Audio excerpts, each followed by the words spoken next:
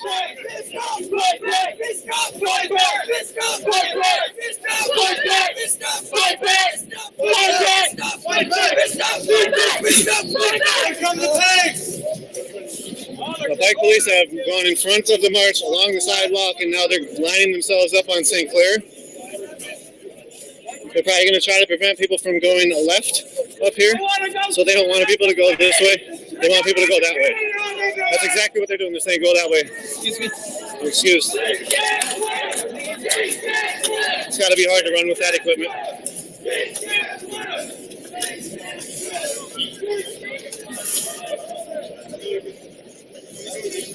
Extra amount of, what's that, bath? I don't know what kind of police those are, bath or something. Fort Worth, Texas police out here holding on this line. Fort Worth, Texas. They're probably used to the heat. These guys are Cleveland. These are more Fort Worth. They're probably used to the heat. Fort Worth police, more of them. And we got some more Fort Worth and then Akron. Akron was the guys who were really violently pushing people yesterday. And they're the mean muggers. They like to mean mug, move when they do that. They like to mean. Also, they're actually stopping people on the sidewalk. Once again, we sort of called that. We knew that was going to happen. And people are now moving the other direction, and the police are stopping them from that direction as well. Oh, the police are telling them to let them go. The police are yelling at each other to let them go. They're very disorganized, it seems. They don't know how to handle this situation. This isn't a permitted march. There's not a permitted range. There's not directions that the police were given to go. Yeah, the police are very disorganized and confused as to what's going on, it seems. They are flanking areas, but then they're yelling at each other, telling them to stop doing what they're doing, they're giving orders.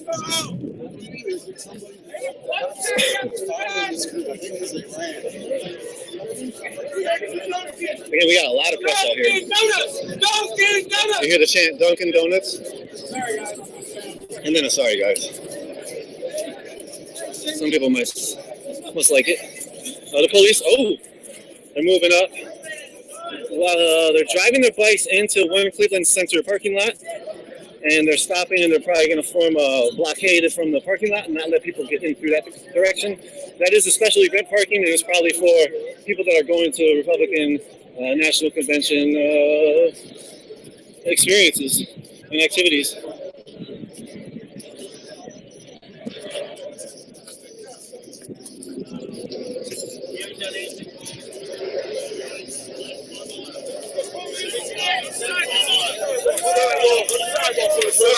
Sidewalk, please. Come on. ORC says, yeah, you should use sidewalk. But if you move it, that's that sidewalk traffic. You can't use the street.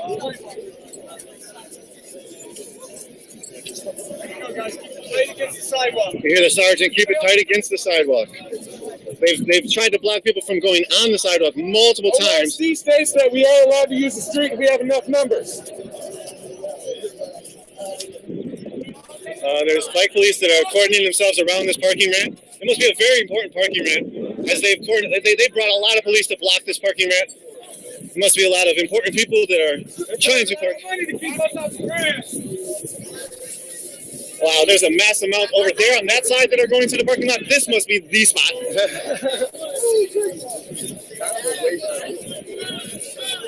And again, this just a mass amount of police. Seemed like they sort of just gave up that this was a very important spot. And they're blocking the grass. They rolled up on the grass, and now they're blocking the grass. They have more move orders. There's more to Akron. Oh, there's transit police. That Cleveland Transit Police? Cleveland? You're allowed to use any sidewalk. Any sidewalk. Transit, yep. Cleveland Transit Police. You cannot block the sidewalk. The police are blocking the sidewalks once again. You're not even from here. They're telling people to go that direction. You can use the sidewalk. You're not blocking the sidewalk. It is completely illegal. This is a public Look up your ORC. Look up your boss.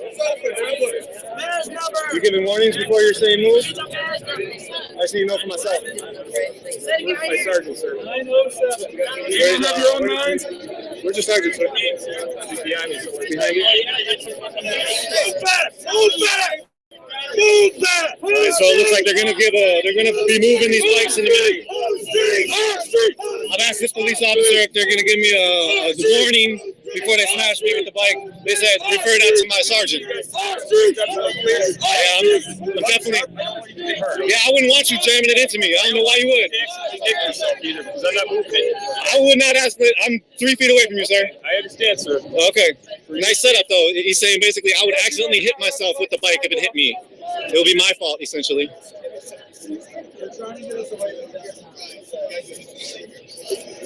So I don't know. I think there's a way out, and people are now starting to take it. They didn't violently smash people with the bikes this time. Maybe if it was this acting police and he had his choice. Smashed my girlfriend right in the fucking face. Yeah. So talk about that. Were people doing anything to make that happen? No, they're trying to get on the sidewalk. Yeah. And get away from him. Is your girlfriend okay? Yeah, I'm fine. You got hit with the bike? Yeah. What's a terrorist? You get a badge number? Yeah. But you're okay? You feel? Yeah, I'm cool. Did you do anything to them to make them want to strike you? No. So you hear it. The bike police have struck quite a few people up here. They've also hit press. Right now, the crowd is moving away from downtown, as downtown is now all right there. They're stopping this crew from going downtown once again.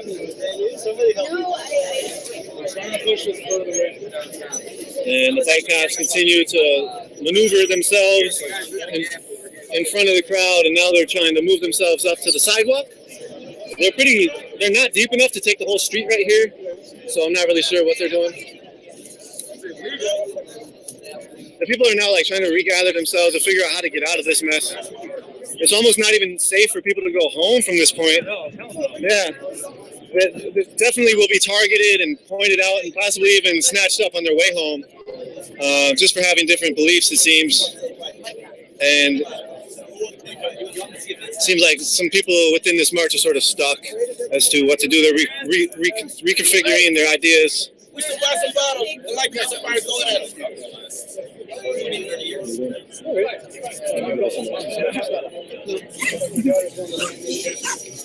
Okay. Yeah. All right. Yeah, we're just. Now they're moving away from that parking ramp. Yeah, there's a group in the street at St. Clair and 12th.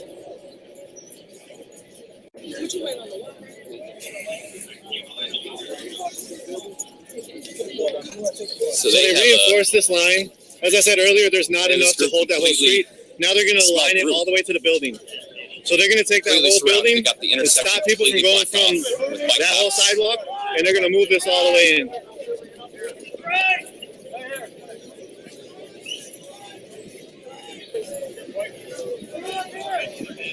Close the gap. Close the gap. We're trying to plug the gaps, you hear? You want me to Yeah? Watch out, watch out. Yeah. We have Unicorn Ride Jennifer, Lorenzo, and we're all almost like, these guys, they will be pushing in on us in a minute. I'll keep my eye open. What's going on out here? No, there's just some small march that started the square. Place kind of collapsed in there. Everyone kind of left that square. And they took off down the street, took the street, and then the police weren't really happy about that. Kept trying to get back on the sidewalk. With a lot of like move now, they're kind of alternating chants. One crew saying move, the other crew saying now. I must be taking notes. I'll call you. And from there, just the march been moving around. It seems like the police are doing their best to not allow them to go back to the public square. They're trying to push us to the lane. Yeah, they've been trying to get back there. The police keep showing up, and you can see the numbers. He's trying to call out the That's just it. We've been kind of following them around and I'll call you what's going on. Yeah, no Police are not interested in letting this crew to go back to the square. And there is it's like 50-50 media and people in the street. So that's kind of never do that. What's going on? That's it. That's my synopsis. I don't know if that helps you at all. Again, this is day 2 of the Republican National Convention. We're in Cleveland, Ohio. We're Unicorn Riot. It's bringing it to you live. So there you go. Hey, Lorenzo. You hear from Lorenzo. Here's a sergeant out here, sort of controlling what's happening. What's the plan here, Sergeant? Sergeant, is there plans to target people on their way home when they leave the march, to leave this area? Can you answer any of that, Sergeant, please? I was told to ask you questions. So we got the sergeant tight-lipped out here.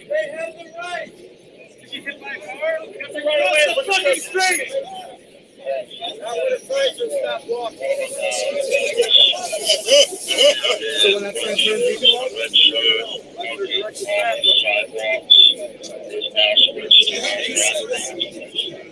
We got a Blue Lives Matter Trump for President guy in here. He seems to be marching along with the people. Whatever capacity, I'm not sure.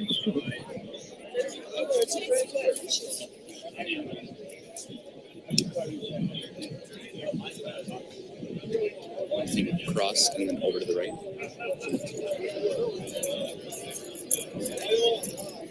So again, I just was able to peep a little bit of the chat.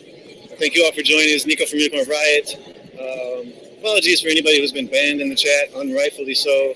Live stream chat gets a little bit tough to deal with sometimes. There's a lot of vitriol being spilled, and we don't really adhere to some of that, I believe. But also, I think there's a difference when it comes to people that want to. We have one person who actually outsmarted the police. He's running, and now it looks like the police may be reacting to him.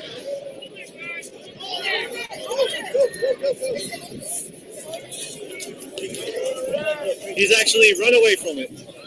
And there's more people that are now escaping through that side.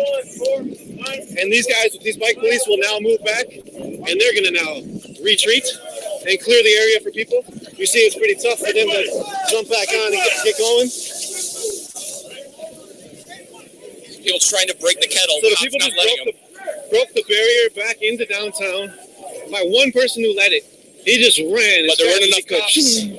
Blocked all the way around this area, and now people have followed him. So the group has broken free from the police. These bike cops are having a conversation in the middle of this, and these bike cops are saying, "What do you want to do?" Just hold for a second. So you hear their orders of just hold. They don't really know what they're doing. They're out here. They just started to drive their bikes, and they have no orders. Now they're stopping and just holding. Different units are holding. It seems like Unit 1 is going. Unit 2 might be staying. And then...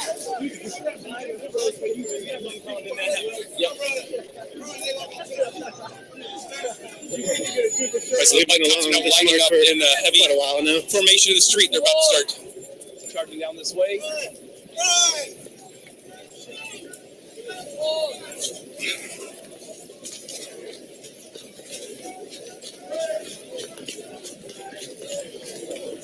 Looks like the police have stopped people on this next block as well.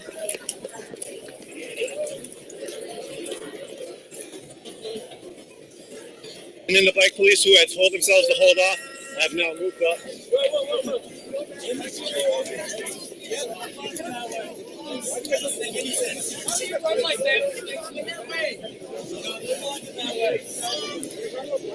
So down that block, so they're not letting the police really go anywhere at this point. Every time they go somewhere, cops try to stop them. So they couldn't even go back in the square if they wanted to.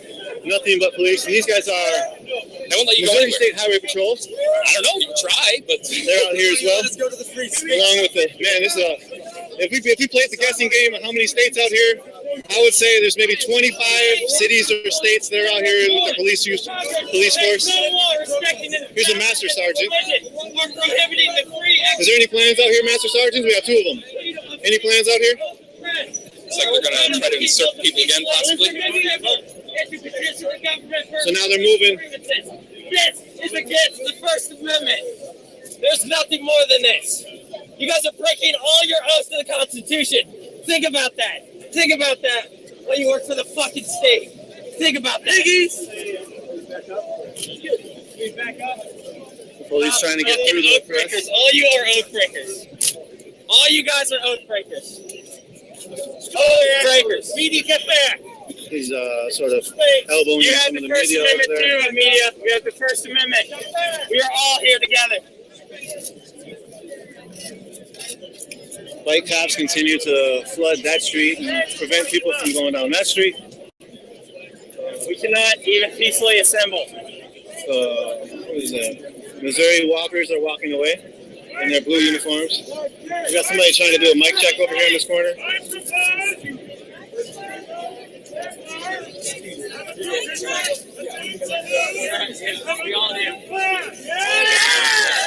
Okay, so the proposal was to come down this way for a few minutes and then come back this way, to where we just were, where we're leaving from, and formulate a new plan.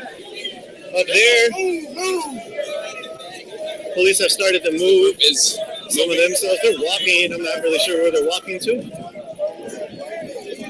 It smells like food down here. A very vivid smell of food. Maybe it's this winking lizards tavern. Again, there's a lot of police. My cops reassembling now. They're yelling at each other to close the gap. Takes a lot longer for the bike cops to Press the line gather and and close the gap. strategize than it does for a small group of protesters. Some of their crowd control mechanisms that they're using. At least at this point, Mannerisms. they were able to break the kettle back on 12th in St. Clair. We're now at East 9th in St. Clair.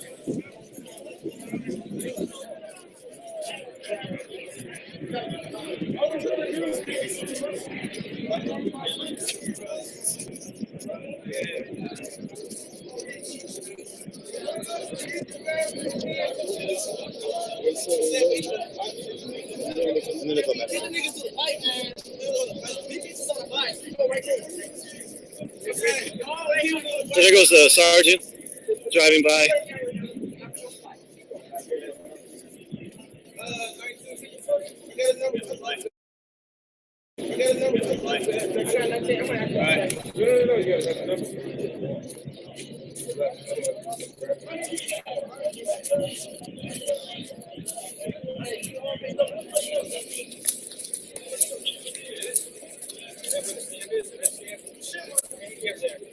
Yo, we need to get in that park.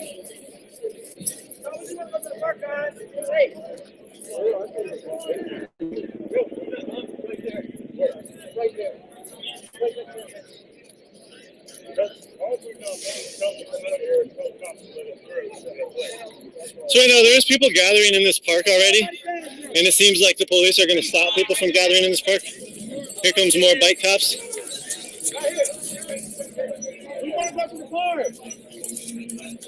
You hear some of the crowd saying we want to go to the park. We got some green shirts in the back. I'm not sure where they're from. They're talking about the line that they need one more. And it seems like there's a multiple assortment of things that are happening here. They know that there's a blockade. They know that they really have no chance of breaking this blockade unless they want to get royally messed up, probably. I haven't seen them use the batons. I have seen them use their bikes as spears. Right now it seems like reconfiguring the plan, because they're not going to allow people to get to that park. That park is where Food Not Bombs is actually serving some free food. They're a collective that gets food and gives away free food. We got this guy with a medic badge, but he's a public information officer. Hey, excuse me, sir, public information officer, can I speak to you for a sec? Okay, they're going to do a press conference and then they'll be back.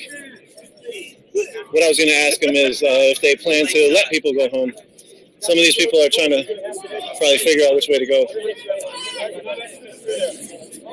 All traffic has to go eastbound. The sergeant just yelled, all traffic has to go eastbound. You're not going to go through anywhere else. Nope. He said eastbound. He said that about the last one, too. He said eastbound for us. We're trying to get food. We're not coming across the line. Oh, yeah, you say So he said, do I have my linebackers back here? Now they're going to start doing their move. They're going to start moving in a minute. This guy's getting ready. What's his last name? Bike unit. What's your name, sir? Ready, move back. This dude just got hit. They're trying. Oh, this dude getting held back. He just got pulled back. Not following orders. Again, these police are not facing anybody violent. They start pushing They're pushing press. They start pushing people. I was impressed. Come on, push me up. Again, nobody here is armed in this crowd. There's a lot of people armed with cameras, though. There's a lot of press out here. I want to see how it's gonna look on TV. And these gentlemen were coming hard. 849 was coming hard from the Cleveland police. I'm like 3 feet away, sir. I'm 3 feet away. And I'm pressed. We have the right to observe you performing your duties in a public space. That's what we're here to do. We have the right to peacefully assemble wherever we like.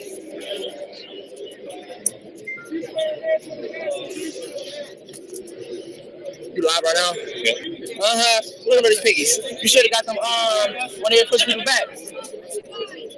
You got that. Let them push me back.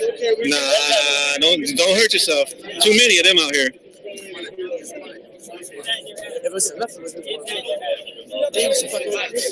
they get two crows bike pushing. Oh, you hear? 2 crows bike pushing away. If they don't move, we'll take more aggression. You hear them. I'm gonna ask you. I need to go home, sir. You need to back away from this line. I need to go home. I live right down there. You need to go around. How can I go around? Y'all backing this way, that way. I live that way. So you need to back away from this line. Right. My point is that. So you hear this man's trying to go home. 2 feet away from the police line. That's all the police would say in response is back away from the police line. There's no way that this man can get home, it seems. Well, they're asking for his address, actually. Maybe they'll help him get home.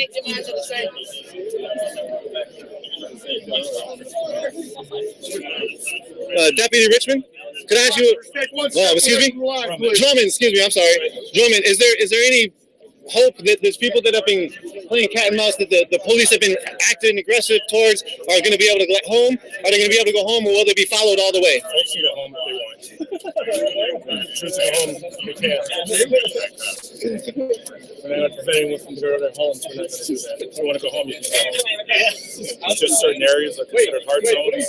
Going this way, westbound, is considered hard zones. You can't go that way. You just will set up. But if you want to go east, you can. But you can't go west. It's considered a hard zone. But if you want to go home, you can. There's different ways to make it to your respective residence. Okay, and then so the people that are getting followed, will they be followed all the way? Like, where is the following stop? If you want to go home, you can go home. Well, it seems like every time they take a move, they're being followed. Certain areas you just can't go. This is one of those restricted areas. Okay. There's no plans to target people on their way home? We're not targeting anyone. That's not what you guys have been saying, actually. You guys are definitely targeting people specifically. Nothing to say about that? We're not targeting anyone. Really? You can for real say that? You're not targeting anyone? All right, sir. All right, Drummond. All right. All right, buddy. Thank you. Sure. You're gonna have to be. Here, they're not targeting anyone. With a smile, with a smirk, he said it. With a smirk, I must add. He had a smirk.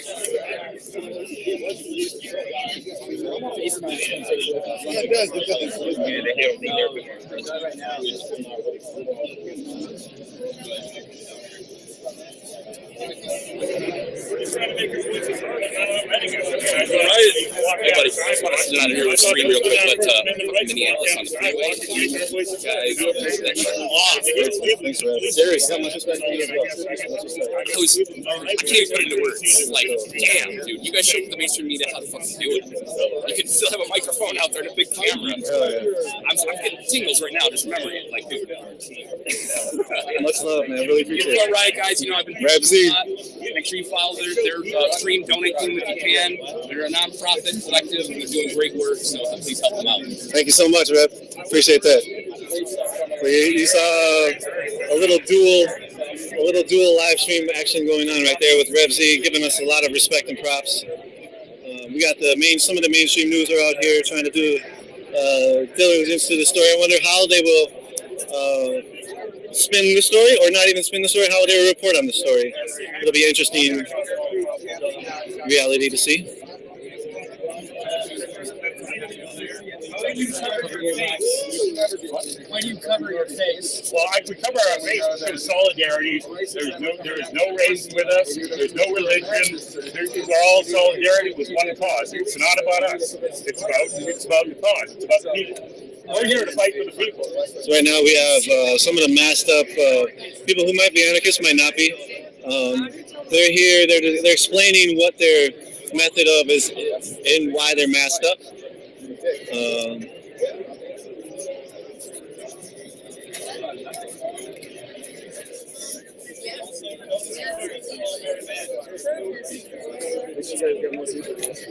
Yeah. Oh yeah.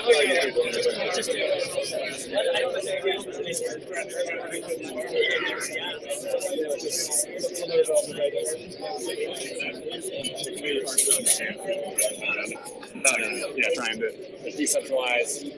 I can see that moves.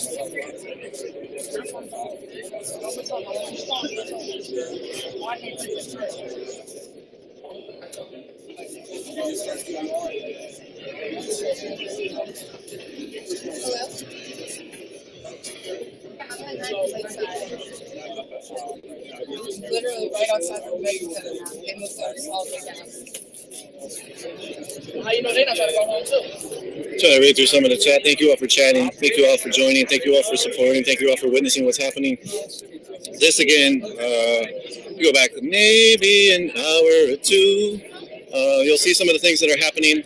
We are at really low percentage right now in our battery. We do have it plugged in, but we might need to go down for a brief moment to recharge some of this battery power and come back up. Right now, Lakeside and 9th is where everybody is amassed at, and there seems to be sort of a standoff because the people are trying to reach a park, and that park is right up there, beyond in the distance, and they cannot get to that park because the people are stopped by the police who have formed this massive line. I'll let you know if anything happens.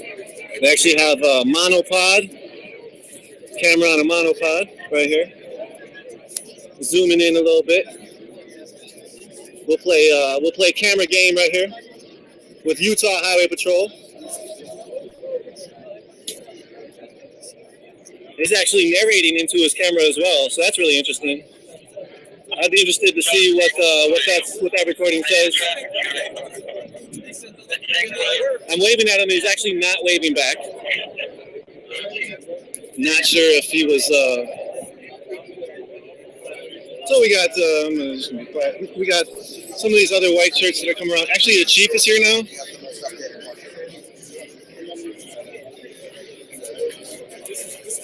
Wait, you chief? Chief deputy, why can't you peacefully assemble? This stream to go up. Yeah. This stream is about to go down in a minute. It will be coming right back up. We're going down to get the phone charged. Why can't we have our We'll be First right back Amendment up in a couple Why seconds. can't we have our First Amendment right now? This is Nico from Unicorn Revive reporting. Go to unicornrevive.ninja.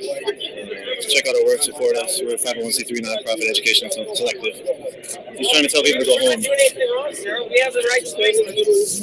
Go ahead, Chris.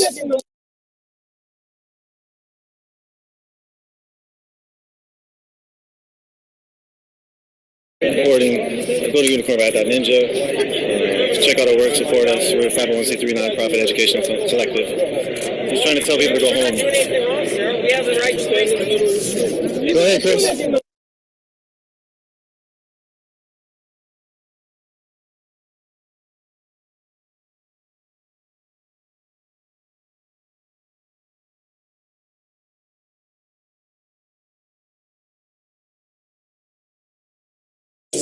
City Council, Jack Reed. Are doing a good job. And I think the protesters are doing a good job. And we got 2 more days to make this thing work out for everybody. All right? So I'm going to wait it out. They're going to wait it out. We're going to wait it out. And hopefully I'm going to get in City Hall pretty soon. How long are you on the way? I'm going. Hey, relax, brother. I've been waiting for a long time. All right? So, hey, brother. So when you're African American in this country, you wait a while. I'm going to wait a while. All right? All right. Thank you. Thanks, I'm Councilman Zach. Where the hell you been? Yo, dude, I've been. Trust me, man. I've had everybody in the world like, "Double, did you know?" That's Tim. Huh? That's Tim. Tim Pool? Which one? Right here. What's up, Tim? Like the chief told the media, I'm here because you're here. Good to see you. I think last time I saw him was up there. Chief's got looks like a list of some march Ground directions zero. he's trying to. When the fight against Democrat Trying to give it to corruption, people. from And, disgraced ex-governor see how that John Kitzhaber all the way to crooked Hillary. Officers all day have been issuing press like pretty arbitrary orders. Back up 3 feet, like basically to threaten people with arrest. They give you an order, you disobey, they can arrest you. So they try to set up that situation a for lot. the next president of the United States, Donald J. Trump.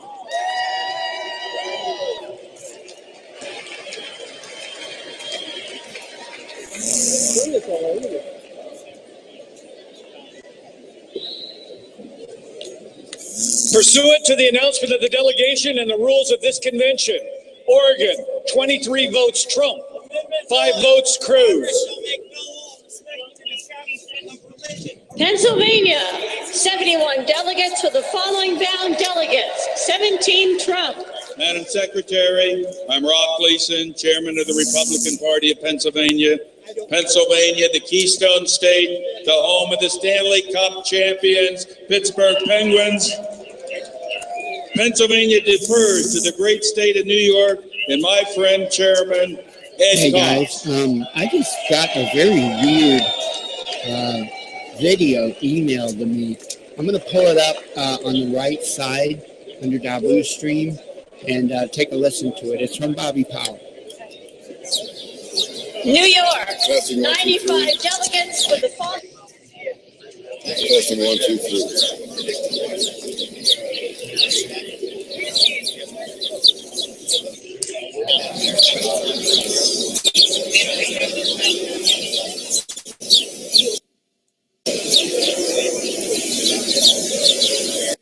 It's titled Urges Feds Ready to Assault #Oregon Front Protesters, One Already Dead. That's what the title of the video is from Bobby Powell.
Okay, hey everybody.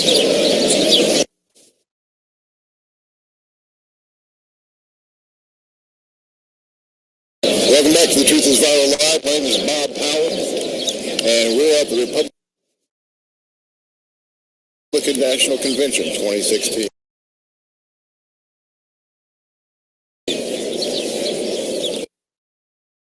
It promises to be an interesting night, folks. It was calm last night, hardly any problems at all.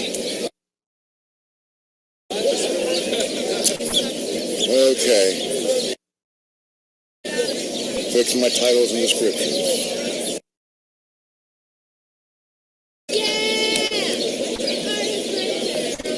I'm going to be back.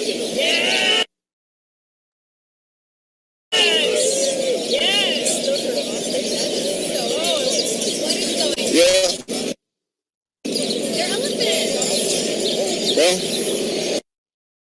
good luck. Check out these folks. Hey, they don't like Trump. They think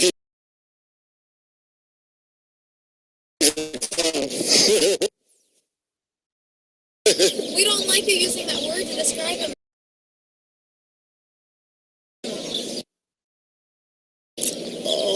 stewarding the good word of flower.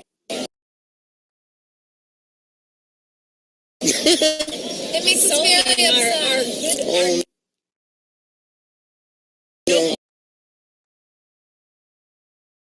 Art form and our good names. Oh, I get it. Politician, be a politician.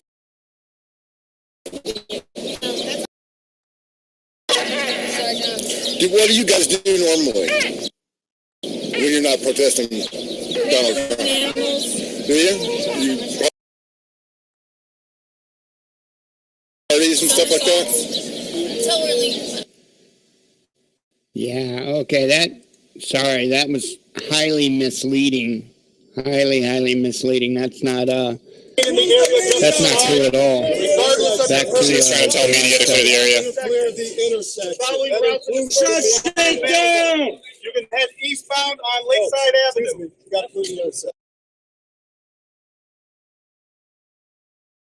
That includes the media. You have 5 minutes to leave. You refuse to move, you will be arrested. Everybody. That includes the media. You guys gotta get out of the intersection. Hello again. My name's Gabe Zoll, I'm watching the roll call about the rollout.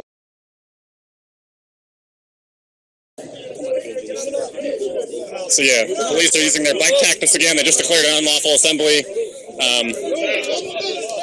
Probably about to see some violence from these officers. Delegates. And got some bad news. It's not surprising, bad news. So again, my name's Gabe Zoll, I'm watching the roll call. Again, my name's Gabe Zoll, I'm watching the roll call about the rollout of the delegates. And got some bad news. Not surprising, but bad news. In Kansas City, a police officer shot to death. We're up to 31 now so far this year. 31 police shot to death in the line of duty. So it's basically, what else did I hear? Oh yeah, a dirtbag, the governor from all like press photographers up here. John Kasich. Yeah, he's not going to attend. He hasn't attended the first day. Like a lot of times the police try to give orders to the crowd or try to physically attack the crowd. He said that he doesn't want to find himself in a position to say something that he It's really only the journalists they're dealing with who, you know, are basically on this like flies on shit, us included. This guy, this guy, what a complete jack-off. Absolutely disgusting. It's his. Like yesterday we saw police that the convention is held in. Shove a bike into a photographer, like severely damaging her camera. Piece of crap. Who signed a pledge, as did Jimmy. Got 666 people watching now. Nice. Chose not to honor their pledge. When are the citizens of Ohio going to wake up and realize they got a dirtbag as their governor? You get up on the ledge here. I mean, the guy signs a pledge and he doesn't honor his own pledge that he signed. Well, I don't want to find myself saying things I don't want to say. Really? Like what? Like you're a dirtbag? So yeah, some people still in the street. A complete dirtbag. You got one state. One state. Police massing the over state here. That you're the behind the police is a park governor in. What does that tell you? That this march is trying to access. The police pretty arbitrarily denied It access tells to you that you're area. worthless. That's what it tells you. And any Ohio Over here on this side, line of dirtbag again bike officers. for governor is nuts. He's an embarrassment to the country, as is John McCain from Arizona and Jeffrey the Flake from Arizona. These dirtbags get government pensions. Seems like enough. They don't give a shit These are about Fort this Worth, country. Texas police. They gotta unite. A lot of outside law enforcement was You supposed want to Hillary in the Oval help with the Office? policing for this event. A lot of police That's departments, what you're gonna including get. Denver, When you got pulled out. dirtbags like, Cleveland would not insure them in the event. I'm crisscrossing the state. That they were sued for police brutality. Lots of mass arrests, beatings, and other violations of rights tend to occur in conjunction with these large political conventions. Police will usually take out insurance policies ahead of time to And that piece of shit, Jeffrey, anticipate being sued for rights violations. Cleveland is taking a more unorthodox approach piece and of not shit. insuring. So's your son, who killed Don. Outside police departments in the case of lawsuits. Bunch of fucking assholes. That's what y'all are. A bunch of fucking assholes. Am I pissed? Yeah, I'm pissed. So yeah, policing of mass protests is You all don't about like it? controlling Don't space and fucking overwhelming listen. show of force. And we've definitely seen those tactics applied pretty heavily here in Cleveland for the 2016 RNC.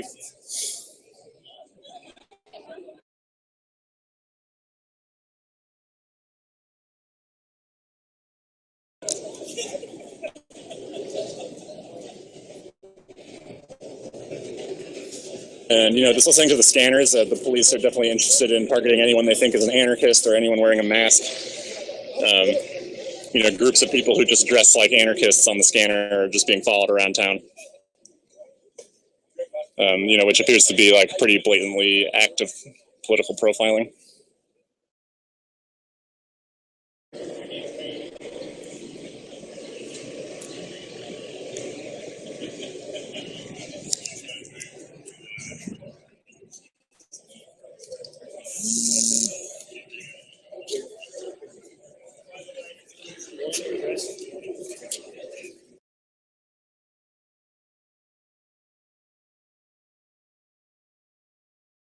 So yeah, there was a dispersal order read.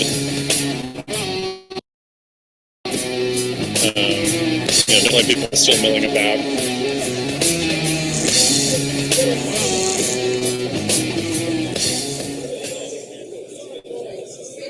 So there have been a few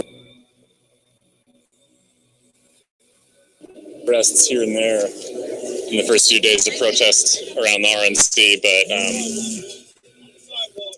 no mass arrests yet, or like high-profile confrontations with the police. The chief looks a little frustrated. He just picked up and threw a cardboard food box out of the street.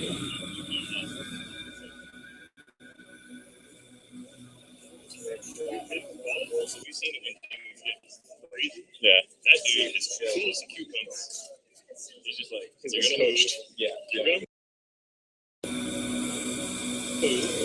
You can move.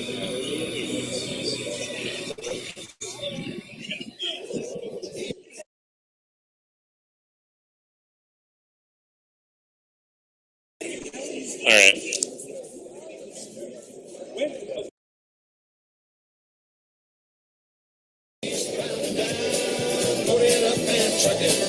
Got some bike officers move here. They can't be done. Eastbound and down, loaded up. Happens so much. Man, trucking. Are we gonna do what they say can't be done? Eastbound and down, loaded up and trucking. Are we gonna do what they say can't be done? I'll show it to you. Oh,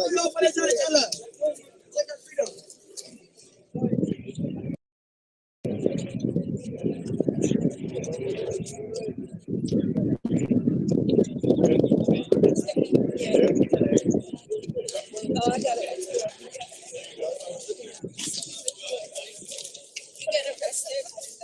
I'm not getting I leave you. No, I'm not getting arrested. I'm getting arrested. Oh, no.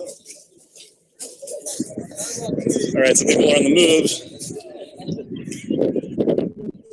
Got these Power Ranger looking bike cops riding the curb pretty hard, ordering the press out of the street.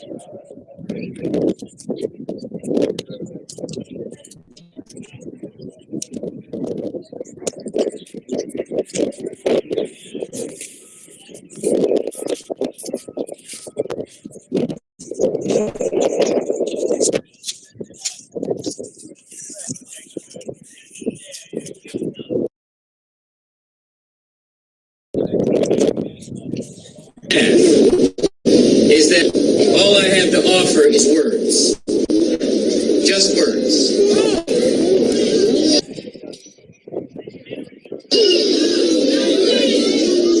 We hold these truths to be self-evident.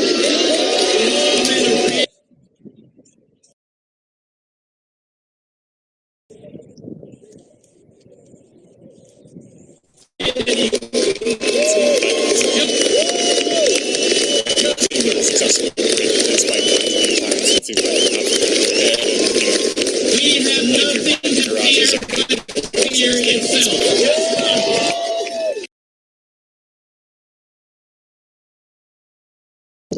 Using a parking garage. Not what your country can do for you, as what you can do for your country. People successfully ran through a parking garage to escape a police attempt. I have a dream.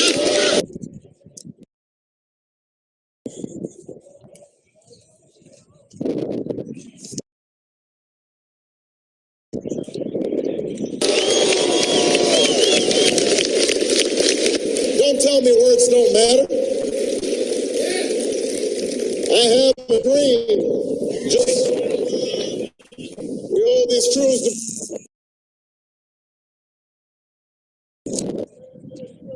to be self-evident that all men are created equal. Just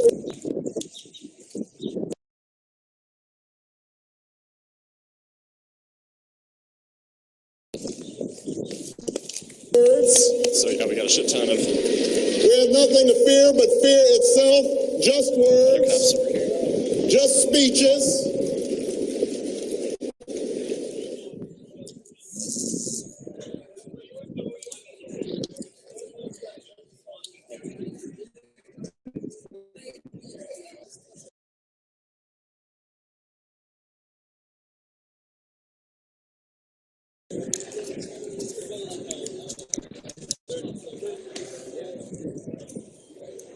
So yeah, body of the group coming down here on the sidewalk. Seems like most of the cops have stayed back at the intersection. Got a unit of bike cops flanking them on the right of this shot, and then a whole bunch on the left as well.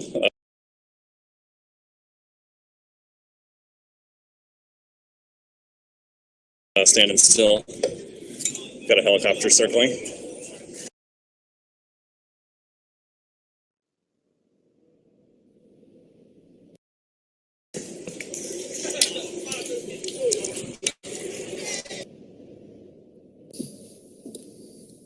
A late night singing battle on a bus goes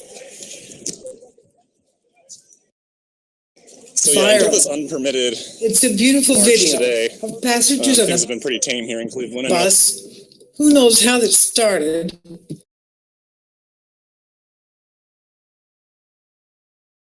A lot of people, stayed home in their cities. It's a beautiful video of passengers on a bus. From federal law Who knows enforcement how that and stuff. started? It was a good reason a lot of people stayed But- away and focused on. Usually a beating or a sexual assault that goes out on a bus, or even if someone's possessed.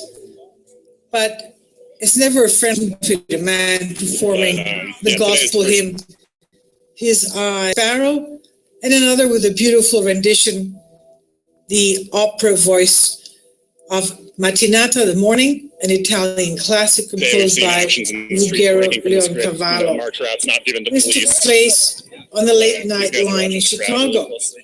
I leave a link below for you for this. It's wonderful to see this competition.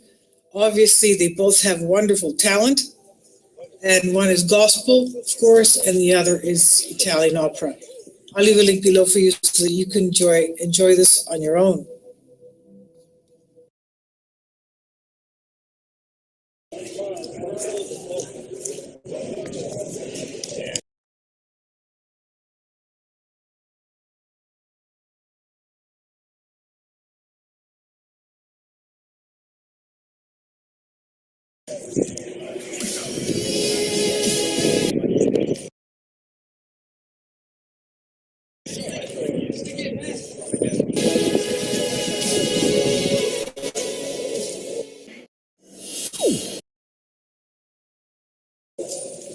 This guy's watching people in the crowd, talking into his radio, having trouble with his bike.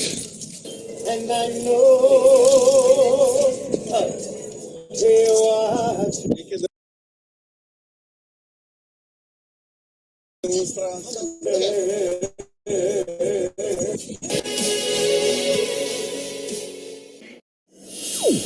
and I know they watch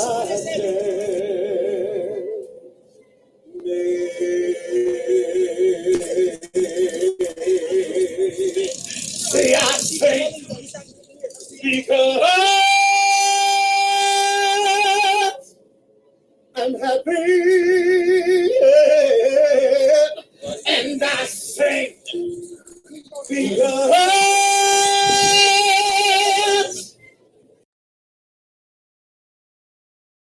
I'm free.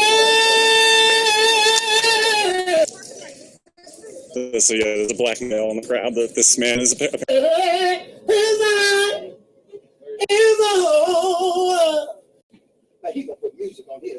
targeting.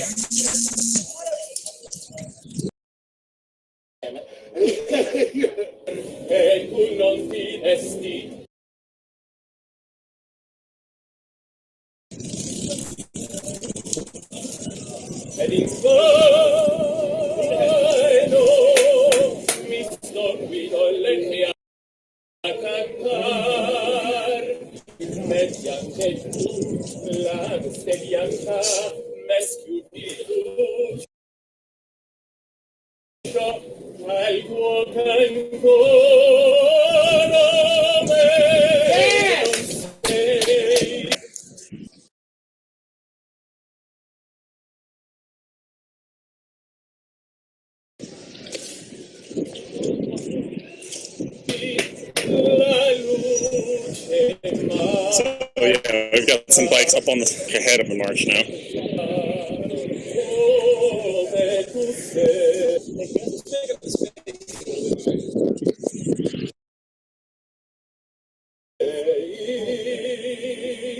So yeah, it looks like they sent that unit up ahead to block off this potential side exit. Are we like not going to be able to go back?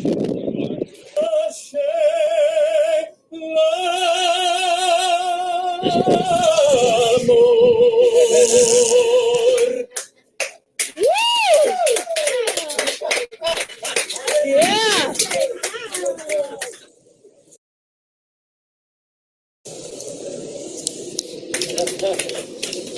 I love it.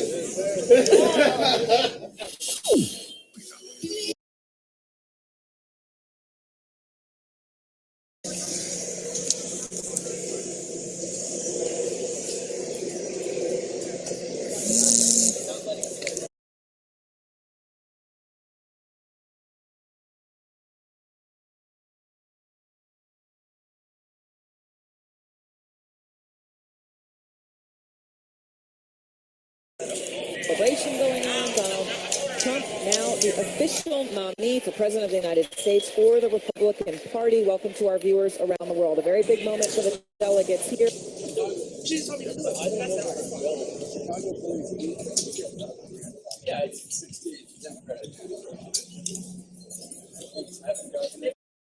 The state of New York, Donald Trump's children together, standing with that delegation and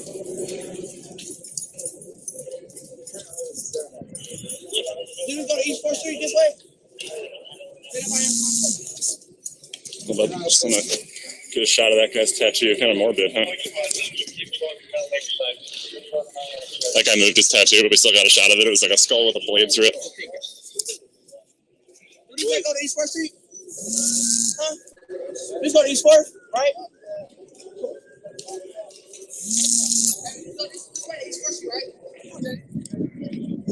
So the cops are pretty determined on not letting people exit out through the side.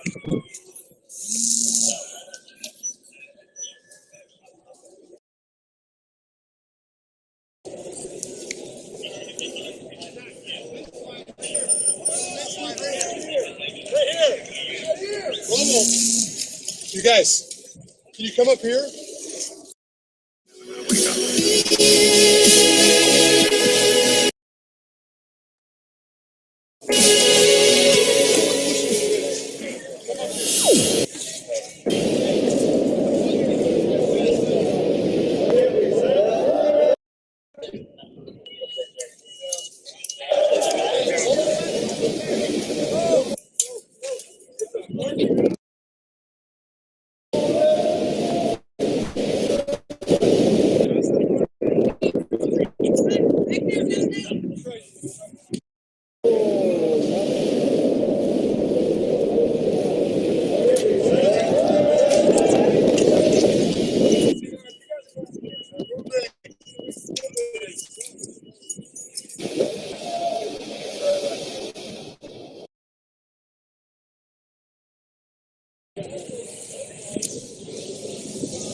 Makes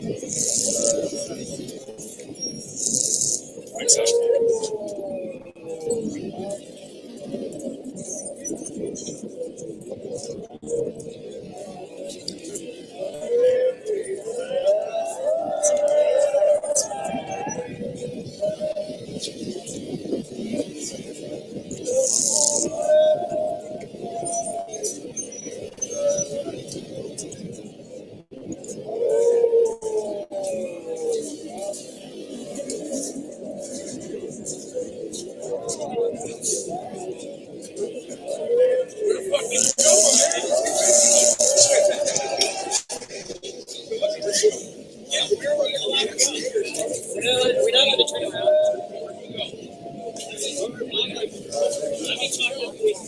Some of us are protesters. You was a video. You cannot do this.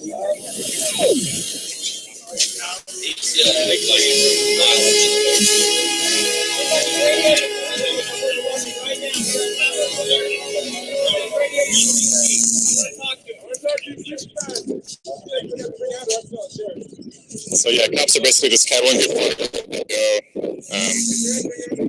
not letting anyone near back the way they came from. We're not sure if this is just going to end in a mass arrest. Lots of cities that host these Democratic or Republican conventions end up paying hundreds of thousands of dollar settlements for lawsuits over illegal mass arrests.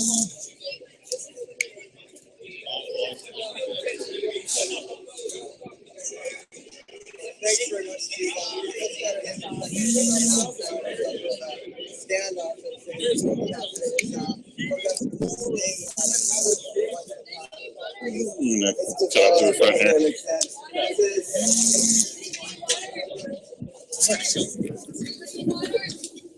The UN Children's Agency is warning that nearly 50,000 Nigerian children will die of malnutrition in the Northeast if they don't get treatments. UNICEF says that an estimated 250,000 children in areas once held by Boko Haram terrorists in Borno State are severely malnourished. Most of the children are in areas that have been unreachable before multinational force liberated them earlier this year. Code 10, they've got like different terms for different tactics. Donors respond quickly to avert a tragedy. UNICEF says that it has received less than half of the $55 million that it appealed for. Boko Haram terrorists have killed more than 20,000 people in the region over the past 7 years.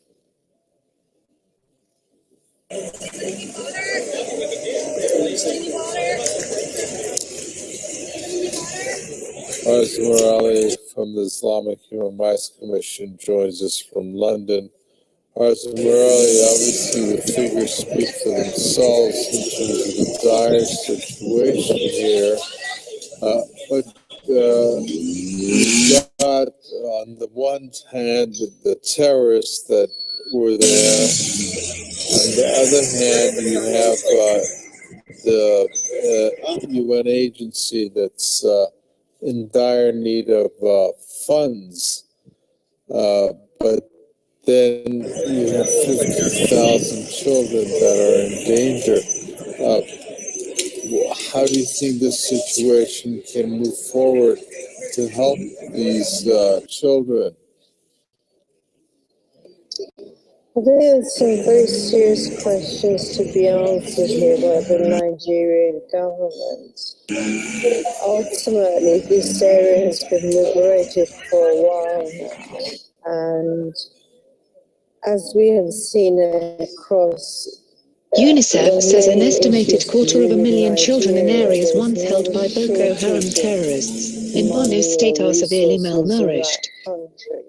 Most of the children are in areas that have been unreachable before a multinational force liberated them earlier this year. The union agency is appealing to charities and donors to respond quickly to averted tragedy. UNICEF says it has received less than half of the 55 million that it appealed for. Boko Haram terrorists have killed more than 20,000 people in the region over the past 7 years. In terms of this actual immediate dire need, unfortunately, we all know that Black lives and brown lives and Muslim lives and basically non-Western lives less cachet and less worth in the international system, and therefore UNICEF really can't raise that money fast enough. And we do need some serious attention from international donors to fix this. I get the sense from you that the governments, as you mentioned, could do more. Why do you think it's people are walking back up from the way. What benefit would it have? Push down. I gotta switch lights here. The instability in all these countries, particularly resource-rich countries. With the people of the United States in order to form a more perfect union. People handing out water. Establish justice, ensure domestic tranquility, provide for the common defense, promote the general welfare, and secure the blessings of liberty to ourselves and our posterity. Do ordain and establish this Constitution for the United States of America.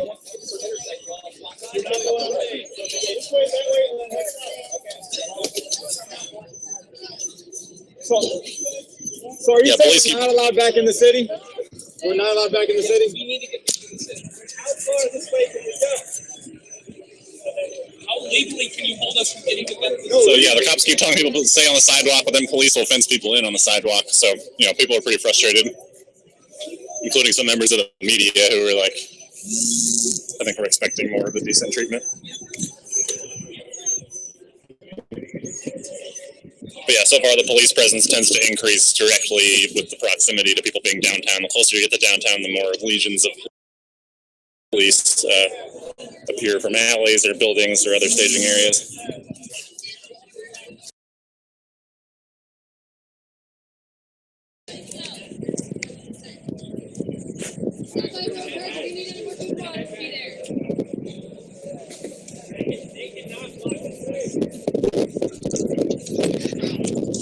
Crowd's heading back.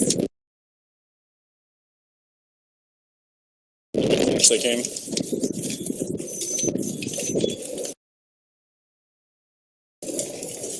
Let me give you back this. Okay.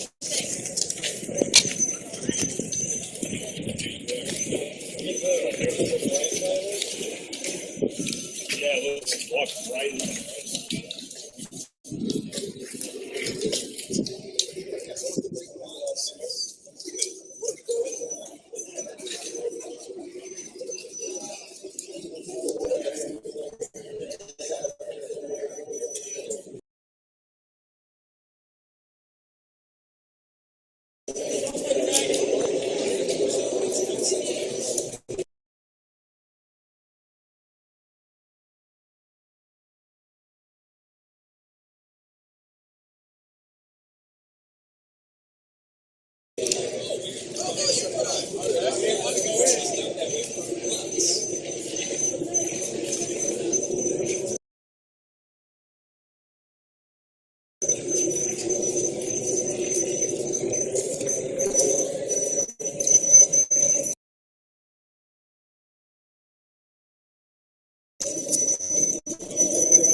So yeah, it looks like the police are sort of letting people head back downtown.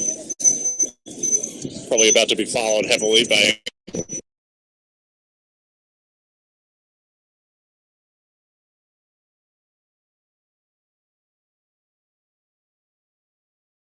these bike cops moving up from this back area. Sort of see them moving around down there.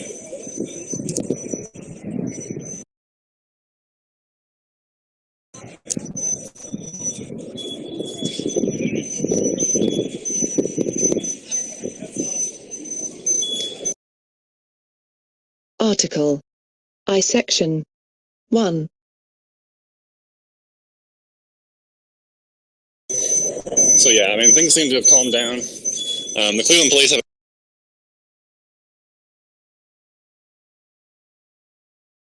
All legislative a really bad powers reputation. They're currently granted under a in the consent Congress decree of from the the Department of United Justice. States, So basically, shall consist of the the Senate Justice and Department has House of taken over the Cleveland police because The House of of Representatives shall be composed of members basically chosen how many every second year lawsuits or by the like cases of people misconduct the or violence, several murder, states. brutality, corruption by officers. And the They do electors seem in to be each a little state more shall have the PR smart so qualifications far. requisite for electors of the most numerous branch of the state legislature. No person shall be a Knowing that a blood representative who bath or a shall bunch of not have skulls attained to deaths. the age of 25 years and been 7 years a citizen of the United States, and who shall not, All the police when shootings elected, lately. be an inhabitant of that state in which he shall be chosen. Seems Representatives like and they're aware of direct the potential taxes shall be for this apportioned to among really the several explode, states and which they're may trying to be avoid that. included within this union, according to their respective Some numbers, success thus far. which shall be I think the determined amount of by success adding the to the police whole have had is number of mostly free due to, persons, you know, just including being those willing to bound to collaborate with the service police. for a term of years, and excluding Indians not taxed. A very outspoken police to them. And a lot of the Three-fifths classic of all other old left persons. of, The you know, actual people enumeration shall be calling made for a within 3 dictatorship of the years after Communist the Party, first meeting essentially. of the Congress of the And United today's more States, of a and within every subsequent term of 10 years, more of an in anarchist such style, manner as they shall by law decentralized, you know, direct. swarm cat and mouse thing, which is much harder for the police to control. The number of representatives shall not exceed 1 for every 30,000, but each state shall have at least 1 representative, and until such enumeration shall be made, the state of New Hampshire shall be entitled to choose 3, Massachusetts 8, Rhode Island and Providence Plantations 1, Connecticut 5, New York 6.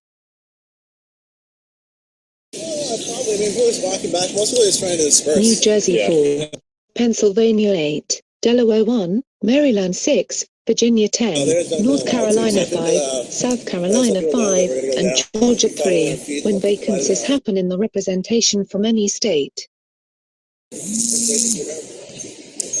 Okay, we're going to take the stream down here. Things are winding down. To fill such vacancies, People are dispersing. If there's arrests or anything else, we might go live or tweet some photos or pictures. Sole power of impeachment, Section 3. The Senate of the United States shall be composed of 2 senators from each state. We'll definitely keep you all updated. Thanks for sticking with us. This is Unicorn Riot reporting from the streets of Cleveland during the 2016 Republican National Convention. They shall be assembled in consequence of the first election. They shall be divided as equally as may be into 3 classes. And the massive law enforcement and military apparatus that's here accompanying the seats of the senators of the first class shall be vacated at the expiration of the second year of the second thanks class everyone of for the following our expiration work of the 4th year, and of the third class of the expiration of the 6th year.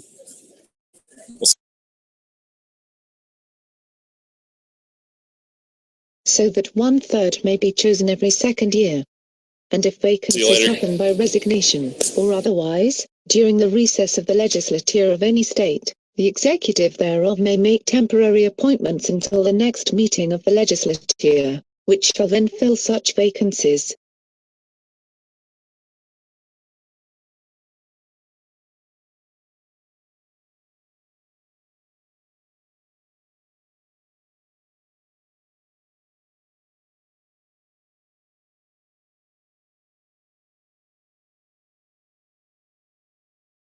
No person shall be a senator who shall not have attained to the age of 30 years, and been 9 years a citizen of the United States, and who shall not, when elected, be an inhabitant of that state for which he shall be chosen.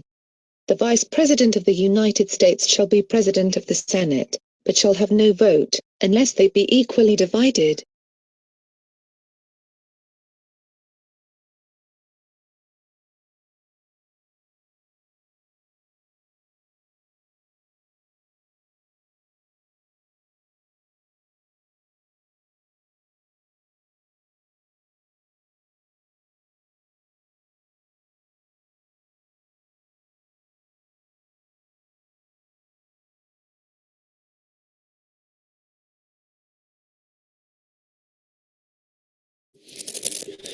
Hang on, guys. Get him up. I see Rev's up. Let me get his audio going.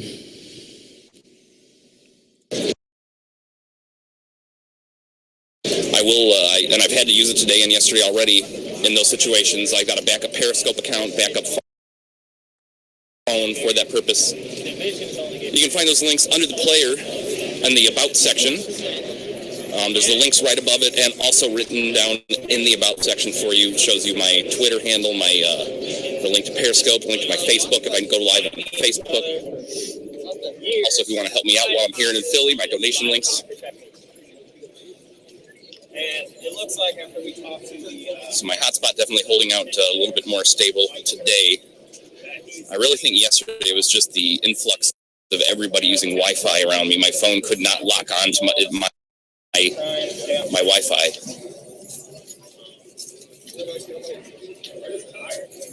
I also may need a new hotspot. So before I just came back up live after my broadcast dropped, the police had kettled everybody at, what was that, 9th and Euclid, where we were? Yeah, at 9th and Euclid.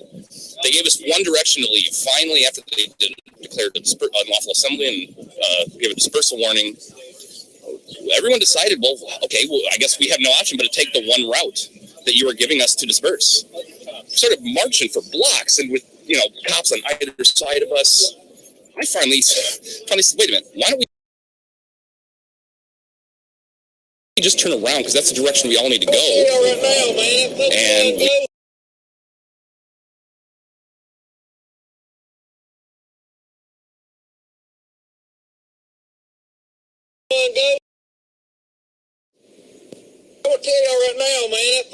turned around, and when we talked to who was ever in charge, it's like, yeah, you can go anywhere.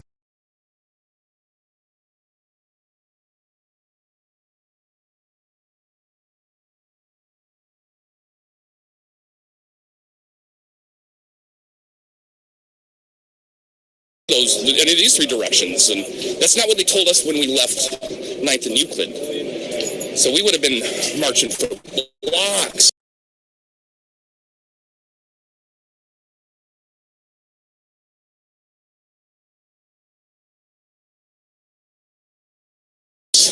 In the opposite direction of where we need to go, had we not spoken up there.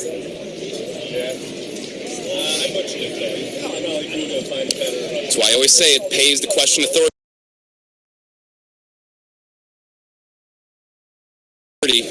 Don't let them tell you otherwise.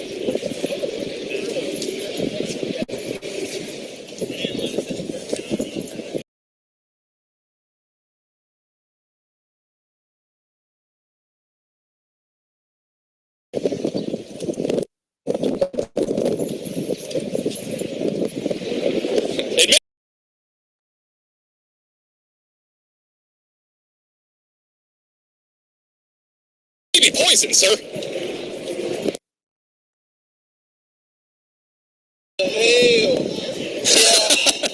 Yeah, I just come out of Walmart. I want to tell y'all right now, man, that Pokemon Go and Pokemon Go to hell. Yeah, I just come out of Walmart. I'm lucky I ain't. I want to tell y'all right now, man, Pokemon Go. Pokemon Go. I want to see Matt from the old days. Matt, where's Matt? Right. It's 2012. Matt with love. I'm lucky I still have you in my phone at that time. Y'all been there trying to I just learned your last name, like, whenever we changed it on Facebook, you know? Mind my own business. Trying to figure out what size I needed. It's a low down about 13, 14 years old. Are you still with the march, the cold march? Out of breath, running. Got her phone hung out like she's trying to call 911. We're heading, they pushed us from, because I finally asked them, hey. You don't understand. You don't understand, Mr. her. She said he trying to get. Can we just turn around and go back? And they're like, oh yeah, why not? He trying to Even though they told us we had one refuge. I said, hold up. I'll find out when I. You know what? As always, After my live stream, it's not mandatory. No, I'm asking my buddy right next to me. Where the hell is he at? We're approaching 10th and St. Clair. It'd be crazy. I just got this new phone.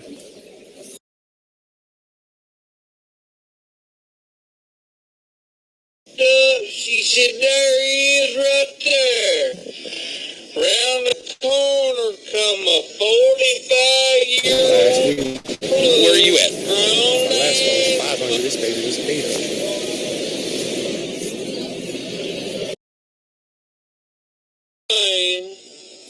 Bald-headed on top.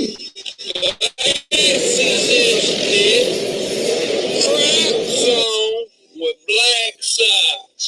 Y'all know who I'm talking about. He come around the corner looking at that phone.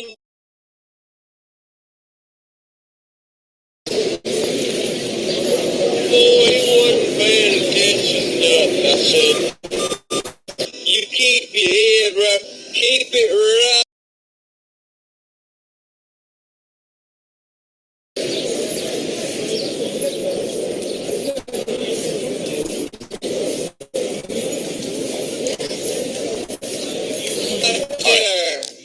I grabbed the first thing I could find. That was a Swiffer wet jet collectible set. Had all.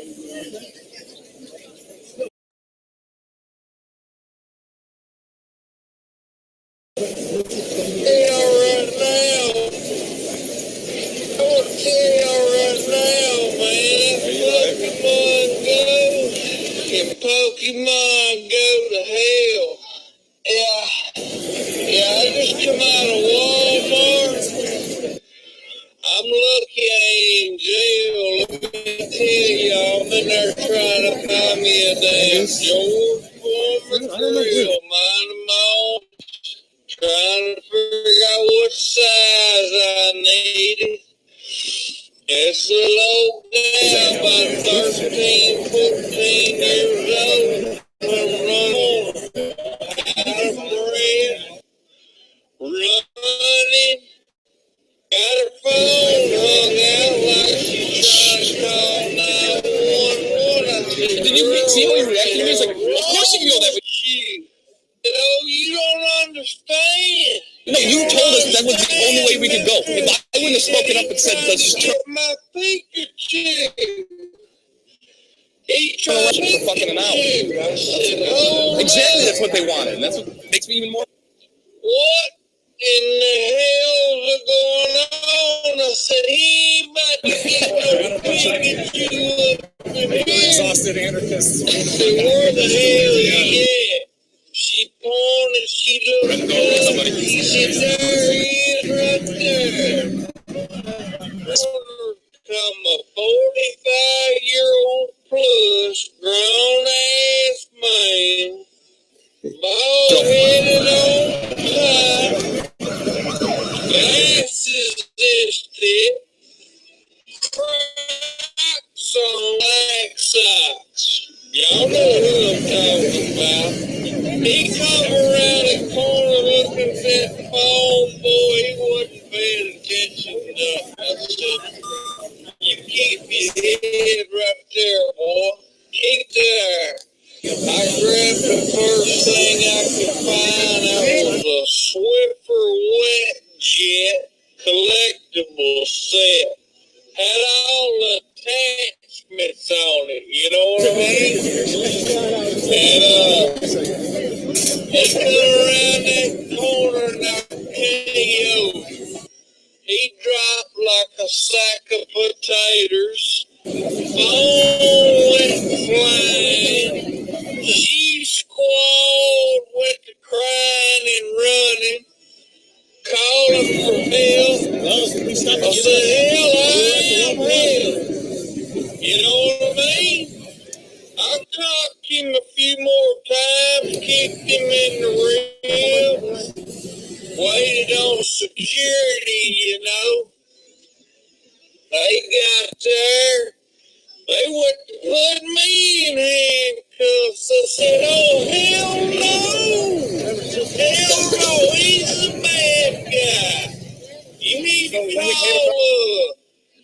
call CPS or something. They need to come check your record. I know he ain't supposed to be here around no kids, you know. That ain't the way it went down, buddy. They want to talk about pressing charges. What you talking about, arresting my ass? I said, hell no. I said, what the hell's going on? Then they broke it down to me. They said, sir, you don't understand what Pokemon is. I said, hell no, I don't. I said, he's trying to get her Pikachu. You talking about Pokemons? You know what I'm saying? I don't know what the hell's going on. Told me they in here trying to capture invisible monsters. Well, we're just trying to see where we can go, you know. The hell is the world coming to? I had a bag of old boy. Anything but the direction we came from. What are you cell phone, everything else. They let me out. No, I'm just. I took money out. I took my ass down to the bookstore. She got me a holy Bible and got the hell out of there. I ain't going back. It really didn't matter at that point. We were all one group, including you. We were. Yeah, that's what it turned into.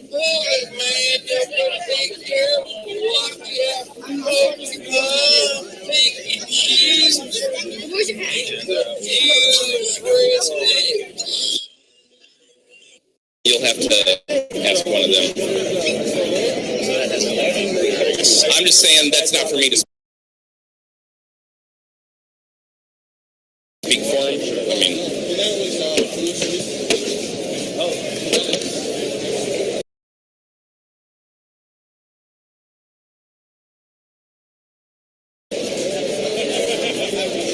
Okay, so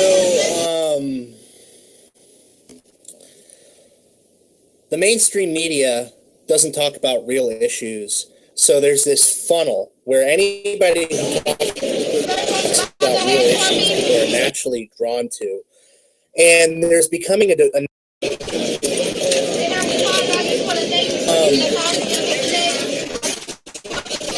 mainstream doesn't talk about real issues. So there's this funnel where anybody who talks about the 10th journalist who's tried to ask me what the agenda of natural divide is. People believe that Alex Jones is genuine, or people believe that Alex Jones is just another control. Studying up on the subject week because people have been drawing me into question for believing this guy. And I'm going to say that I still like his, I like his team. I like how they cover stories. David Knight covers stories really well. They always leave out the Zionist connection and they create some book man like so they never mention the Talmud connection. I think because Alex Jones probably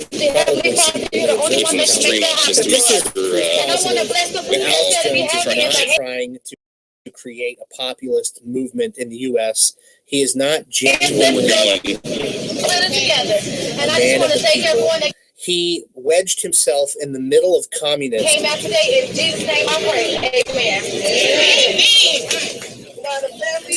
RNC, and he tried to provoke violence. You don't believe me? Oh, it's probably because you watched his camera angles provided by his team.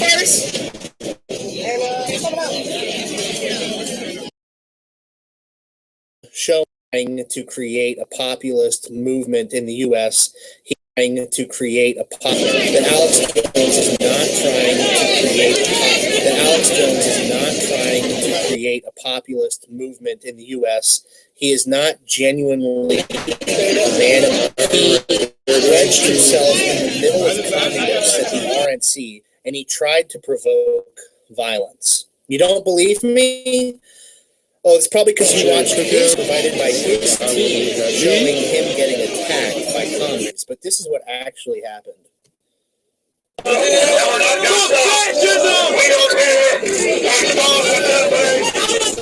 So he's about to walk up within 6 line of people with red flags yelling Nazi scum. He is closing the gap, not them. He has a megaphone in this man's face. Do you agree with me or do you disagree?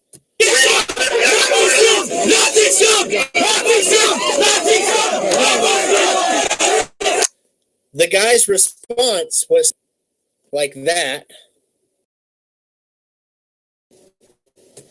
And then like a terrible soccer player, Alex Jones just takes a dive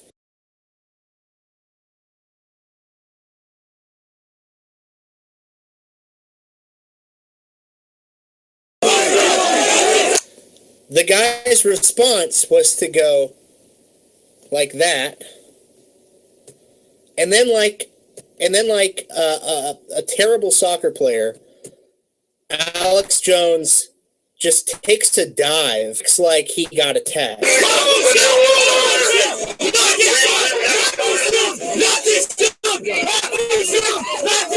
Puts his weight into falling on the communist, and then starts yelling to the police that he got attacked.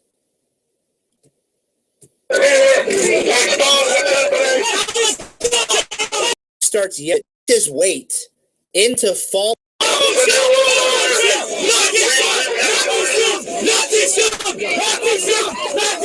Puts his weight into falling on the communist, and then starts yelling to the police that he got attacked.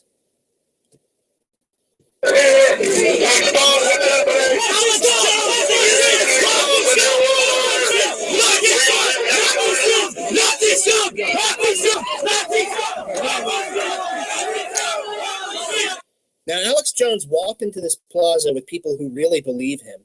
Reporters that he recently hired, like Margaret Howell, who really think that Alex Jones stands for populism and for giving power to the people. If Alex Jones believes in giving power to the people, and he's claiming to be against the Black Lives Matter staged racism in America, why is he then trying to provoke an incident in the middle of the RNC? Why isn't he carefully guarding his body language? Why is he walking up to a line of people with red flags yelling Nazi scum and putting his full weight into them, claiming that they provoked him?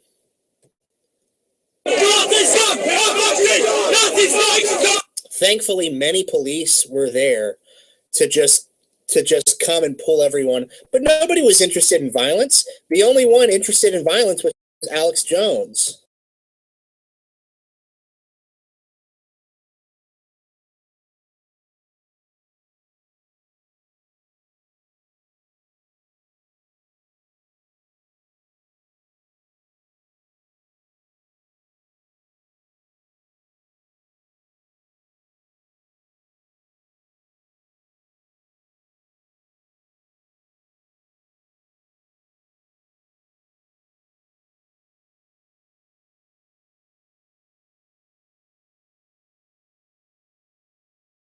They were tackling, going to the ground, pepper spray. There's bad.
We all had to keep marching down St. Clair.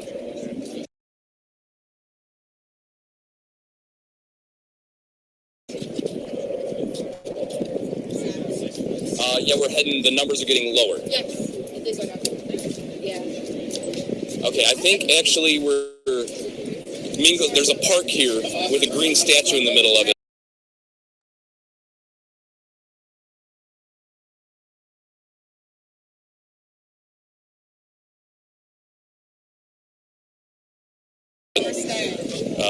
We're all kind of like, what's that?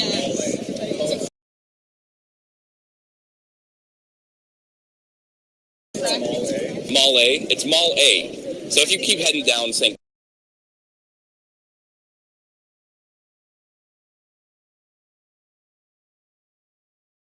They were tackling, you'll see us. I'm just gonna hang out here, I guess. Spreader's back. All right. Shit, my buddy, he keeps trying to.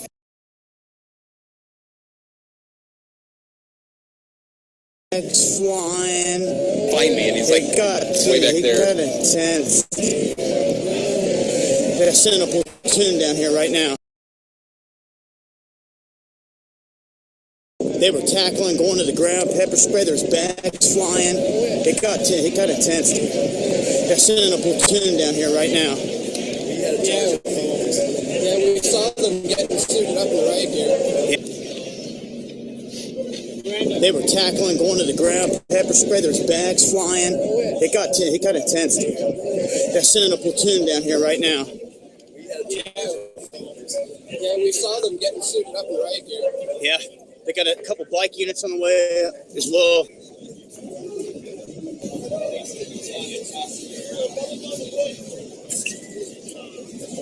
All right, so people.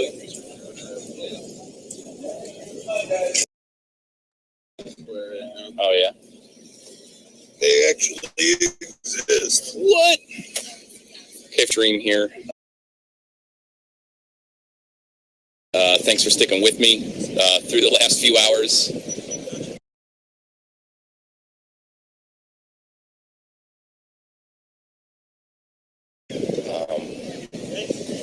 If you're watching on the Ustream player, you can find all my links down in the About section to keep up with me.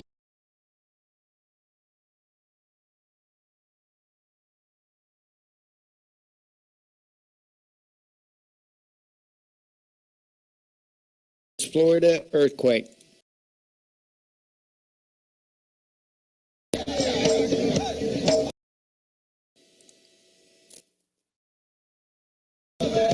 July 19th, 26. And T Charlie 37. They're at 16. Had a lot of questions about the earthquake that we saw last week off of Florida, guys. It's an unusual area, and I think it was a 3.7. We had one back around June 10th.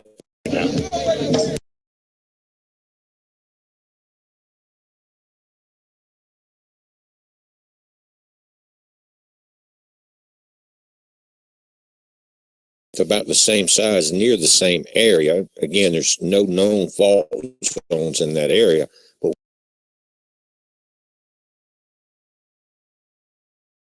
what did happen was Navy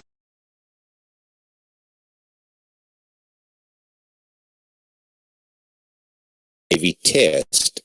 They say the little combat ship USS Jackson, a new U.S. Navy vessel,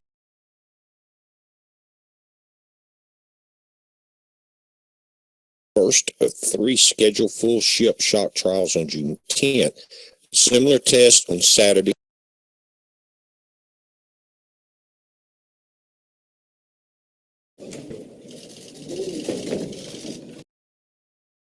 Led to reports that an earthquake had occurred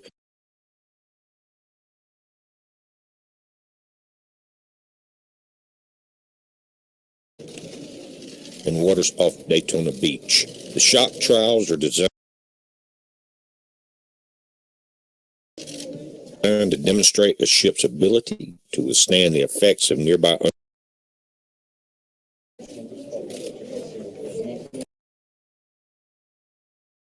underwater explosions and retain required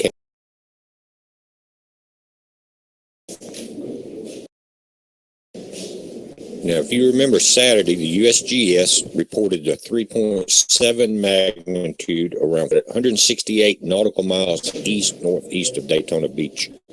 Now, again, it was classified as a Florida quake, but that's a long ways offshore, guys.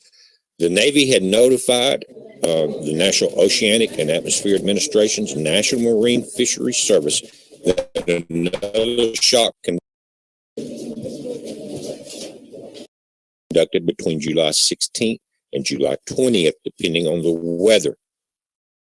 Now, Dale Ing is a public information officer for the Navy Sea System Command in Washington. He said the Navy is working on a statement it expects to release this week. This, again, about the earthquake. The report goes on to say that sound travels particularly well in a layer of ocean water known as the SOFAR channel, SOFAR, short for sound fixing and ranging channel. He said, adding that it lets sound waves travel a long way away, a lot further than you would expect. Because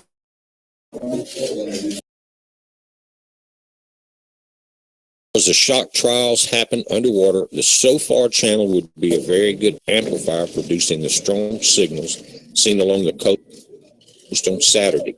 They're saying that even at the seafloor, that would put enough energy to create that earthquake. In order for the Navy to do this, guys, they have to get a permit from the Fisheries Service for Navy maneuvers. And they get it. They started getting them for this particular area 2013, and their permits go to 2018.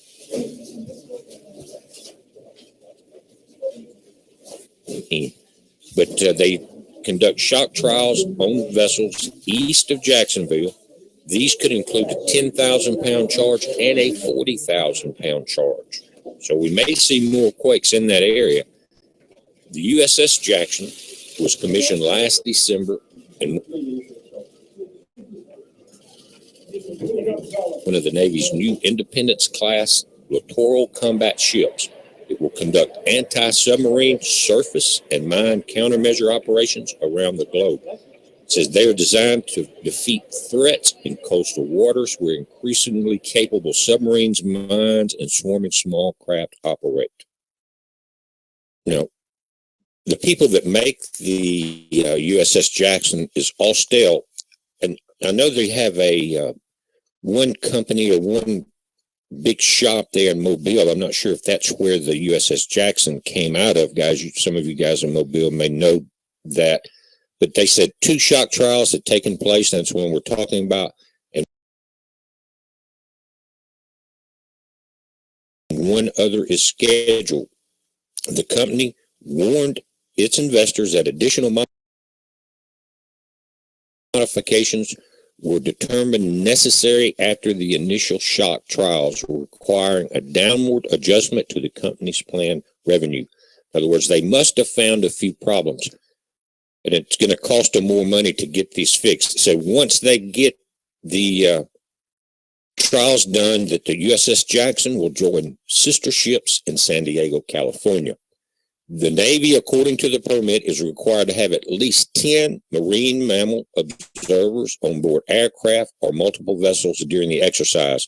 The Marine Mammal Stranding Network along the southeast coast has been advised to be on the lookout for any unusual marine mammal strandings. Guys, you know an explosion like that has to do a good bit of damage. And guys, you can see if you go to the USGS and you set the settings for 7 days worldwide, magnitude 2.5 plus, you'll see it's 217 earthquakes are in this map area. Now, if you'll notice, off Florida, they had changed that quake signature to a diamond instead of that circle. And that's 3.7 experimental explosion. You see that 160 kilometers east-northeast of Daytona Beach. Also in the Appalachian chain, 3.5, 3.4 was a mine collapse. That's 11 kilometers northwest of Richland, Virginia. Don't have much information on that, guys. If you have anything on that, come on the comments and let us know from any of you in that area. Now, what we've seen today, and I'm going to change the settings again, and this is today, 1 day, all magnitudes worldwide. What we're seeing are 2 strong quakes here in the Andes Mountains and just south of Mexico City. I think what has happened there to get those 2 quakes on that section of the Ring of Fire usually takes some pressure. You see other quakes around the world, 5.0, 5.1 Indonesia, and the 5.0 northeast of the island Fiji in that area. But these 2 right here, and you see the newer ones popping up along the San Andreas, were caused, I think, by a solar burst. I'll show you what I'm talking about. As usual, if you see these type of double quakes along that eastern side of the Ring of Fire, always come and look at the electron and the proton monitors aboard the ACE satellite. It's an early warning system for us here on the planet. And you can see a spike right there. That is in electrons, and it's from the electron proton alpha monitor. If you switch to both, you can see that you also had low energy protons. And this gap right here in information was caused when a filament released from the top right corner of the sun. I'll show you that. Wasn't that powerful, but we're in a solar minimum. Our shields are weaker. And so these impacts will become more obvious because of that factor. In other words, it doesn't take as much activity from the sun to create stress on our tectonic plates. Now, switching satellites to the Solar Dynamics Observatory, which is also, it gives you an Earth-facing perspective. In the top right corner, you can see that flare. And I think that was the explosion that was felt. Even though it was not a directly Earth-facing burst, it's strong enough to where the ACE satellite will pick up that energy as it expands from the sun outward and through, especially the inner solar system. But that loop that you see in that top right corner, guys, several of our Earths could slide through just the opening in that loop. But you notice in the center, those 2 sunspots continue to grow. We'll take a look at it from a different camera. Now, these 2 sunspots that we've been watching are almost the same size. Now, check that out. We'll look at one other with the blue section here behind it. That makes it magnetically configured to where you have that chance for solar flares. We'll take a look at NOAA's space weather prediction on this. But check that out, guys. Snake eyes right there. And this is a good perspective, just changing cameras on the same satellite. Gives you an idea of the size of those sunspots. We've seen them larger than that, but those are 2. They're very close together. You've got a magnetic configuration that's different from one another. Let's take a look at that. Space Weather is also watching this, and they're saying this big sunspot AR 2567 is regaining its magnetic complexity. And this has prompted NOAA forecasters to boost the odds of an M-class solar flare today to 25%. If such a flare does occur, it will be geo-effective because the sunspot is directly facing Earth. And that's what geo-effective means. And this is their sunspot listing. This is put together by the Space Weather Prediction Center and the U.S. Air Force. But 2567 is beta gamma, and that's what they're talking about, magnetically complex. And when you get it close to a sunspot like 2568, that is alpha, you actually, with those large magnetic connections, you get into a triple configuration pretty quick. But we're watching it, and we've seen these sunspots do this before, come across the surface, and as they reach the edge, start throwing out flares. It's just pulling out of that. But you have, not only is it Earth facing, guys, but the Earth and the sun has what's called, and you've seen it, a magnetic connectivity point, and that shifts around. But on this right side of the sun is you see the sunspots move to the right. That is this location where the Earth is connected to the sun. These large magnetic connections full of plasma. The satellites have shown it before, and they actually have a magnetic connection watch system set up. If you look at this chart, what they've got in time is you've got 4 planets that are showing up: Earth, Mars, Mercury, and Venus. And they're indicated, if you look in the bottom right, by the colored circles. In other words, Venus is the magnetic connectivity point. All right, we got Venus Bobby Powell up live. I'm going to go ahead and pause this and bring him on. He's got helicopters overhead.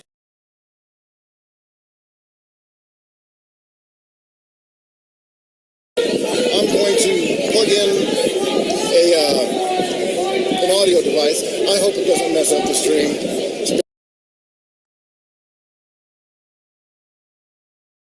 Bear with me for just 1 second. I'll try to keep it live.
That's where I did my advanced infantry training. Well, Camp Geiger. Yeah. Same difference. I can't plug in my. Oh, can I plug it? Yeah, this is where it plugs in. No, that's not where it plugs in. Should be on this side. Is it? I think it might be covered by one of these corners. No, not on that side. What are you tearing right now? 45. 40.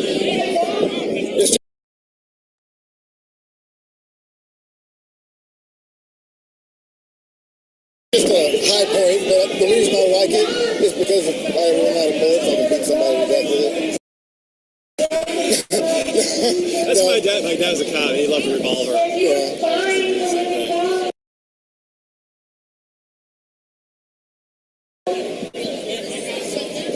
It's got to be around here somewhere. Yep, there it is, underneath that.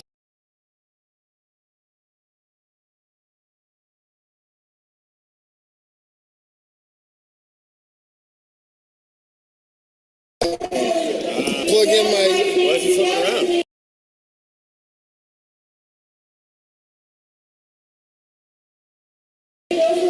I tried that, and then if I flip it around, then the camera's cut.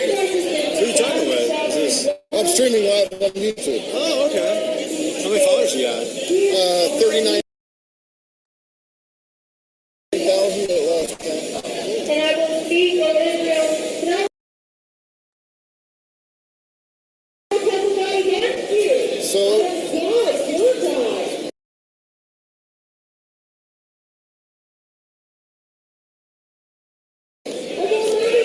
we're just going to have to deal with the wind without a windscreen.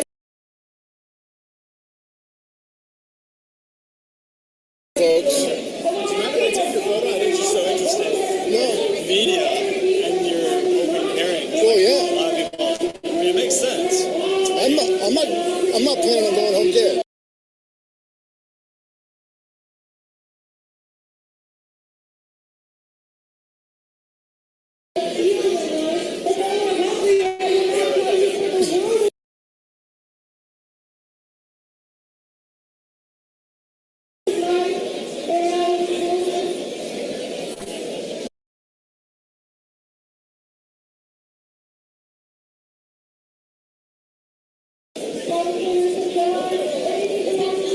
Yeah, we'll change scenery here in just a minute, folks.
After I got out of the Marine Corps, I went to Spec Sergeant School of Broadcast Arts.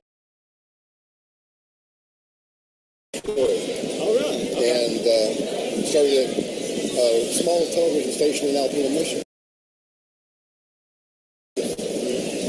And that was where I met my wife. She, after we had been together for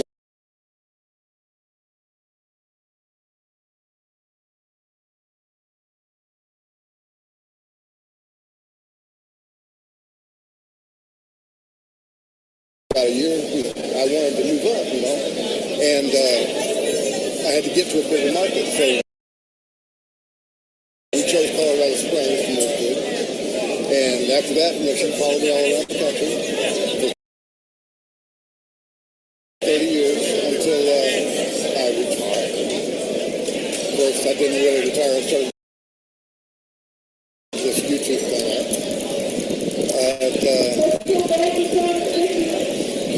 No sooner did I get her back home to Alpena when she went before I bought her. She got back to the house. So now this is what I got left.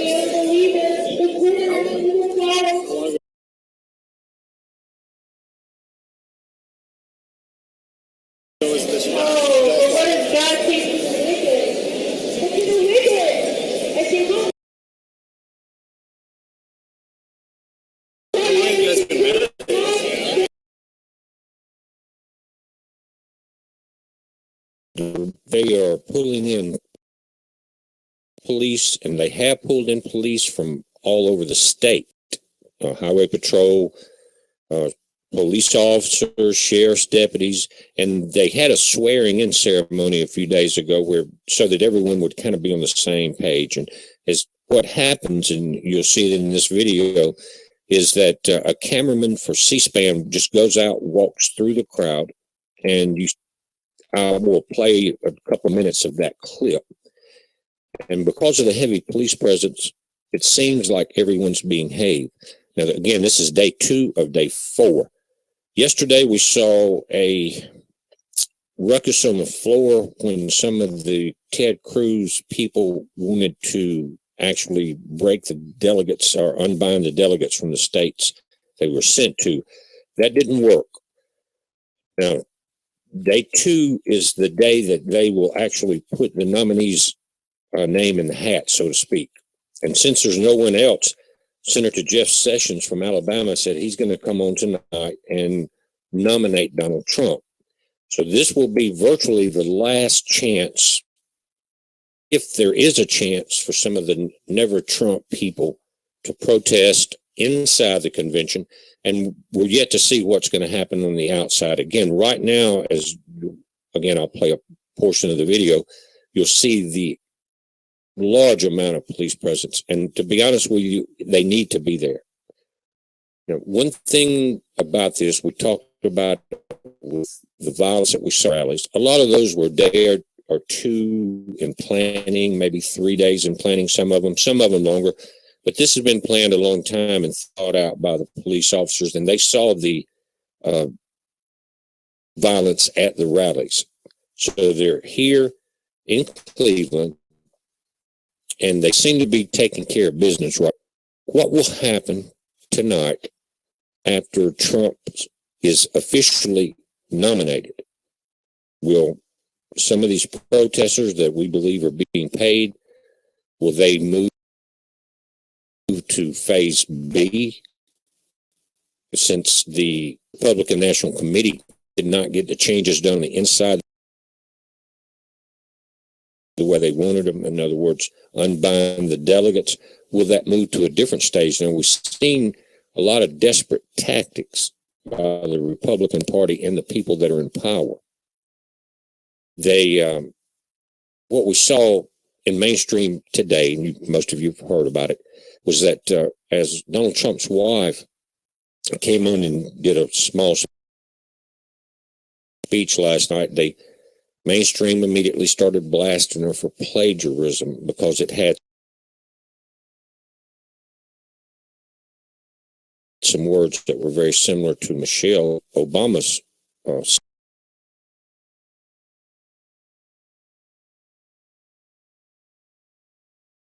speech.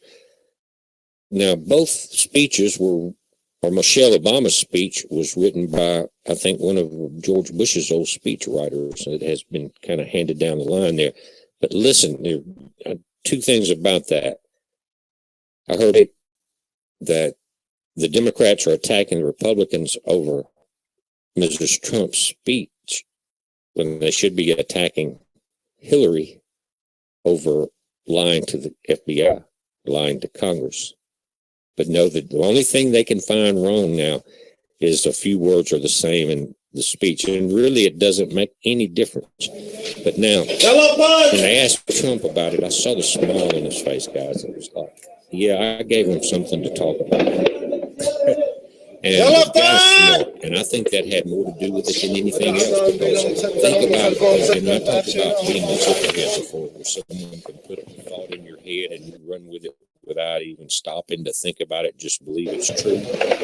Well, when Trump did this, they ran with mainstream. And I guarantee you it was on purpose. They mocked what was being said, but it definitely changed the mainstream view and tactics of the attack. Trump was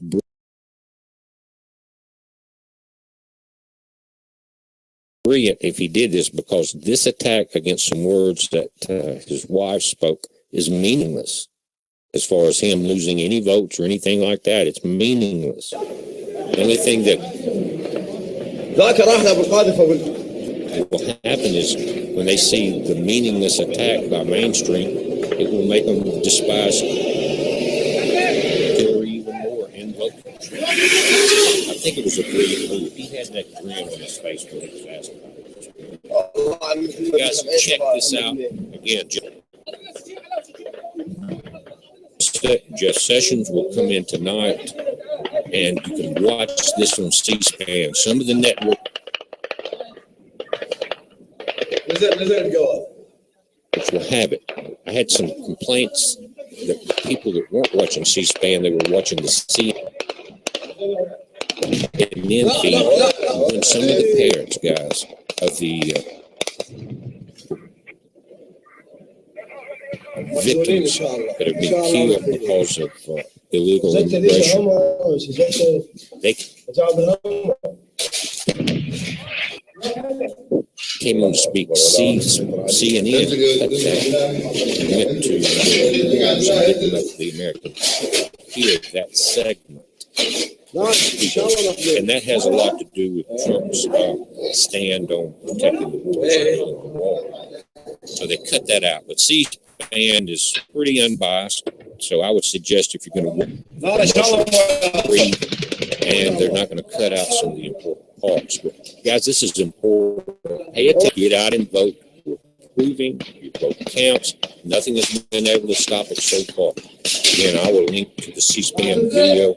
And watch it tonight live, guys, because you're not going to have the commercials, and you won't have them switching away on something that's important that's for the Republicans. I know if it consults Hillary or that campaign, they're going to try to cut it off immediately. Keep an eye on it.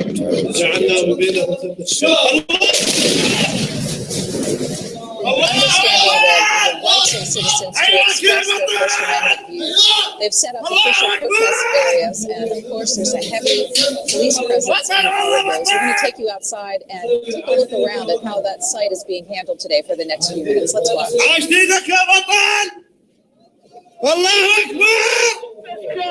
Need to see the that's the revolution America needs. The life of Jesus matters. That's the life that matters.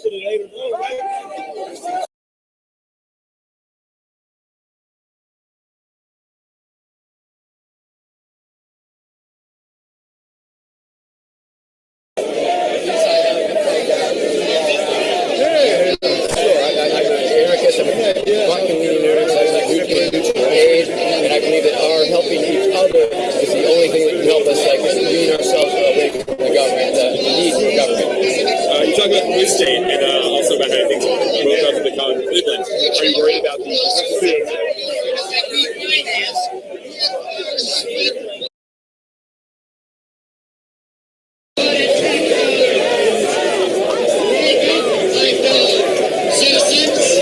taxpayers, watch where the money goes.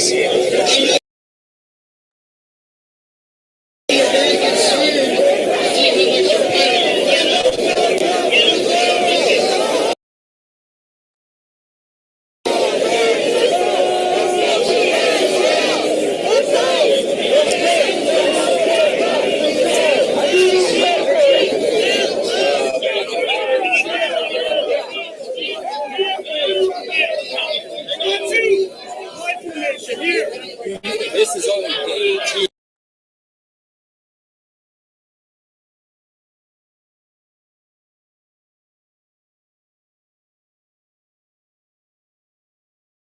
This is only day 2, and it's only going to get better.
you, America.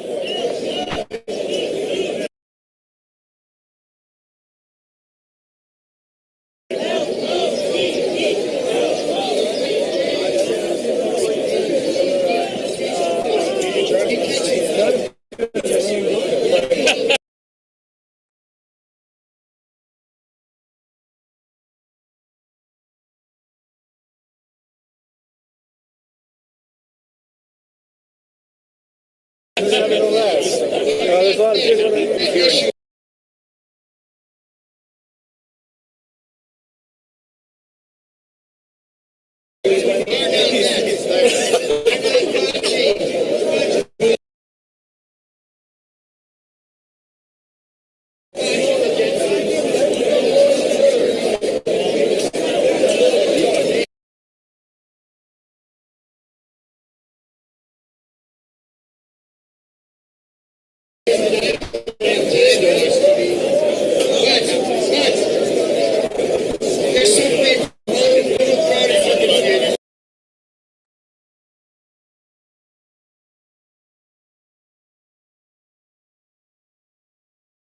They're sitting in detention centers.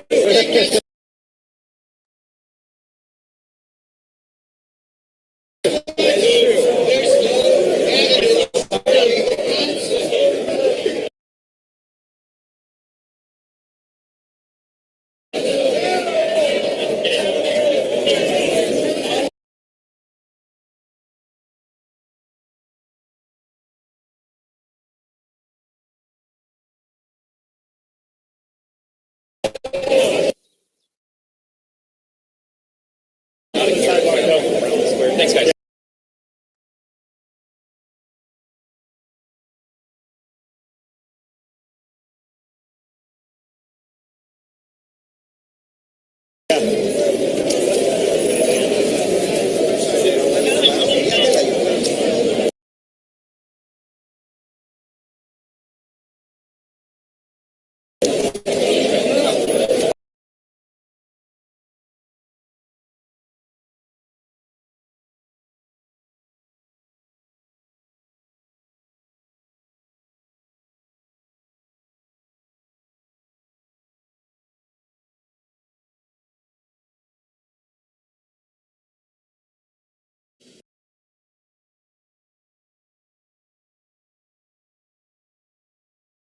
You know, another thing I'll mention about this whole Trump thing, and you have to understand, so everybody knows I'm not pro-Trump, I'm not anti-Trump, Approximately 3:30 a.m. I'm not pro-Hillary, I'm not Southeast anti-Hillary. District had just finished a call for service I'm a in realist. 2900 block of And, Eastern Avenue. Suddenly, a Toyota you know, RAV4 so struck one of I the patrol cars agree that was with parked at the location. The crash was captured on an officer's body-worn camera. Pierce Fortunately, watch the that I officer think was is, not inside of his patrol car. I think it was done and on the purpose occupants inside as of the far other as, vehicle were injured. The driver of the RAV4 told investigators that as he was far as the looking down, speech. playing the Pokemon But Go here's the game. when he other struck thing the that patrol happened car. last night.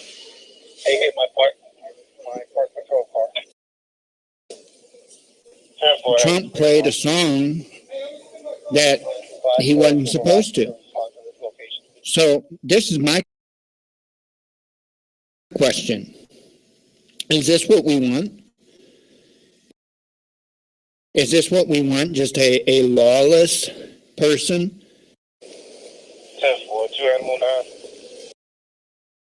That doesn't care about what anybody else thinks, just does what he wants? You guys okay? I would argue that that's what we have in office right now. And to go along with what I've been saying the entire time is what's happening right in front of our own eyes.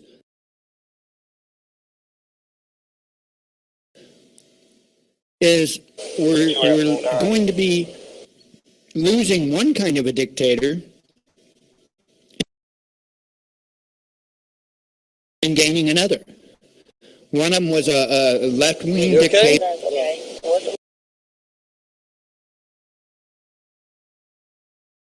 And now we're going to go with the right-wing dictator. That doesn't seem to be the answer to me. It just doesn't. That's just my opinion.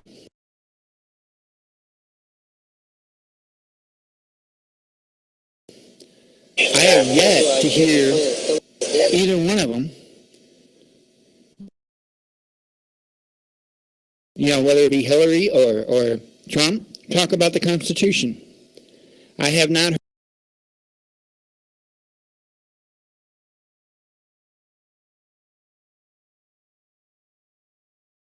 heard the word Constitution out of their mouths one time. I haven't. A friend of mine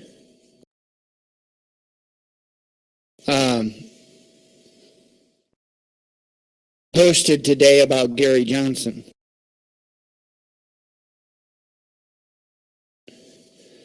Another friend of mine commented on their post with the old rhetoric of,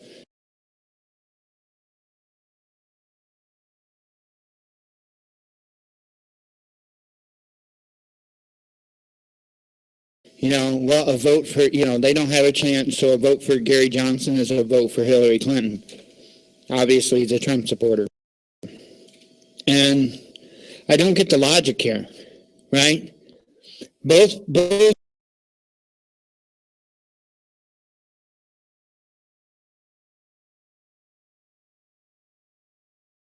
sides, both the Republicans and the Democrats, have a majority of them have spoke up and said, I don't know if this really represents what we want to represent.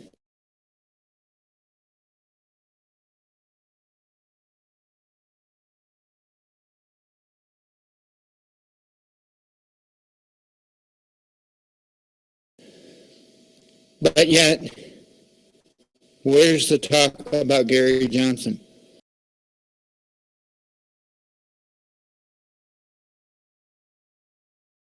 He's a very valid choice. And I'm not saying I support Gary. And the interactive console makes it easy, setting clear targets that motivate you to do more. Push really hard and then pin the needle, so it was a game. I beat Johnson. What I'm saying is what we're doing is absolutely insane. It's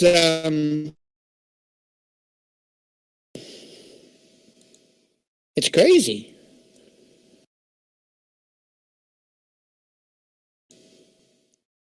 There are more than two choices.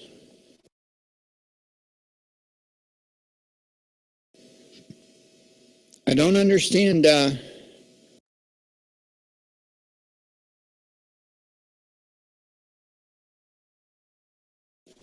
why we have to go this route.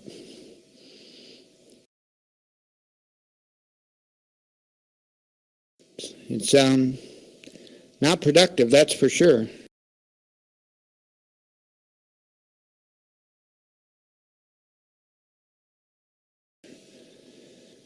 Had a video I was going to put up.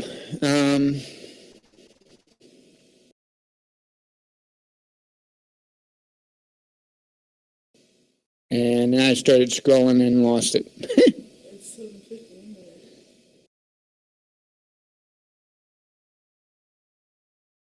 Yeah, I know. All right, let me play this from Canadian Prepper while I get everything set up and ready for the show. So this is Canadian Prepper.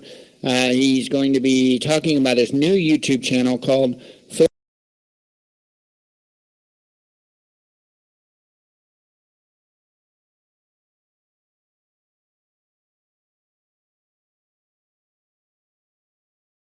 Philosophical Survivalist.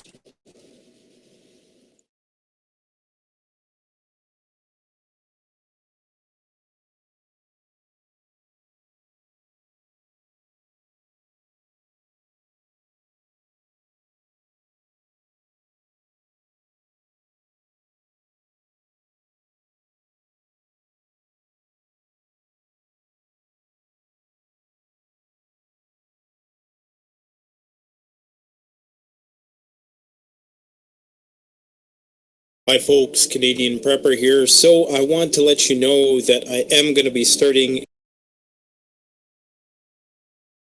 a new YouTube channel because I cannot keep my mouth shut anymore.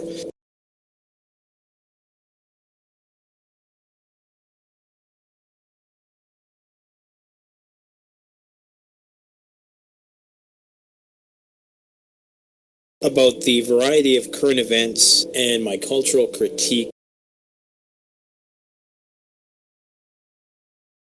philosophical stuff, political, so on and so forth. And I don't want to contaminate the otherwise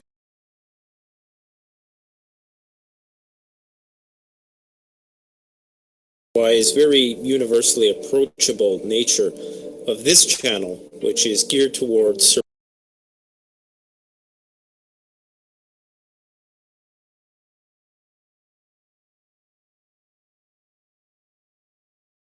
survivalism and prepping. So I'm going to post a link to my new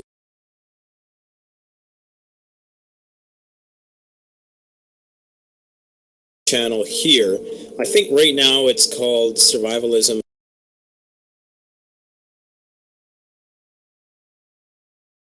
Philosophy and Politics or something like that. And on that channel, like I say, there's still going to be tying everything into what I would call a philosophy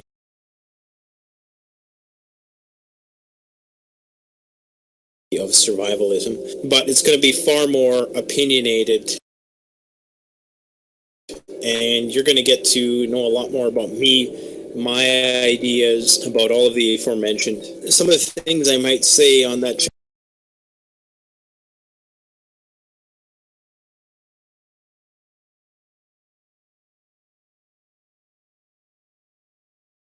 will be far more controversial and dramatic, although it's typically going to continue in the same equitable style as I presented some of these topics on this channel. But I just wanted to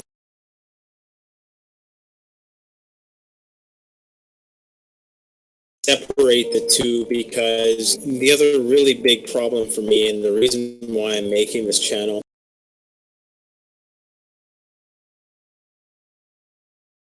is because it's very hard for me to be able to format and edit and produce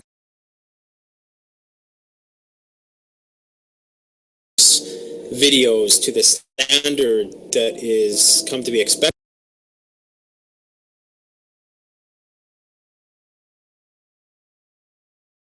on this Canadian Prepper channel, in the amount required for me to touch on the issues that I would like to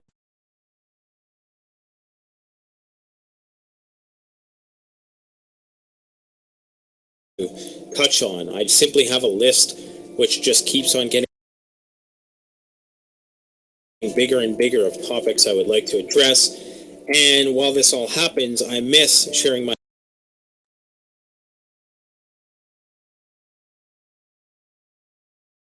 input on current events. So that's what that channel is going to be for. It's going to be more of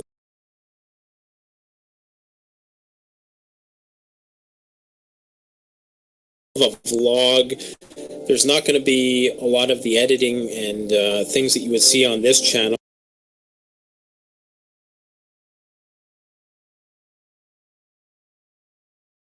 You're still going to get the after the collapse videos, the gear reviews, the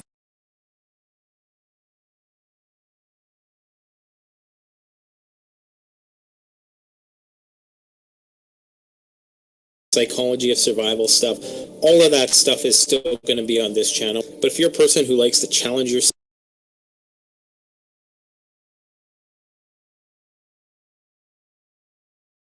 to think abstract, and you like the more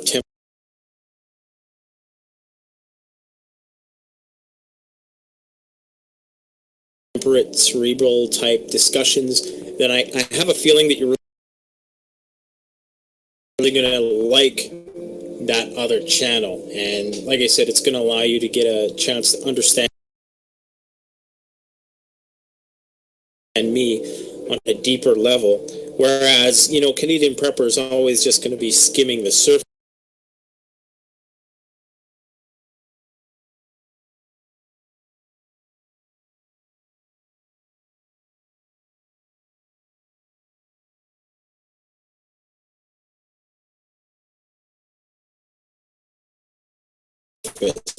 Of what I know about world, so to speak. But if you really want to know what I know, go over to that channel.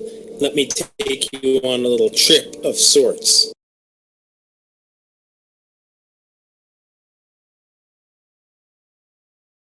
So my first video is pretty lengthy. It's probably going to be about 20 minutes.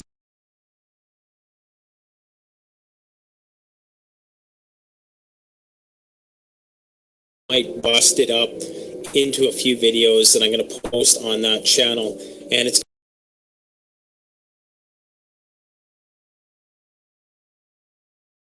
going to be all about stupidity, politics. I'm going to talk about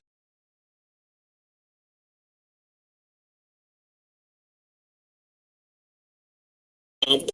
I'm going to talk about some of the policies. I'm going to talk about Black Lives Matter. I'm going to talk about a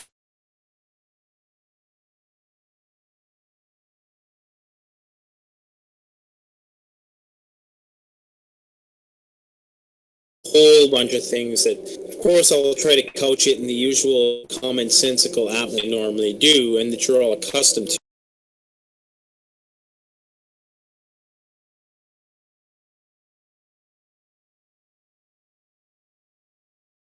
to on this channel.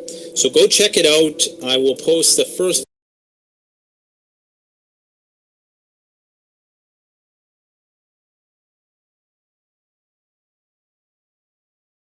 video on there probably either tomorrow or in the next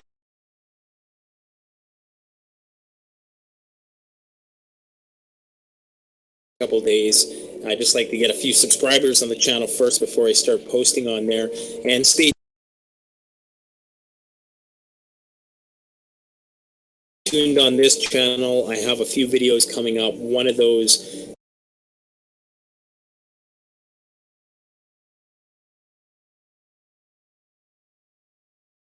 is an After the Collapse installment, which I believe is very timely. It's going to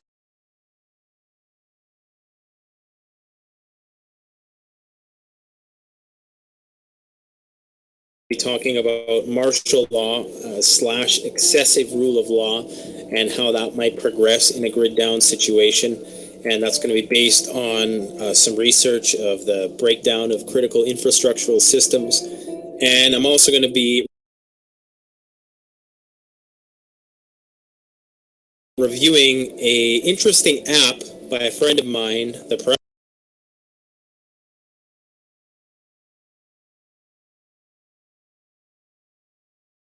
Hub, and also there's gear reviews, survival psychology,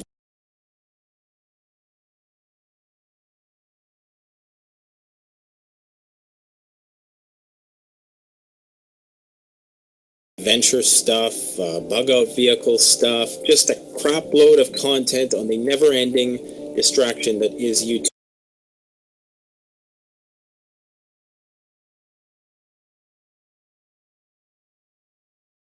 Coming your way. So stay tuned for all that. Don't forget to subscribe to both channels.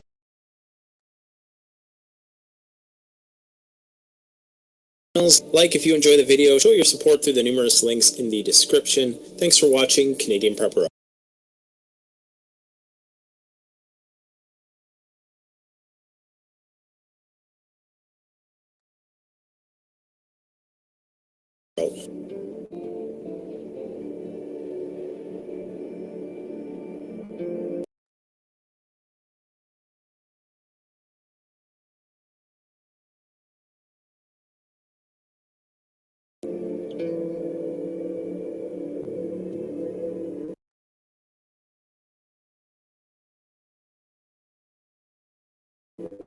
Check out the Canadian Preppers Network blog, an excellent resource for survivalists and preppers.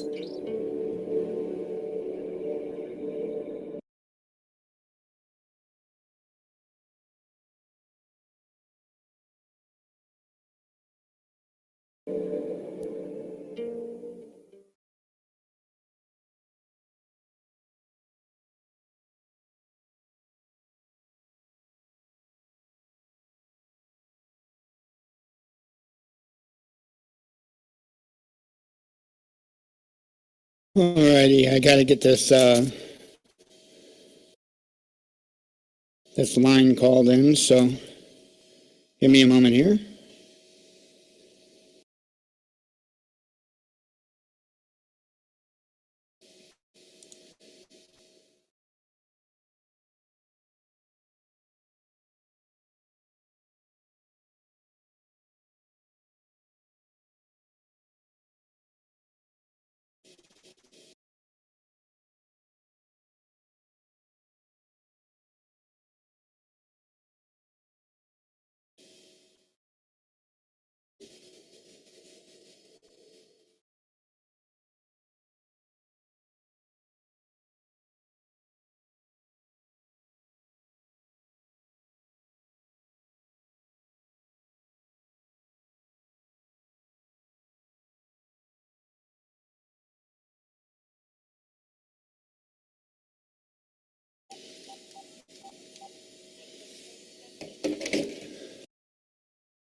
Oh, fun, fun, fun.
This campgrounds over 20 years ago here. They have established NGOs, 501c3s that are funneling terrorist money and driving their agenda in order for them to events here and infiltrate us. And that's been going on for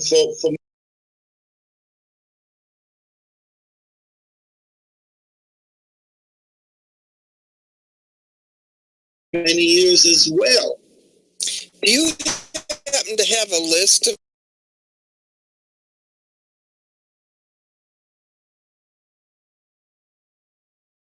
those 501c3s?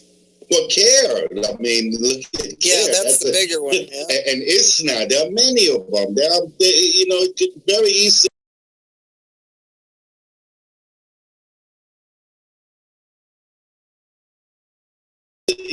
be, I mean, we post them once in a while on our page, again, because American Bikers United Against Jihad is about educating and raising awareness in order to grow the support base of this movement.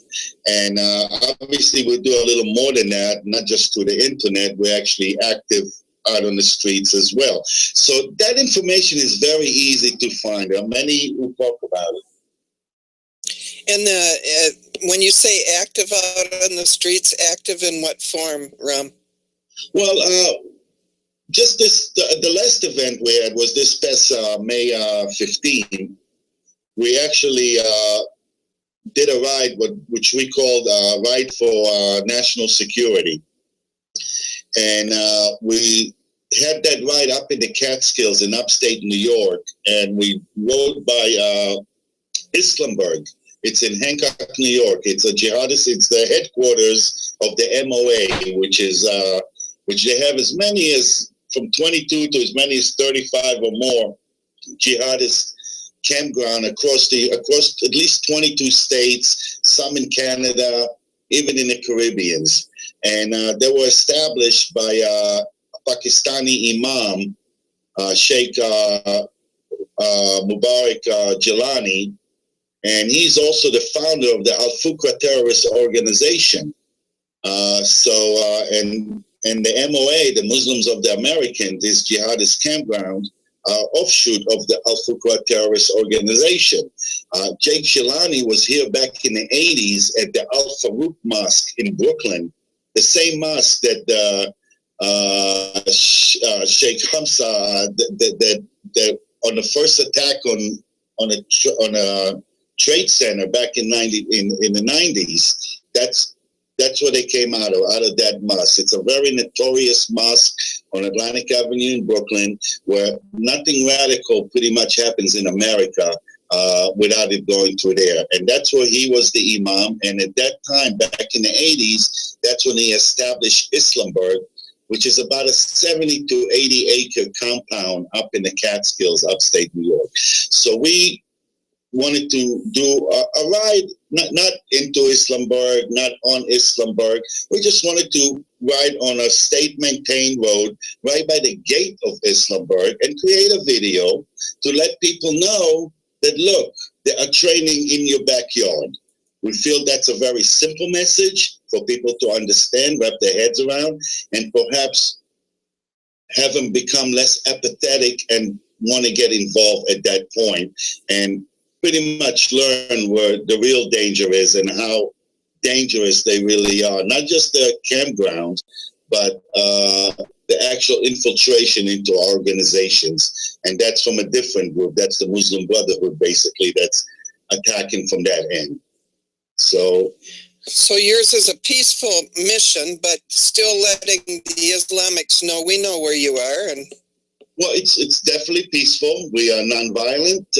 We obey the laws, and we feel that's the most effective way to grow the support base. Because who cannot be for national security? You could be a liberal and you should be for national security.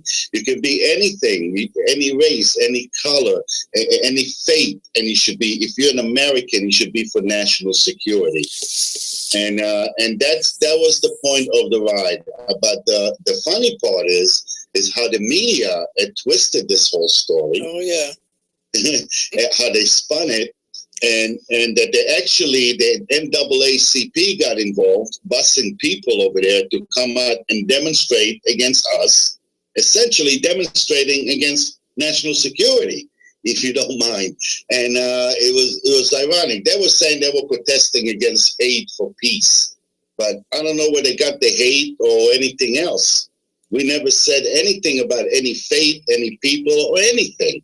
We just wrote a right for national security. We were calling on the United States State Department to relist the Al-Fuqra terrorist organization back on the international terrorist list, so the FBI could become a little more proactive in the surveillance and action with the MOA campgrounds. That's all. That was our message. That was our promotion. That's what this was all about. Yet, the media headline is a biker group writing against local Muslim community. Where they came up with that, I have no idea. It's from wishful thinking or their own idea of what's going on. We never said anything of such sort, and that is not what we were doing. We were not writing against anyone. We were writing for national security. And at the same token, the state police got involved the minute they heard of our ride. Two detectives from the New York State Police took a ride from Binghamton, New York, down to the Jersey Shore to talk to Lisa and myself about, they wanted to know what's on our mind. I mean, if we would announce that we were riding by St. Patrick Cathedral, I don't think anybody would give a care or would call, police will contact us or anything of that nature. Why in this particular case we got this kind of reaction, considering our message? So it was very interesting day, to say the least. So basically, this is where we stand. We need to send out information, have people hopefully wake up and become more active and get involved in this movement, as I like to say. There'll be other things that we're going to be doing, obviously, other than take rides by jihadist campgrounds, which will be an annual thing. We like to go out there in groups of bikers, so we can get people's attention and pass out pamphlets educating about the threat of jihad in our homeland. And from there, build up from there. There are many, many things that we can do. Highlight particular mosques, such as the Al Farouk Mosque in Brooklyn, and maybe even organizations such as CARE and ISNA, and what they educate about them, and even writing into some colleges at some point, because many of these organizations have organizations in our universities, such as Students for Justice for Palestine. That's an offshoot of CARE, of Hamas. They are terrorists. And when they act up and they behave in their anti-Semitic behavior of intimidating American Jewish students in those colleges, we like to maybe take a ride and show support. Let them know that we're with them, that we understand, and we know who they are. You know? Exactly. You know, I'm looking over here on your page right now, and I'm seeing that in the mainstream news, if it was coming out, I would have got this, and I did not get this, but this 17 hours ago. The Daytona Beach Police Department found one of their patrol vehicles in flames early Sunday morning. A note was found with the wreckage reading "Black Lives Matter." A Sterling of Castile, and I won't say the word, the police, stated authorities in a news release. Now, why is this not just all over the news? Because this was done in front of an Islamic center. Yeah, and also some of the headlines after the Baton Rouge shooting was Marine shoots police, you know? Because the guy was in the Marines. Nobody ever reported that he was also part of the Nation of Islam, you know. But that was the headline, because he was a Marine at one point. Ex-Marine shoots police, you know. See, everything they're doing right now is to divide us all from each other. That's what it's all about. Well, that's Saul Alinsky tactics. That is exactly. It's not just on a racial baseline. It's also on a gender baseline and on a class baseline. Rich against poor, men against women, black against white. That keeps us from zeroing in and minding what they are doing. We're too busy with each other. Yeah, and now we're going to separate us all from the police. You know, most police are good people. They are mixing in where they have federalized the police departments. They're mixing in bad ones, and they're telling them to do these things that they're doing. And so that's making the division. That's making the problem. And people don't see. They just can't open their eyes far enough to see in front of their face to understand what's happening. If they tear us away from the only security that we have in our general areas, then what are we going to do? See, they know that we've all learned that the sheriffs have all authority in each county. So what do? You divide them all so that we won't trust them. I lived through this in Honduras, and I know you couldn't trust one cop. Well, yeah, they're very corrupt in South America. I know that of experience, but let's not even go there. The police here is a whole other ball game, and I think they are wonderful and they are great. And just imagine what would happen without them. I don't so much agree that they're inserting bad cops to do bad things, because they basically, what's happened, it's the good cops doing a good thing, but they are turning it into a bad thing when it's not. Like the whole farce, the whole canard of hands up, don't shoot. This guy was a hoodlum and a criminal. He was going to kill the cop if he could. You know, this cop did everything right, but look what came out of this. These are the general police, Ram. These are the general police where they're trying to make a division. And so this cop here in Minnesota, when he went to pick that guy up the other night, he did it with complete knowledge that this guy's exact picture. If he don't have a twin, it was him that had just robbed a store. But now what have we done in Minnesota? We've taken the police and knocked him down to the ground, and we have buried with honors this criminal that probably was the one that was in that grocery store. It sure was his picture. So everything is inside out, upside down, being turned around. Well, it's called ideological subversion. Yeah. It has 4 stages, basically. It's like a psychological warfare that was actually inserted here years ago, as I said before. It has like 4 stages that it works. It's first it's a demoralization. You got to demoralize us as a society, and then it's destabilized us, and then there's the crisis part where they create the crisis or use ones that are there, and then normalization again, only this time under a whole other situation and level where they are in charge and we are basically lost all our freedom.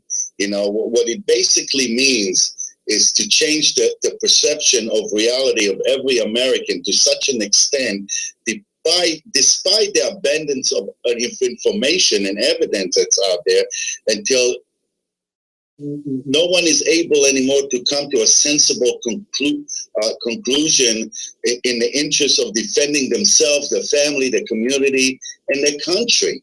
It's that bad, and it's self-perpetuated. Once it started and those kids grew up and they became teachers and news media and journalists, it continued. They are indoctrinating the next generation as this, and it's so on and so forth.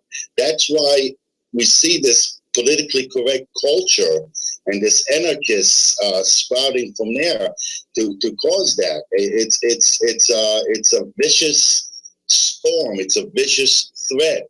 And as always said, we have the perfect storm of brewing, because when you add Islam into that equation and they create an unholy alliance between this anarchist left and this PC crowd and the ideology of Islam, they created that alliance, and this is the perfect storm that hitting us all patriots right over our head, that we need to stand up and do something, or we will disappear. We're in serious danger here. There's no question about it, and it's coming just more than just one direction. Yeah, that's for sure. I know that a lot of people have a lot of hope built up right now that Trump is going to pull him out of this, but I don't think so. Look, Trump is going to be, even if he's elected for 2 terms, he's going to be around for 8 years. It's going to take a lot more than 8 years to turn this around. And it's unless it's done with our kids in the school over a couple of generations, it's not going to change. Trump can make the economy good. Trump can make these corrupt politicians shake in their boots and maybe straighten out a lot of that stuff. But what happens after Trump? What happens after 8 years? Mm-hmm. I mean, especially with this VP pick, I got to tell you, I'm very disappointed. I mean, he's an establishment guy. Is he the next guy? We're going back to the way it was after Trump. I mean, what's going on? Yep, that's exactly right. I don't, one man can't do this, though. They just can't. Not in 8 years. It's going to take it, yeah. Well, it needs to take that. It's education to our young. They got our children. They really do. They have them. And they have brain. They are indoctrinating them. And that's where it all stems from. And unless we can do that in our school, re-educate them the proper way, for capitalism, exceptionalism, American freedom, Constitution, it's not going to change. It's going to get worse. And I'm scared to think what the worst part is, how bad it would be. Yeah. But once any society, once they feel they're being taken within or to an invasion or whatever, there will be a nationalist uprising. And history is very clear when it comes to that. It happens everywhere. It's starting to happen in Europe. with Pegida and EDL and so forth. And obviously here as well with the bikers, and hopefully many others will join. The bikers are not going to do it alone. The bikers can lead the way, but we need the support of everyone. Yeah, that is something that I noticed when I guess it was a couple of years ago already when we did the biker run to DC and with the truckers. Oh, the 2 million bikers to DC? 2 million bikers to DC, yeah. You see, isn't that amazing? When the bikers came down the road, I had the cameras going from the street cameras. Right. And the people's faces just absolutely lit up with hope. Yes. There were tears on everybody going down the road because we knew that that's what we have to have. We have to have groups like the bikers and the truckers standing up. Well, look, the truckers could shut the country down, period. Absolutely. In no time. Yeah. If the truckers don't roll, nothing goes nowhere. That's and right. that's a big danger, no question about it, but again, we got to work on the people's mind first. We have to have this state of mind across the country with enough numbers, with enough people. And once we accomplish that, then hopefully we can, with that alone, change things by electing the proper leaders to do the right changes, such as Trump. If that doesn't work, the next step will be civil disobedience. That will be the next step. But you got to have that state of mind before you can take that next step or two. And civil disobedience, hopefully, if we can do it through political discourse, then to civil disobedience. Hopefully we don't get there. But even if that doesn't work, then we know what the third stage is, and we hope we never get there. Yeah, exactly.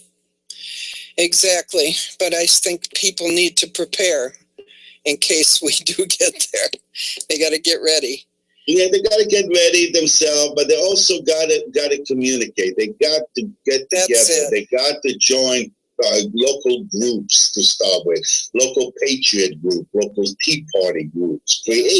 Create your own group where you're in communication with people that can do different things. That's a start. Once you have groups like that all across the country, eventually these groups can someday unite as well. And that's the way. Those are the preparation that we need to take right now. There's no work on our state of mind, work on this movement, on this way of thinking. And if we got that going and we're communicating with each other, we're connecting with each other, it's very important because you don't know the day they're going to come where they're going to cut off the internet and what happens then. Yeah, Mike and I were talking about that the other day. That's probably coming very soon. At least we know already that they're controlling the internet, because I'll tell you, I've tried to file several things, post several things on Facebook, and I just keep getting it up that URL doesn't exist, and they won't let me post. Well, Facebook, the censorship is a whole other thing. I mean, we have dealt with it now for years. Initially, we still have the page Islam Exposed that's approaching 100,000 followers, but our original Islam Exposed page had over 250,000 followers, and they flat out unpublished it. And we started a new page, and that grew, and unpublished that, and it's on its third run, as well as the biker page. We had close to 150,000 followers before they unpublished our biker page, and now we're starting again. We're closing in a short time. We're closing on 25. But this is the fight that we fight on Facebook. They don't police it themselves. They allow people to report other people, and according to the reports, the amount of reports, they just depends on who looks at it, decides whether to unpublish it or not. I've had situation where there was a post reported and was not removed, and yet it was reported the same post on one of our page, and it was. was removed. So on a different place, it met community standards, And in our place, it no longer met community standards. And that's what they do. We actually, two colleagues of ours, friends, administrators, ex-administrators, because of the bans, they no longer can do it because they need to stay afloat, coming out with a book.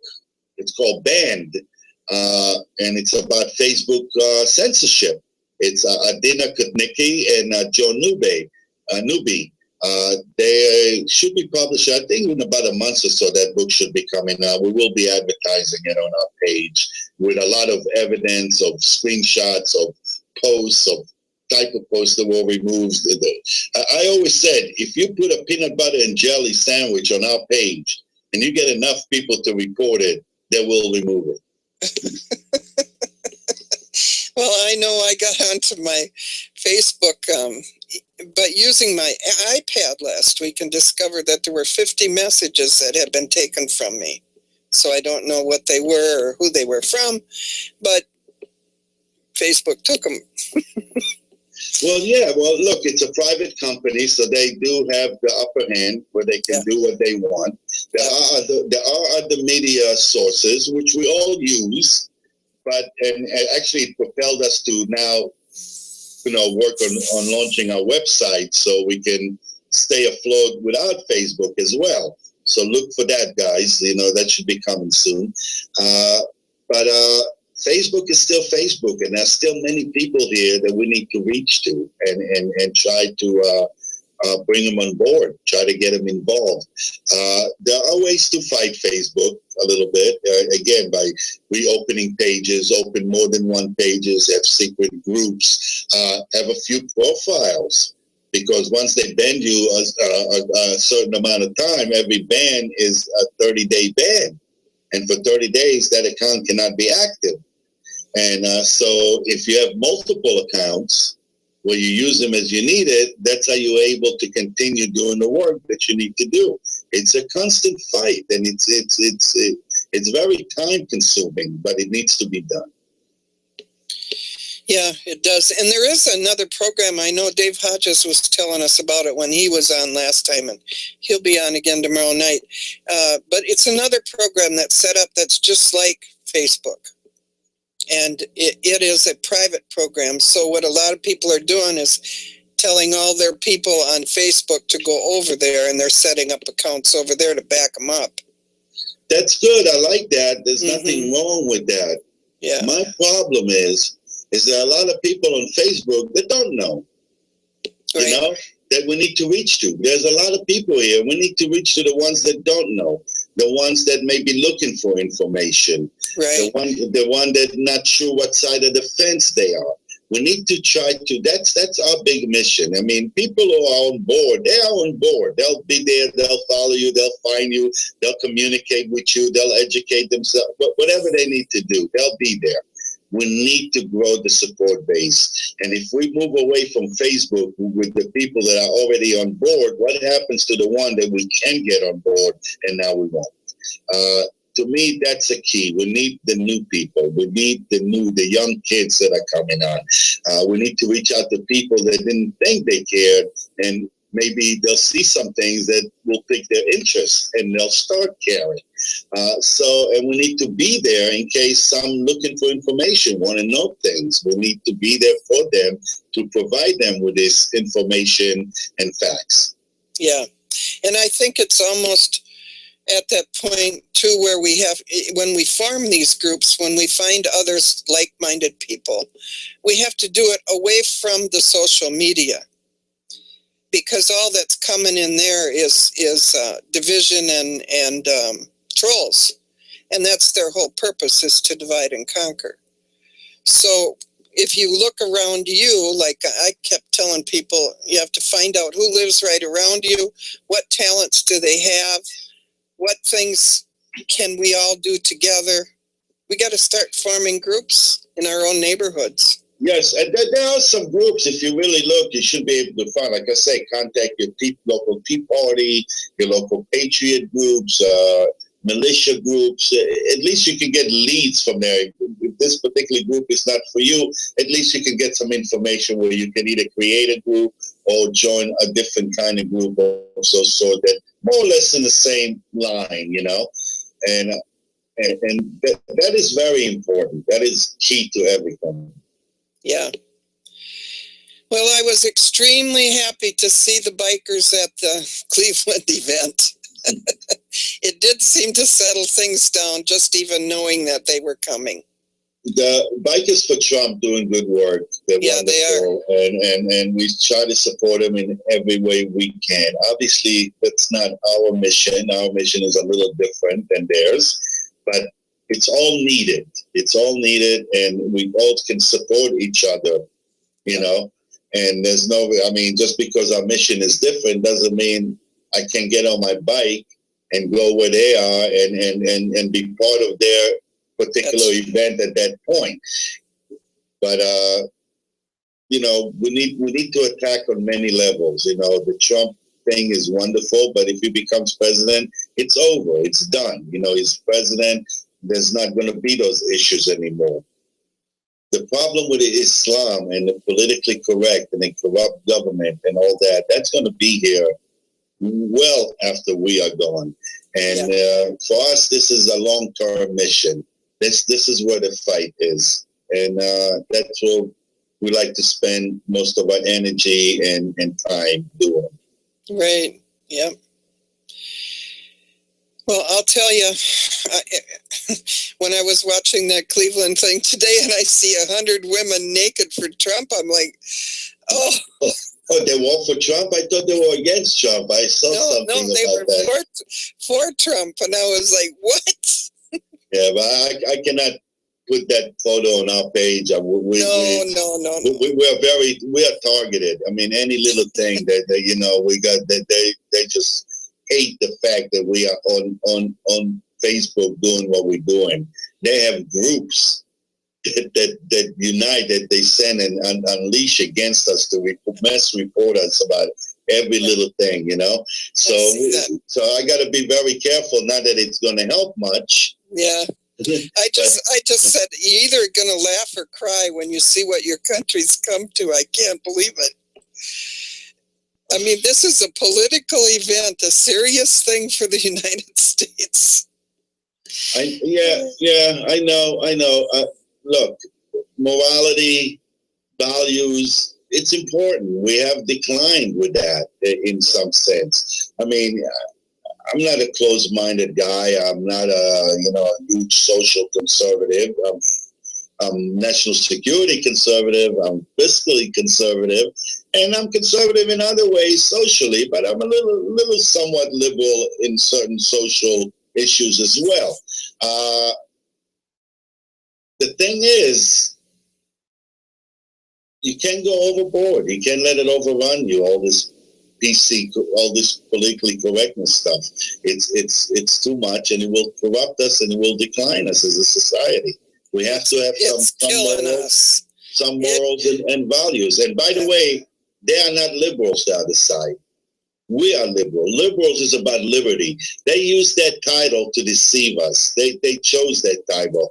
That title. I don't know anyone in the Democratic Party that is a liberal. They're not. They are socialist Marxists. That's what they are. And progressive. What do you mean progressive? Where are they progressive? They are regressive. They're not progressive.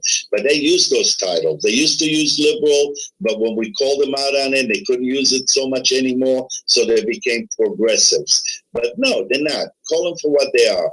That's the one thing I respect about Bernie Sanders. Not that I would ever vote for this guy. At least he admits who he is. You know? Yeah. They won't. The others won't. You know, they're liars and deceivers, and they'll use whatever title they can in order to hide who they really are. I see a question in the chat room, and it's probably pointless, but I'm going to ask anyway, because I think, well, I'll ask. Do these guys, and they're talking about you guys, do they go overseas in the Middle East and fight jihad over there? Why? They're over here, right? Yeah, we're have a military to do that. If that person understood how dangerous the threat of jihad here in America, their head will spin. And it has nothing to do with the violence either. It's the infiltration, it's the stealth jihad that's eroding us within, and they are far advanced when it comes to that. And we need to fight it here. You know, they are in our backyard. That was the reason of the ride on a jihadist camp. Let you know they're here and they're training here. And not only that, they are well advanced in taking us within. All people have to do is look up the explanatory memorandum. The explanatory memorandum is a legal document that was introduced into court in the biggest anti-terrorist court in U.S. history, the U.S. versus the Holy Land Foundation. And that's where CARE and ISNA were unindicted co-conspirators as well. That document was uncovered in Virginia in an FBI raid on anti-terror FBI raid on an apartment. And they uncovered this memorandum. It's called the Explanatory Memorandum, which is the strategic, the Muslim Brotherhood strategic plan for North America, where they explain step by step how they're going to accomplish this, how they're going to open those 501c3 NGOs, and many of them all across it, and how they're going to infiltrate our universities, a school, a textbook publishers for our public schools, our law enforcement, you name it. They look at us as built from organizations and institutions, and they want to infiltrate every single one of them in order to drive their agenda and their narratives. And they have been doing this for a very long time now. And this is where the big danger is. As the numbers grow as well, they become a very serious voting bloc. And that basically end America as we know it if they succeed. And they can succeed, and they will succeed unless we do something about it. And again, everything that I'm saying here, it's not stuff that I've figured out or investigated or found out for myself or assuming or accusing. Everything I'm saying here is strictly information from our own law enforcement and from them themselves. I just listen well. And something my grandfather always used to say to me, he said, Rob, if somebody tells you they want to kill you, you believe them. You know, and you go from there. And this is what this document is. It explains it step by step. It's there in black and white. It's a court document.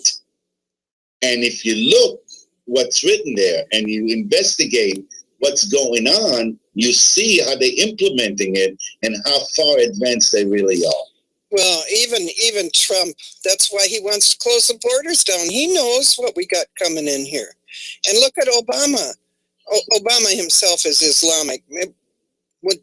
He's definitely a Muslim. There's no question about it. Yeah. I mean, look, the guy was born to a Muslim father. In the eyes of Islam, he is a Muslim. There's no ifs or buts about it. He grew up with, and then even when the father left and his mother remarried, she married another Muslim man from Indonesia.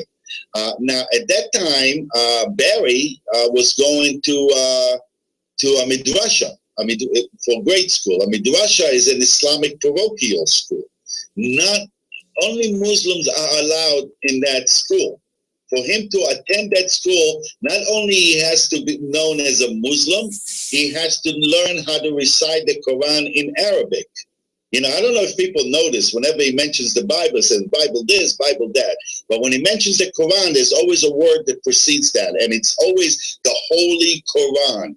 Listen to his tape. Listen to what he says. It's always the Holy Quran, but it's never the Holy Bible. Okay? Okay, so he is a Muslim. The fact that you can say, okay, his mother wasn't gold. But he wasn't raised as a Christian. He was raised as a Muslim. And just because you sit in a church doesn't make you a Christian all of a sudden. You have to make a conversion. When did that ever happen officially? Can somebody tell me that? Well, I don't think it did, and it's kind of interesting because wherever you see him in a crowd of people, behind him you will see a particular person there, and she is the ex-wife of Malcolm X. So he is definitely still connected to that faith. He definitely was. If his actions don't tell you that, I don't know what you're watching. I mean, it's very obvious. Absolutely. You know, everything he does, it's like you're right away, defend it. Why? Yeah, There's I don't no point in it. Why are we defending it? Why are we? I don't get it. I don't get it at all. I mean, why? Because most Muslims are peaceful? Whoop-de-doo. So bravo for them. Let them join us if they are. That's you know, right. that doesn't mean anything. That's so totally irrelevant that it's mind-boggling. We're concerned with the ones that are not peaceful. That's right. Or that support the non-peaceful one. You know, that's what we're concerned with. And the numbers are huge when it comes to that. It's not a handful. You know, when they say they're lone wolves, I mean, it blows my mind. I mean, there's 1.6 billion potential lone wolves out there. Yeah. Yeah, I know. I think it's just all people have got to wake up, but I don't know. The other day I found myself praying and I asked God, maybe you could just make us all be born with tails, and when they crawl back in their hole, I'll just pull them out. Because that's what's happening. They're coming out, they see the truth, they know the truth, and they're running back in their hole because they don't want to deal with the truth. Well, they're going to have to deal with it sooner or later. And I tell you, look, to be honest with you, I got to tell you, Lisa and I started this many years ago. And back then, you know, the support base seemed to be very low. When we started pages, it took a long time to grow. Other pages were around, you're talking a few hundred followers, maybe a page that had close to 10,000 was considered a good big page. But today, when you look around, that has changed. These pages that are coming out in our support, in this movement, have huge followers. Yeah. Many more people are coming on. I really, truly believe that people are starting to move, starting to do things. Even after our ride by Islamberg a few months back, we already see what that created. We see how many people this motivated that are contacting us, that want to be involved and so forth. So it is encouraging. I got to be honest with you. Not that giving up is an option. That is certainly never an option. But I think it is encouraging. I think it is growing. And I think we need to continue to do so to get this frame of minds in our head that we're ready to take the next step if necessary. Yeah, and it is necessary. It's becoming very necessary. Well, we hope now. We hope if we get enough people, we can use political discourse to change things. Because if we insert the right people into the right offices, things can change. We don't have that power yet. It doesn't seem anyway. But hopefully we can get there. And if we can do it that way, that would be the simplest, the easiest, the quickest way to get things done. And we're on our way. Because people, after America, there is nothing. There is nothing. Period. For the world, for the entire world. Yep, that's exactly right. And I don't know if people understand how serious all this is. I don't know. America is the core of freedom throughout the world. Yes. It really is. That's the heart. That's our king in a checkmate game. If they take that, that's it. Checkmate. Game over. Yeah. Yeah. Well, I don't know, Mike. What do you say? Oh, there's a mic there? There's a mic here. He's hiding. Oh, hi, Mike. Hey, well, I don't know. I'm a bit conflicted on this. That's kind of why I kept my mouth shut. You know, my whole thing of it is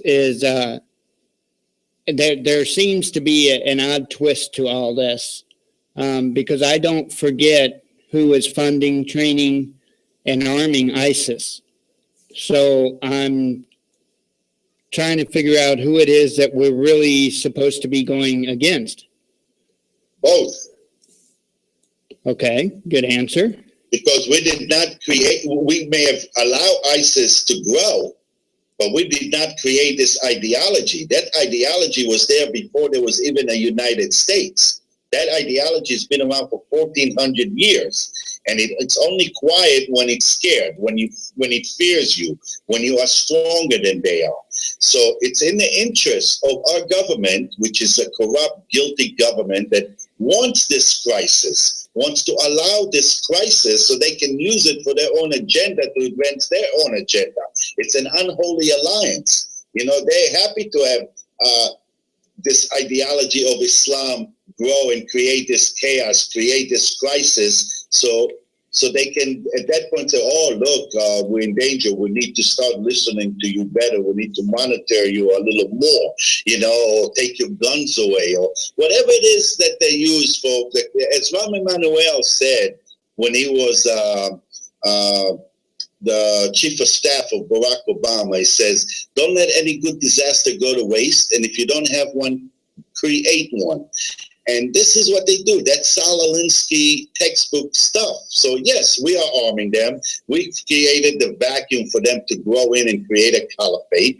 But we have done that for years. It didn't just start with ISIS. It started as far back as you want to go. But let's only go back to 1979 when we allow, who was a good friend and an ally of the United States, Iran, you know, that kept things good. We allowed the Shah to fall and the mullahs to take over. That was a huge. All of a sudden, everything is in. That's what started a lot of where we are today. Got it to this point, because at that point they were emboldened. They had a big country that supported them. They were able to funnel weapons to other terrorist organizations, and we have created it. And then we went and we did the same thing in Iraq. We threw out Saddam Hussein. Not that he was a good guy, but you know something? He kept things under control, at least, you know. And the alternative, you see what the alternative is ISIS. They've done the same thing in Libya, and they want to do the same thing in Syria. It's a big problem. We need to basically stay out of them, let them have their dictators, because they cannot have a democracy. If people understood the Middle East, they would understand these are not countries. Those are tribes. They are tribal. Iraq is not Iraq. Iraq is like 30 different tribes. That's what Iraq is, you know, and they want to each be in control and in charge. And when you unite them under a central government, they all hate the government and they want to fight it because the government is a competitor and so forth. But that's what the Middle East is. They're not going to have a democracy. They're not like us. They're humans like us, but they don't think like us or have the same customs and ideologies that we do. They see things different. And yeah, we created ISIS. We gave them the weapons. We've done all that. I agree with you 100%. You're right. But it's not that ISIS or Islam would be wonderful and nice if we didn't. They're there. They're using them. They're using each other, actually. Yeah, they are. Oh, I agree with that. I think I think on all sides of a lot of different topics, they're using each side against each other. I mean, there's no doubt in that. I mean, what we need to figure out as a country is what we need to do to band together, because I don't even think, Trump doesn't have the ability to fix this. And if Trump did have the ability to fix this, they would just Kennedy him. I mean, they would just take him out. No, that's a concern. You're right. It is a concern. Yeah. I'm sorry, Mike. I didn't mean to interrupt. Oh no, you're fine. I'm just, this is one of the things that I've been beating my head up against the wall trying to come up with a solution for, because the solution is, Mike, to throw them all out over and over and over again. That's right. Until we're ready to do it, until we can do that, if we can do that, it's problem solved. And I don't mean just kick them all out and put new people in. I mean, put new people in, and when they're done, shake their hand, tell them what a wonderful job they've done, and kick them out again. And keep doing it over and over again. And until that happens, you could use this inanimate grip, kick out incompetent politicians, and keep doing it. Always vote for the other guy. I mean, there's not just one guy that can do a wonderful job. No matter how good a job they do, there's 100 people in line that can do just as good a job after him. After all, that's how our country started. the local ice cream shop man or the local farmer will go to DC, do the 2 or 4 years or 6 years, and then he goes back to his business while somebody else steps in. That's the way it was supposed. It wasn't supposed to be a career. They weren't supposed to sit there and make it so corrupt because it's a career for them. That would solve all corruptions right away if you keep throwing them out. It's really that simple. Well, kind of simple. We need to do it, but if we did that, we have no more problems. Right. I agree. That's one of the things that we should be focusing on as we the people is term limits, and we've got to do something, because I don't see any way this is getting better, whether it's the Democratic ticket, the Republican ticket. The only way I see it getting any better is the independent ticket, which good luck there. I mean, I think they got a better chance this time than any other time, but well, the devil come. Term limits. You said the word. It's term limits. But when you tell them you want term limits, they tell you got it. Vote us out. And guess what? As much as we hate everybody in Congress, we like our own guy. So we'll keep voting for him. Yeah. We want to throw everybody else out, but our own guy is good. Him we'll kick, But that's how everybody thinks. But like you said, term limits will definitely solve the corruption and a lot of that other shenanigans. And that's the bottom line. There's no ifs or buts about it. But easier said than done. Not only that, they got to get rid of the lobbyists. Lobbying has to be taken out. Well, term limits would have fixed that, don't you think? No. Well, because they're not concerned. They're not concerned about being reelected at that point. The only reason they bend to the lobbyists is that they can get their money so they can keep power, so they can get reelected. Because today's politicians are not statesmen; they have no vision. They cannot see past the next election. All they do 2 things: to get elected and reelected, and they'll sell anything and everything to do that. Yeah. The lobbyists will become meaningless when the guy says, "I don't really need your money. I'm not going to be here in 2 years, so I'm going to do the right thing." The next guy, and so on and so forth. That's true. That's true. What about taking, and I may be saying this incorrectly, but making them only use public funding for their campaigns? Look, I agree with that. But that's easier said than done as well, because obviously you got to have a lot of money to run today, and thank God Trump has that kind of money to be able to have done what he has done. And yeah, I mean, you can do that, but something? They'll find loopholes, they'll find money, they'll get money, and they'll retain power. No, as long as they can retain power, this will go on. Yeah, well, I see in the chat room that we want to get down to the Israeli fight here. Okay. And so they're making all kinds of comments about Israel is at the head of all this stuff, and Israel's making money off of us, and Israel's doing this, and Israel's doing that. I've tried until I'm blue in my face to try and get people to understand Zionism is one thing, Israelis is another. Well, but they don't want to understand. Let me ask you, what's wrong with Zionism? Zionism is the aspiration of the Jewish people to a state of their own. What's so horrible about that? Zionism is a code word for anti-Semitism, because anti-Semitism has now changed, and its aspiration in opposition of the Jewish people collective identity and the existence of the Jewish state. That's what anti-Semitism now finds, what it does. Instead of saying, oh, Jews kill Jews, attack Jews, they're saying, oh, it's Israel, oh, it's Zionism. Come on. It's anti-Semitism. It's plain and simple. They can say what they want, but this is who they are, and that's what they are. And we don't go there that way at all. We do our work to a humanitarian view. We're peaceful and we educate, and we don't like any kind of hate, whether it's to Jews or Muslims or anybody else. We attack the ideology. We attack the danger. And this is anti-Semitism. It's plain and simple. Yeah.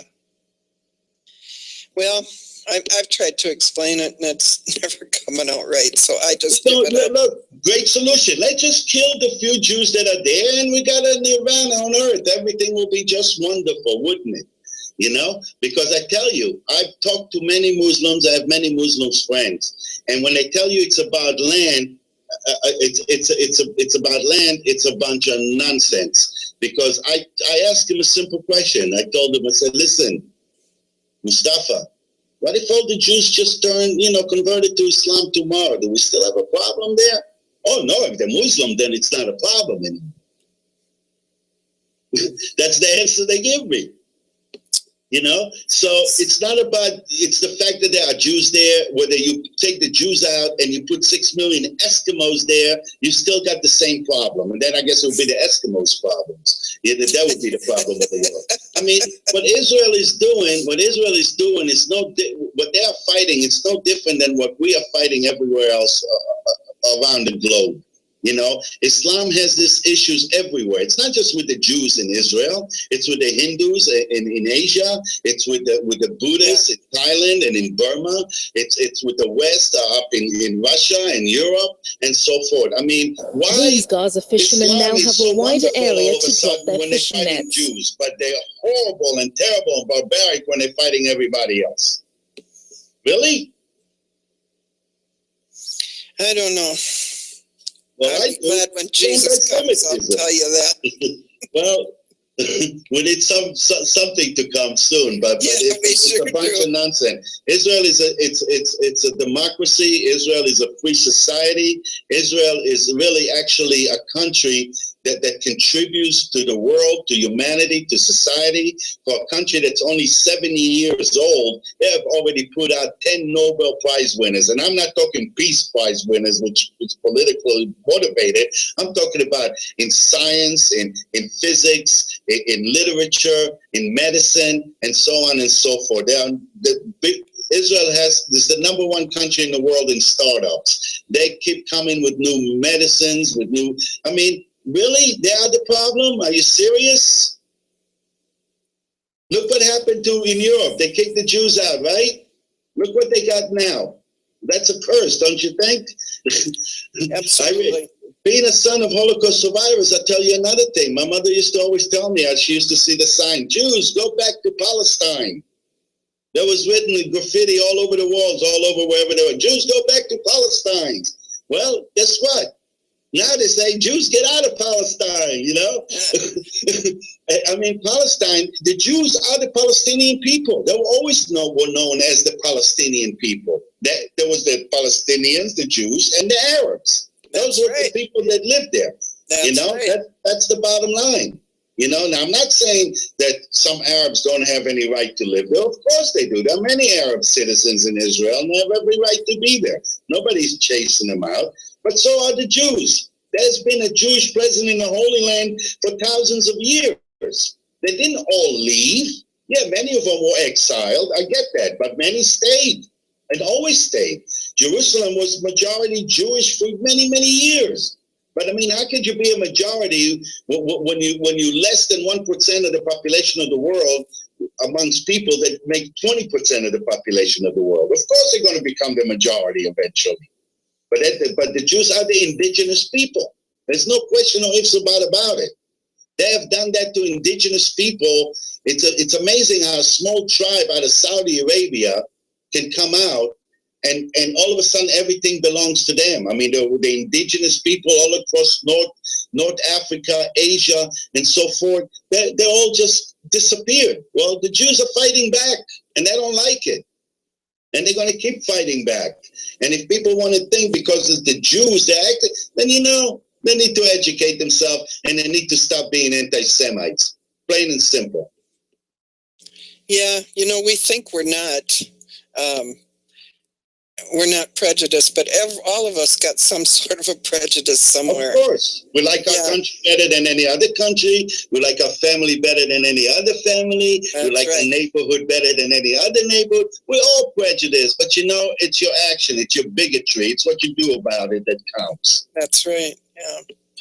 I was listening to another fellow, a patriot today, and he was making the analogy of when a year ago when Lavoy Finicum was killed, we were all against the police. We were against the feds. And now we're all going over there and we're fighting with the police. We're standing up with the police. And it's just kind of taken a change, and that's what you're just saying. Everything changes. It goes back and forth, back and forth. Well, again, Black Lives Matter just goes against the police no matter what. We had issue with the federals at that time because we felt they did them wrong. I also think that this patriot went about it wrong, what they were doing. They could have done it in a different way where they could have been maybe better results. I think it was a quick thing. They reacted, but they really weren't harming anybody, and it didn't need to get to that point. And he was basically executed, So yeah, we don't like it. We understand. We still support the police, but we don't like what happened there. Yeah. And we will always support the police. This is what we do. This is what patriots do. We understand law and order. We respect law and order. And that's why we like legal immigration, not illegal immigration. That's why, if the police is right, we will back the police for being right because we want the police. We're people of law and order, and we'll support them always, But when certain situation happen and step in and a man gets executed the way that this man has, it's wrong, and we're going to speak out about it. There's no question about it. We want to know what happened. Yeah. Nobody is saying that Israel is all innocent, because there is nobody innocent. Nobody is. Everybody has their fight. They pick their fight in their own way. I'm looking at this chat room, and it's okay. Israel has no fight to pick. Israel is fighting for its life, for its survival. If Israel put down their weapons tomorrow, there'll be no more Israel, plain and simple. If the Arabs put down their weapons tomorrow, in the words of Bibi Netanyahu, there will be peace. Because Israel does not attack. Israel just defends, plain and simple. Israel's best security is honest peace, not the nuclear weapons, not the military. It's honest peace. That's the best security Israel can ever hope for. I mean, Israel, how long can they fight all these people? Can they always win? All they have to do is lose once and it's over. Yeah. So that's not good. I mean, and that's nonsense. I'm not saying Israel is perfect. Often when all there societies is have their issues. dissent expressed in the United States But when against it comes to policies Islam, of the Israel Israeli is on the government, right side. people here are called anti-Semitic.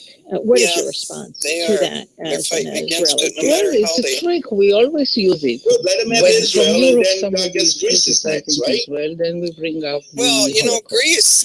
When in this The other country day people they are opened up criticizing a Israel, ship. then there are They had a anti-Semitic. shipload And the of organization furniture is supposedly strong that and came has a in. lot They of opened up money, the boxes. It and was filled with the ties arms between being sent in there. Israel and the American Jewish establishment Who can are afford that very much strong, arms? Where's that and coming they're from? strong in this country, as you know. Well, it's coming from They have Iran. power. It's coming from Muslim So they Brotherhood. are It can come talented from people, Saudi and they have Arabia, power, from money, Qatar. and It's coming from a media lot and of other places. things.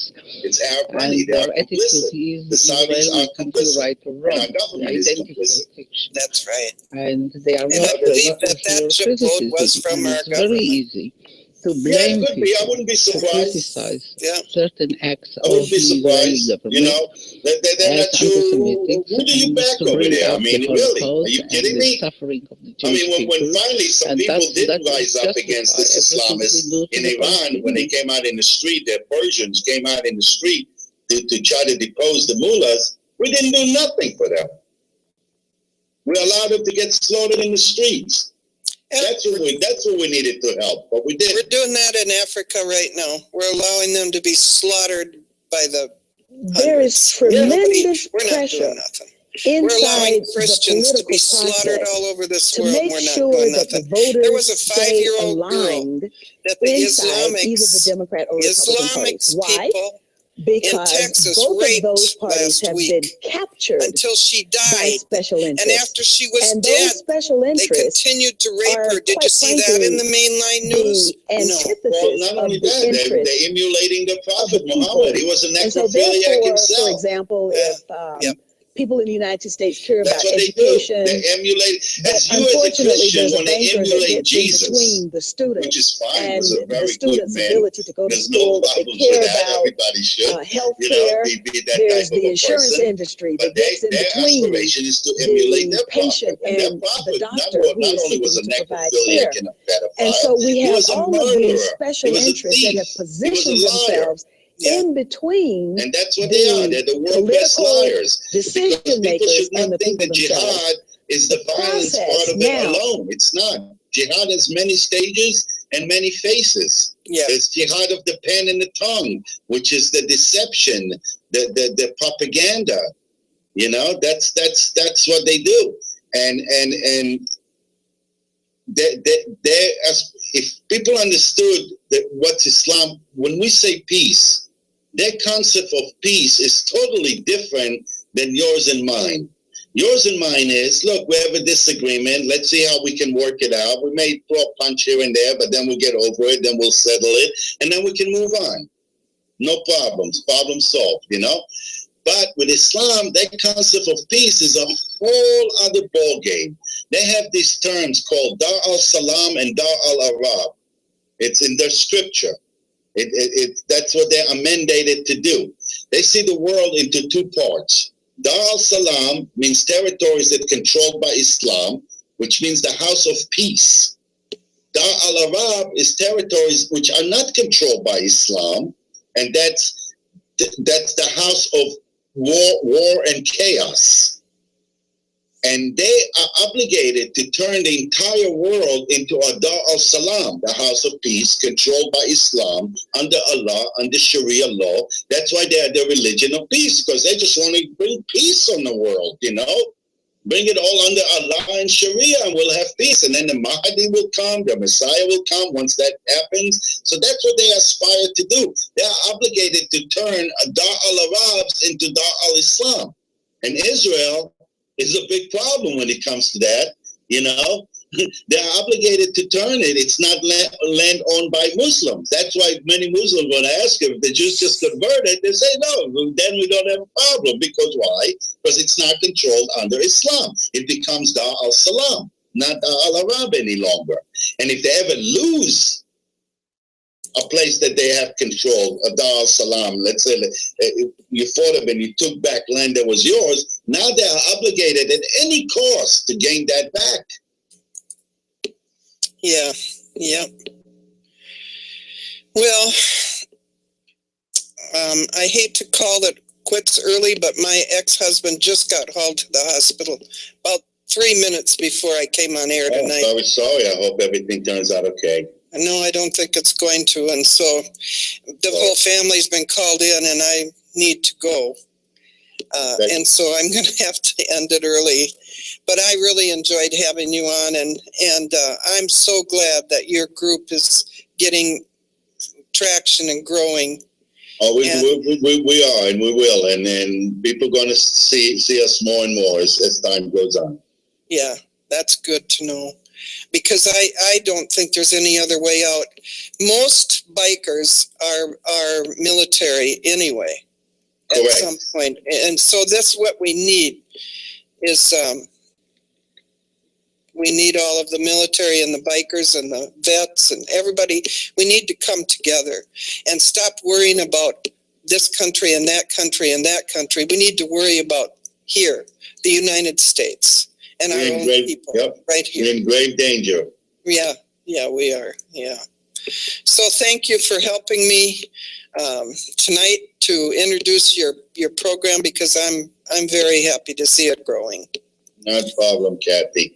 And okay. Mike, you take care too, buddy. You too. Good talking with you. Yep, you too. Okay. Good night, everybody. Good night. Good night. Take care. I got to get used to this new Twitter sound. That's different. I like that better. I can hear you, but I don't know if Kathy can. Oh, I think she already had hung up. Oh, okay. All right, Mike, where are you from? I'm sorry, I wasn't even aware you were going to be on. I apologize. I'm from Illinois. Oh, okay. We're in Jersey, on the Jersey Shore. Good. All right. Well, it was nice meeting you. Yep. Nice meeting you. Take care, buddy. Yep. You too.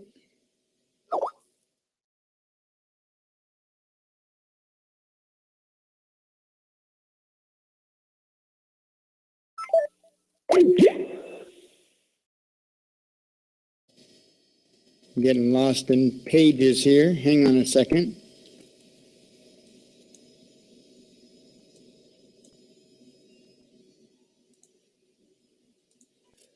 So, Revolutionary Z has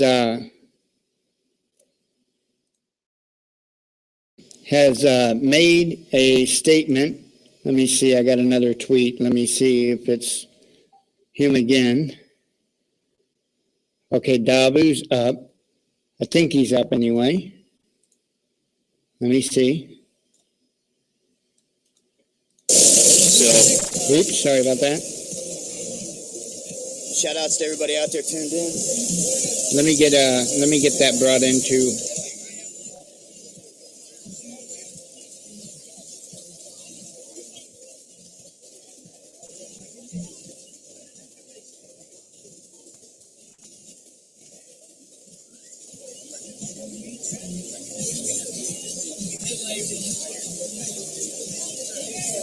So anyway, Revolutionary Z tweeted, hang on, let me find it.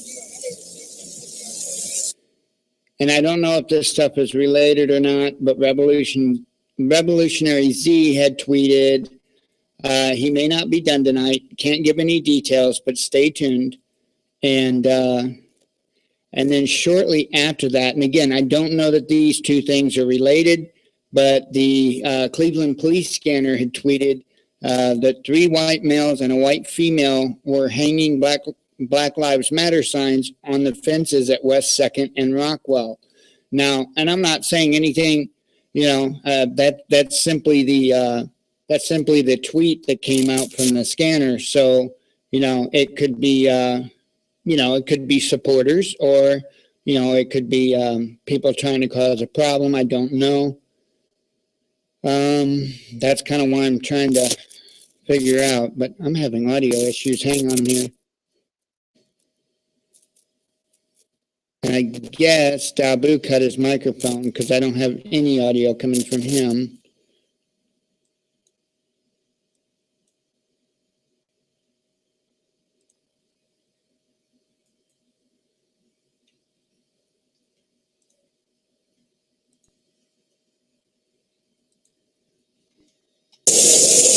I guess it just automatically switched around or something there. As soon as Beat gets over here, I'm going to head over here. I just keep muting because I don't want the music to get picked up. Just give me just 1 second here. That's why the audio is getting muted, guys. Because of that.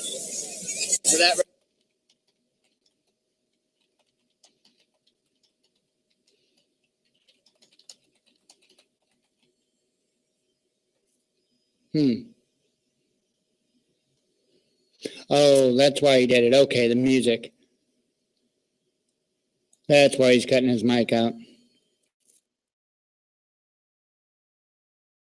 Sorry, I'm trying to keep up with several different pages. Scanner reporting about 500 people leaving the Agora concert, leaving on Euclid. Hang on, I'm trying to get all my pages back.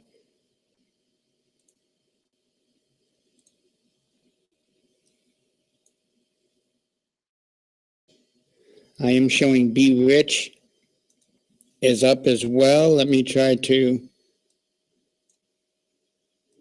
Jeez, yikes. Sorry, guys. Man, toasted, ears fried. Come on now. I don't even know what I just ordered, but it smells good. It tastes like fucking Kool-Aid. I just got burned with a Kool-Aid drink. Yeah. Oh, that tastes. Oh, Lord. Whatever happened to just getting booze? It's like, now it's just ain't a drink no more. It's just something. I don't know what it is. Should have brought the tripod, not the monopod, because the monopod, I got to hold the damn thing. You know, I ain't picking up no chicks. I'm married, son. Yeah, I am too tall. Look at this line across my damn forehead, dude. I'm like, you see that? Dude, I'm jacked up, man. Dabu's just chilling over there. Don't drink the Kool-Aid. I know, man.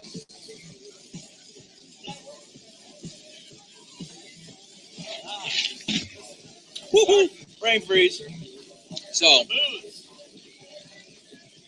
I can't read the comments. They're going too fast, man. All right, guys, I'm going to attempt to walk over here toward the Rebel. This is where, yeah, I know, dude. That's dangerous, ain't it, right? And I'm going to mute it as I walk that way. And then I'm leaving it there because I'm sick of having to mute it. So, we could go and find people and hustle around town. But, I'm almost, I don't know. Hey, I can't leave the cages, dude. And you don't want nothing in there. Yeah, I keep pausing my mic and coming in and out of it. Hey, the group is.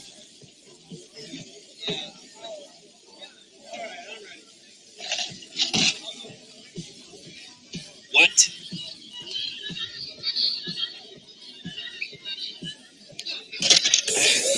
All right, guys, we got music playing here in the background. This one I place. don't know where he went, but he went somewhere, and I'm going with And we've got a guy rolling around here playing Michael Jackson on a bicycle. Every time he goes by, I have to try and mute it real quick. So,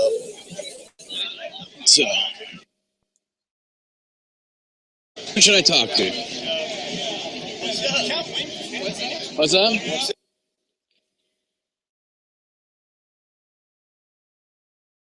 Nothing, bro.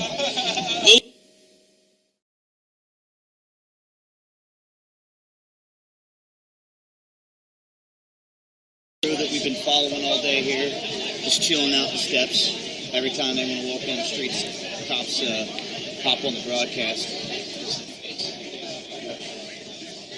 Right. They haven't been doing nothing. You guys can see. Oh, excuse me. Sorry about that.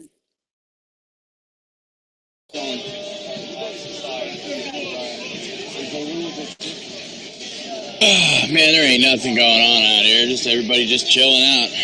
After all this heat and everything else going on, it's calm, man. It's a little too calm. Let's go to East 4th. Fuck it. Yeah, there's a watering hole there. Hey, it's all over now. Now you're on a hunt for booze and beef. Square.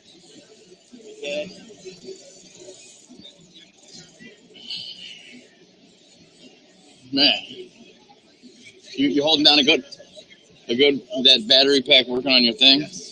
Yeah. Cool. Good. I mean, once it's flashing 15% later, I'll know. I got about 5 minutes and the stream would be smoked. Right. It's like it got dark and all the pro-Trump people came out. You know what I'm saying? It's like everybody's like, "Make America Great Again." Yeah, sure. Or how you guys doing? Good. We'll go that way.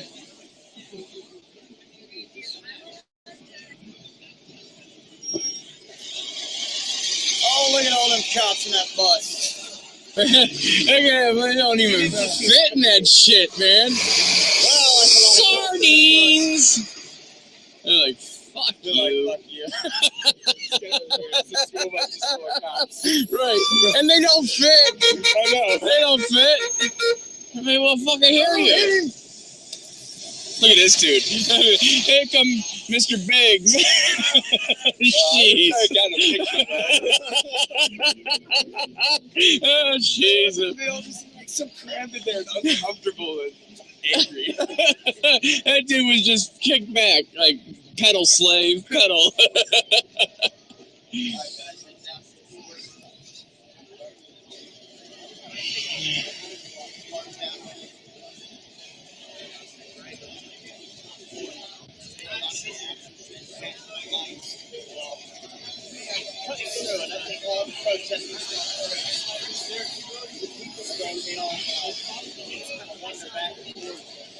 And we end up getting told, oh, they're going this way, that way. When they hit the scanners later, talk about seeing groups of men with their face covered or whatever, right? You're just standing there. I just showed you guys them. They're chilled out. That's, in my opinion, that's not to be done. You look suspicious with your face covered. You're just protected everywhere you go. Yeah. I think it's probably sitting. The ones that show up out of nowhere. They just show up out of nowhere. You gotta worry about it. He's allergic to people.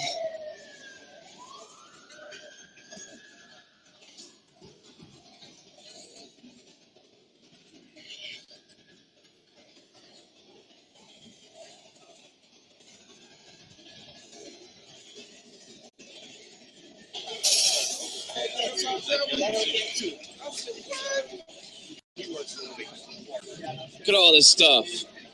Trump here. Gotta get the Trump here. What?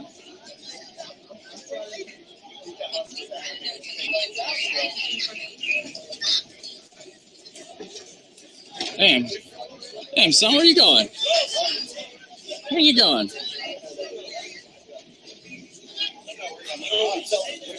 Damn, you see? Fuck him.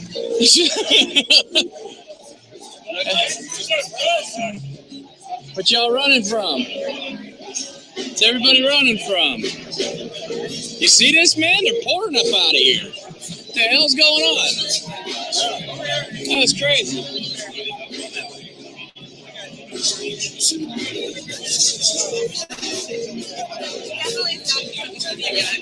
Oh, look at this dude. He's all spray painted silver.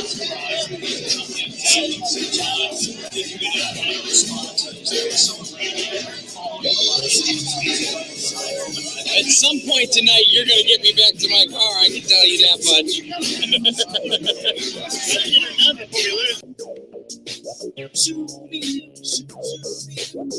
Alright. You guys are out. How late you guys out? Oh, okay. You been shouting a lot?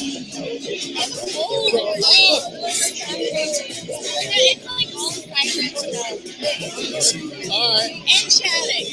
And shouting. Get out of the way!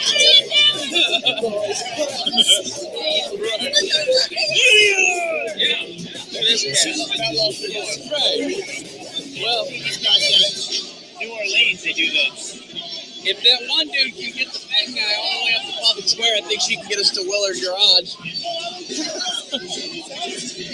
That dude? Yeah?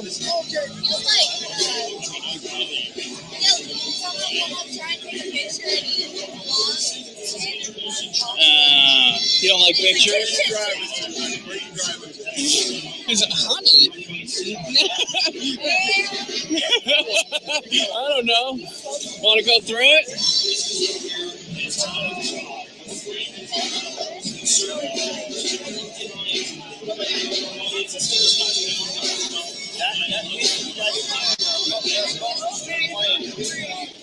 You want to cut down through there? You want to cut down through? You want? Yeah. We're going to put up the hard here. What's going on, man? Doing our thing, you know? Some of the biggest stories here are the people who have chosen not to attend. Those who are spoiling for a fight on the convention floor. You look at some of the seats here in the arena, they're empty. You talk to some of these. How's your stream signal? Good? They are from the conservatives. Even this time, Donald Trump's memorial received the nomination. They described it as Oh, good.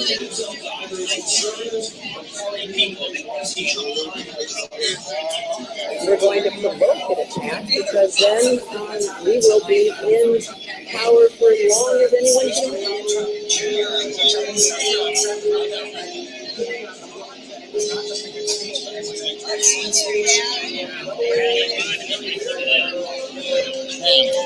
Oh, there he is. What a quickness, sliding down on the street.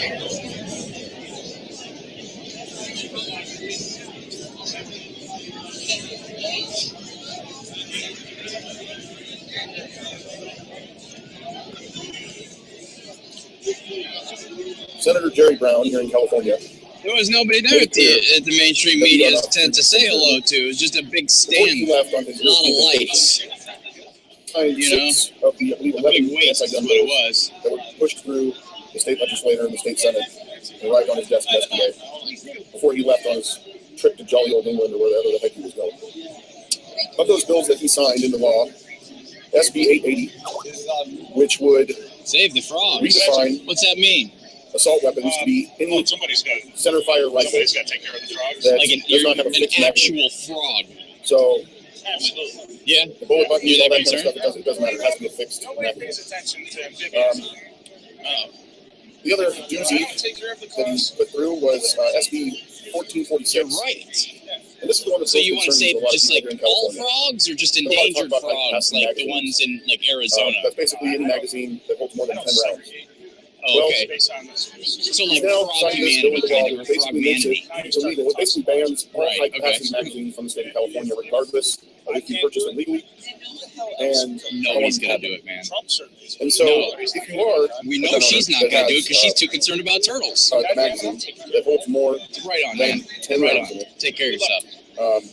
you will now have to get rid of that magazine.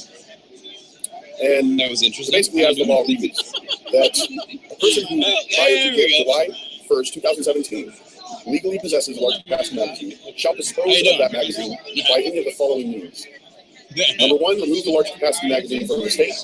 Number two, prior to July 1st, 2017, sell the large capacity magazine to a licensed firearms dealer. Yeah, Three, man. destroy the large capacity I'm trying to catch up with the Chad there. You will not be reimbursed for any of the property that you are forced to surrender now. This is very concerning because basically it's setting a precedent that the government can take your possessions now. A law-abiding citizen, if they don't want you to have a certain item, they can now make it against the law. This is an infraction, which is, I'm glad they didn't go further and make this a felony or a misdemeanor. It is an infraction if you're caught with a high-capacity magazine. First time you find $100, the second time you find $250, and the third and subsequent time you guys are watching come from the convention. So there were a couple of ones that we passed through. The other one is we now in California are required to apply for some kind of permission to buy ammunition. You have to go through the same background check, the same database when you purchase a firearm. I don't know if they'll probably give you a little card saying, hey, you're okay, and then when you want to go buy your ammo, you can go. It's not really spelled out exactly how it's going to be done, how you're going to prove that you're not it's just that you're going to be ran through the same database. How the heck? So, yeah, just want to bring you up to speed. I think a couple other things in the past. Making it more restrictive as far as housing. He was right behind me, but apparently it's not. I guess you can no longer let a buddy borrow a firearm, loan your firearm. Infrequent loans is what they call it, restricted family members. So those I'm not too concerned about. But the three that I put into more detail, this is huge, people. And I know that a lot of people might be inclined to say, well, California. Let me tell you something. What happened in California will eventually come to the rest of the country. This is the end of pushing. And in the name of the Lord Jesus. And the first step to take it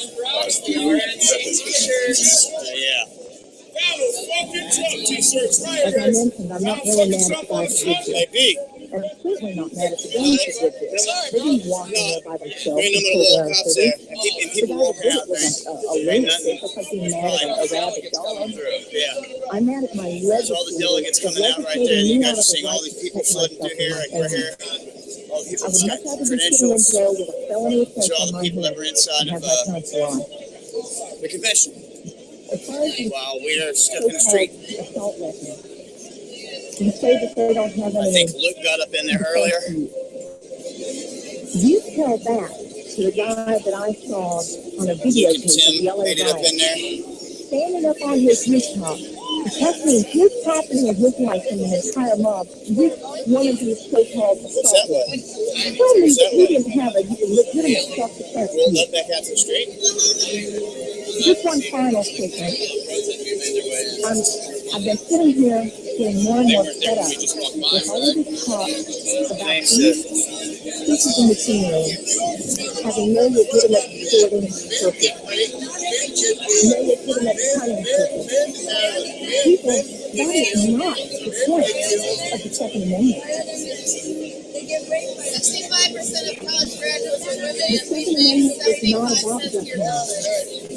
And I know I'm not going to make very many friends saying this, but it's about our rights, all of our rights, to be able to protect ourselves from all the evil.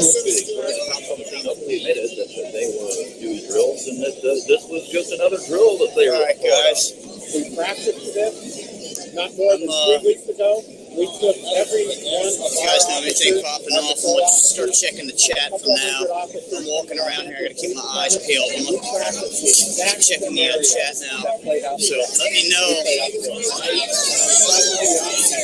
Let me know if you guys come across any information, something popping off out there.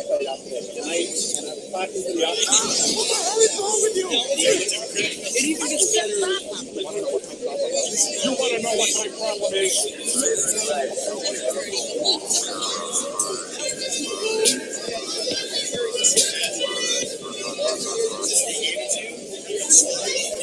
Not at all.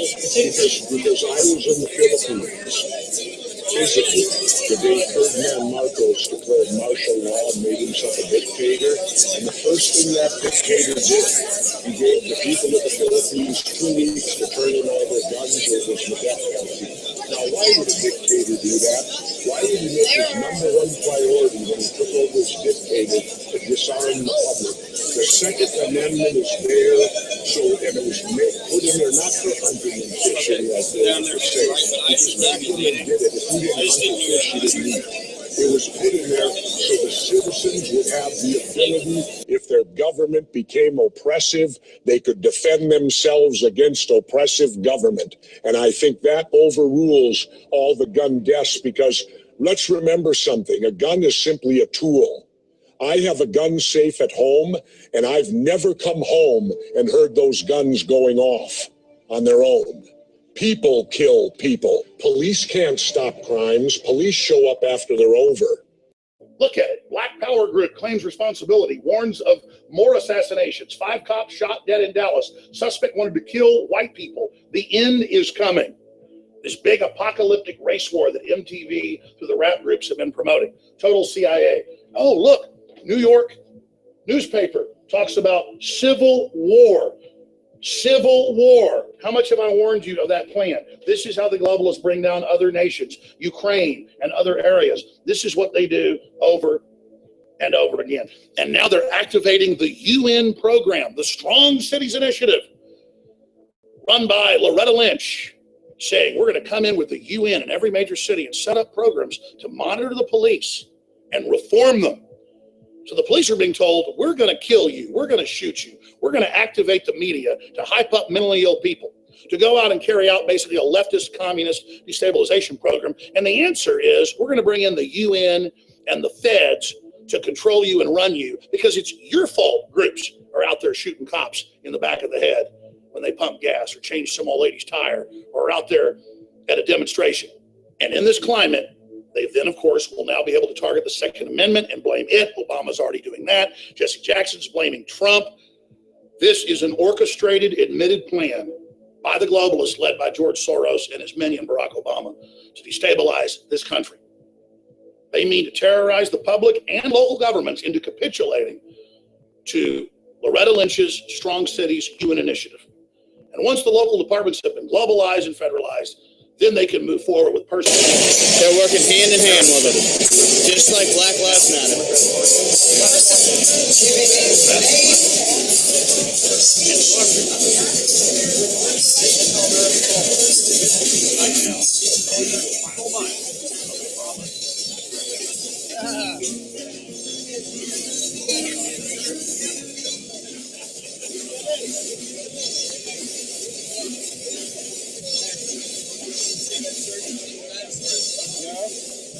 say?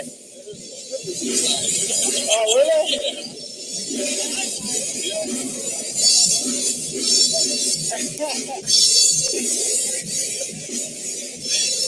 So, Beavis just telling me those were strippers inside that dinosaur costume.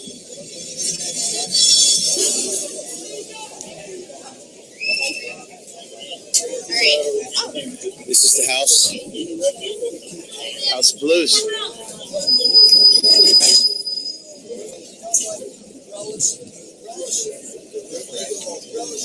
Where the hell are those things coming from? You can see it.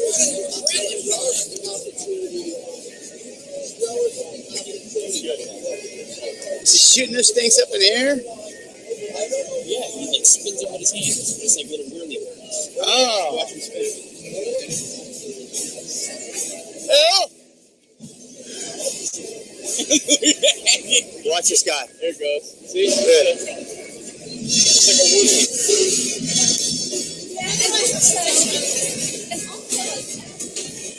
How you doing? You holding up? Yeah.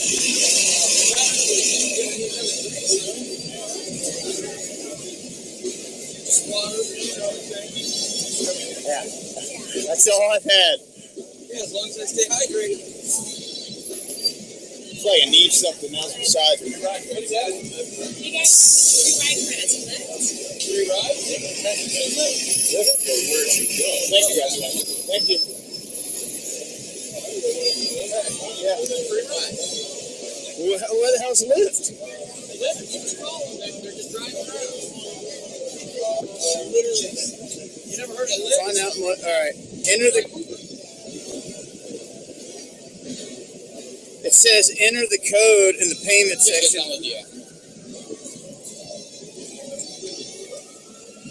All right, guys, back down here at Public Square.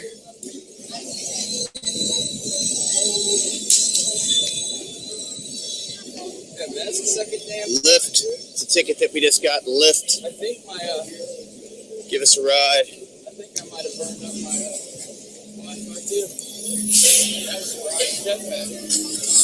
What about your phone service? I can go for my phone and my backup before I do it.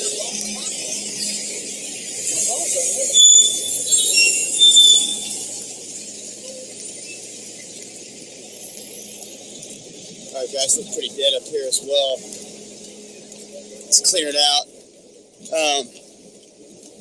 B, I almost think. What time is it?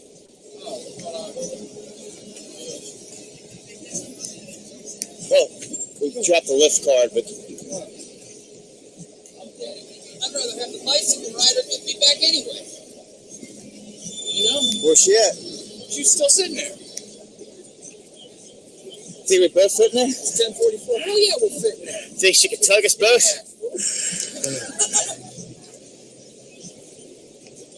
I keep getting notifications for live. You're live. I am live. I know you.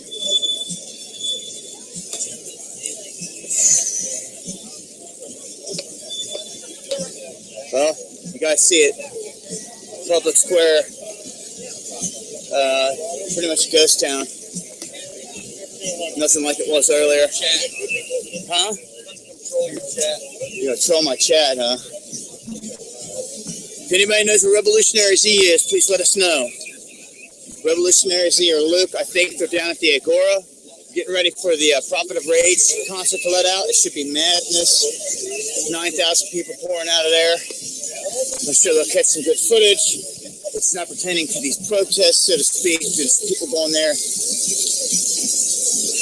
check out Prophets of Rage and their music. This place is dead. This place is dead, and I don't want to walk back down here. Back down here. Yeah. Or to the car. I was having fun over there. You missed my whole conversation with Mayor Damn, you taking off and was walking around holding the sign talking about Save the Frogs. And I'm like, hold up. This made for an interesting conversation. Frogs? Yeah. Yeah, man.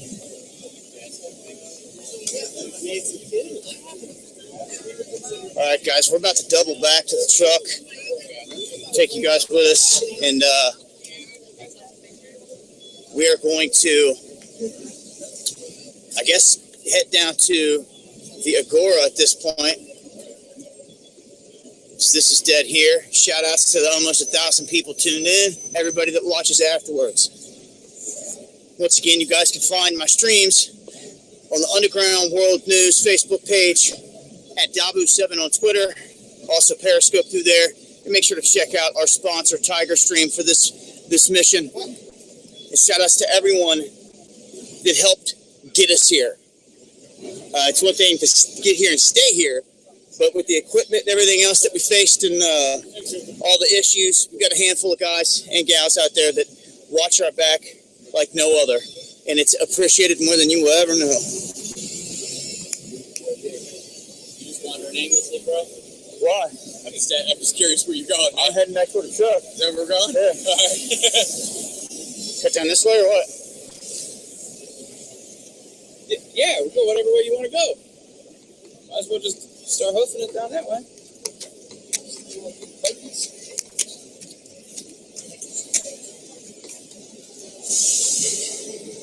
So, as you guys can see, another pan here. Square's dead. Yeah, but the bikers are up there. Just one? The bikers? Well, the biker chick. Oh, yeah, I know. Biker, Man, it's a pair. We're just trying to... well, I'll pay.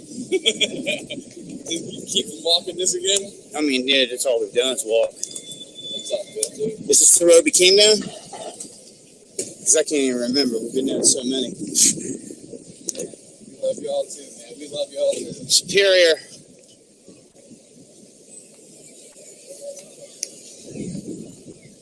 Get in the truck and get on the move.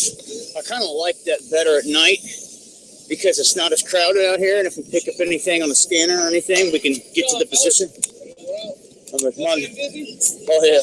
All day long, man. We keep moving, man. Hell no. You guys know how to Pokemon.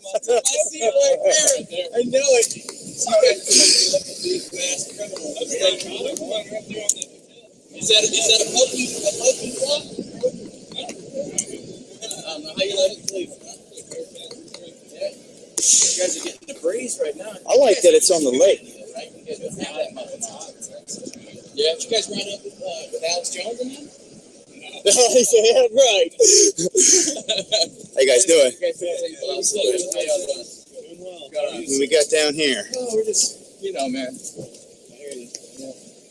You gonna be out for a while tonight, or you gonna call it? Check the scanners in a bit, and We're gonna listen to you guys' scanners. You guys got that channel?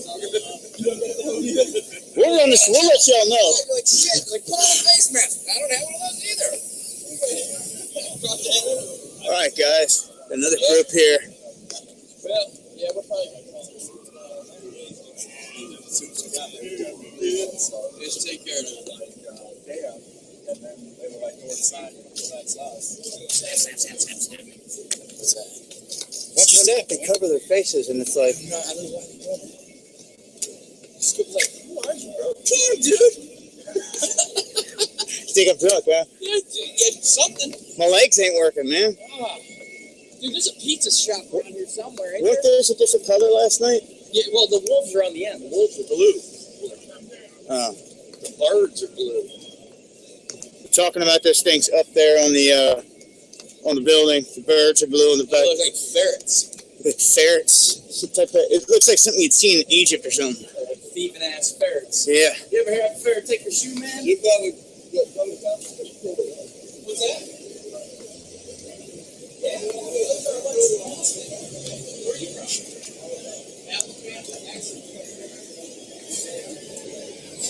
Hey, Jesus, what? What's up, buddy? How you doing? Whoa. You all right? Yeah. Oh, yeah. Good. Much love, brother. Hey, yeah, good. Peace to you. Just leaving the square and making our way down to the truck. Yeah, we have to see them. You've been lost. Skills will count.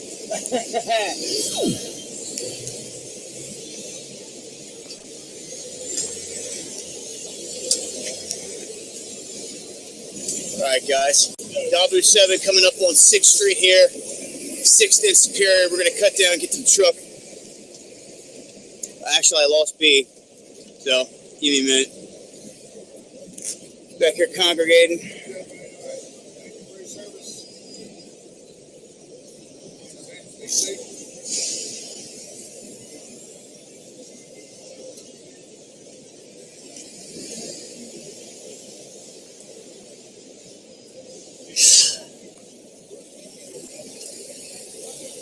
Come on, Gippy.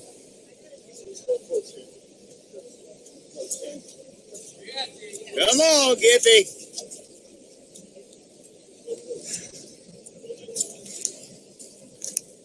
Now, who the hell was that you're talking to? The old man was the chief of the Cherokee tribes for Alabama. Oh, really? And the guy next to him, I'm assuming maybe Alabama, so you can Google him. Well, where are we going now? I gotta answer.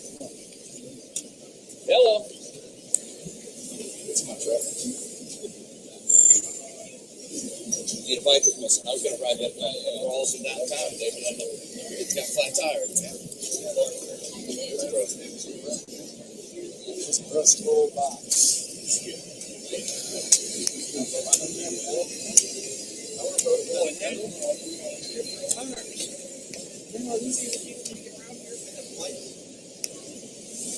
Instead, I'm bald and chapped.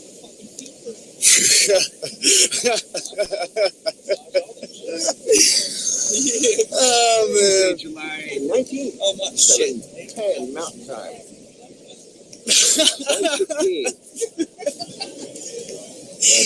Yeah, if you guys ever heard B's conversation there, little South Phoenix. Little in detail. Soon to be the entire Phoenix area from the looks of this thing. That's the credentials we running with.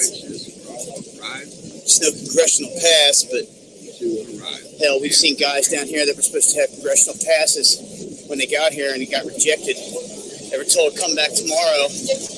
They came back the next day and got rejected again.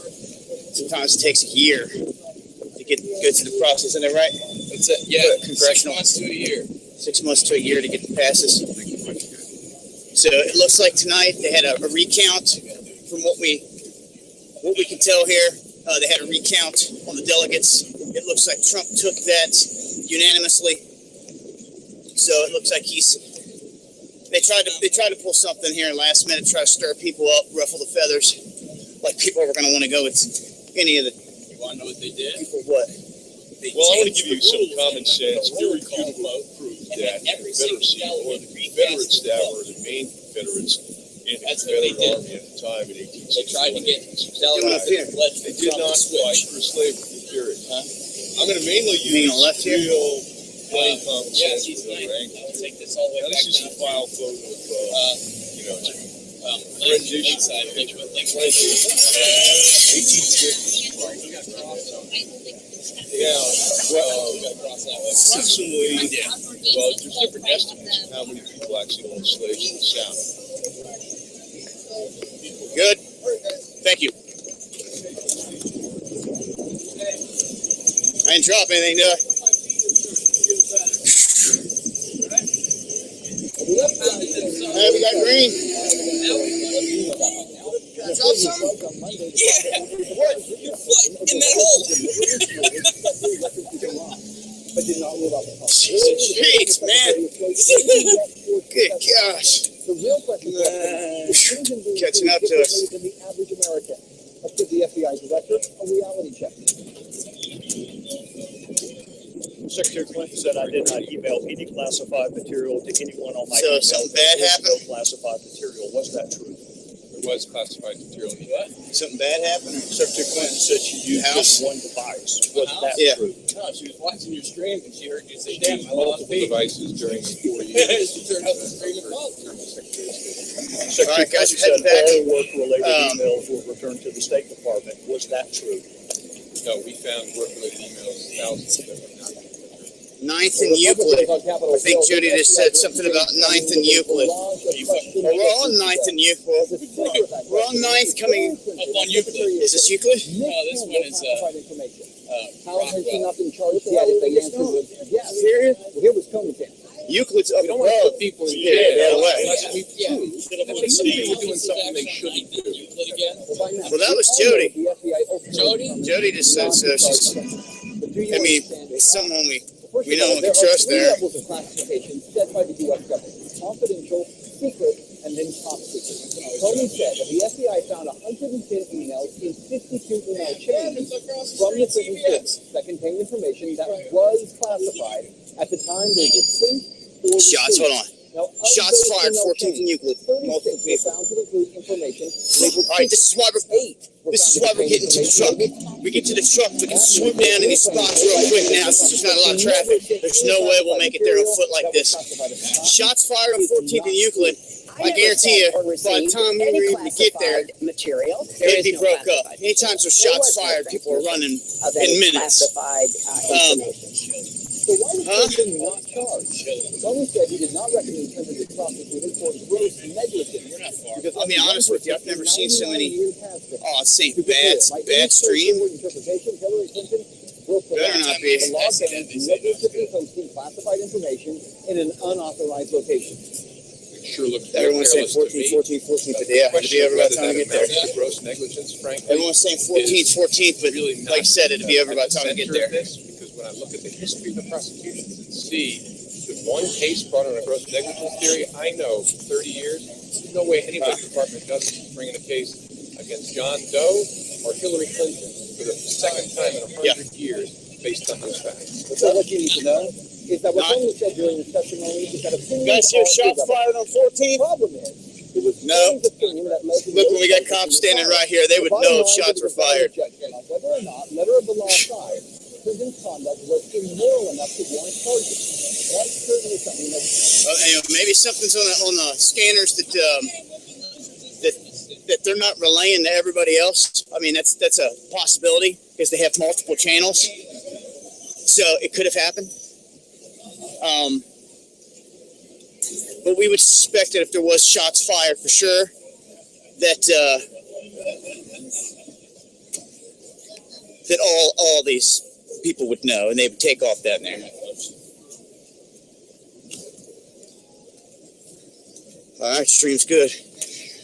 I get to the truck, I don't know. Well, we're in the truck, we're not walking. And when we're in the truck, I can kind of hold the cam steadier.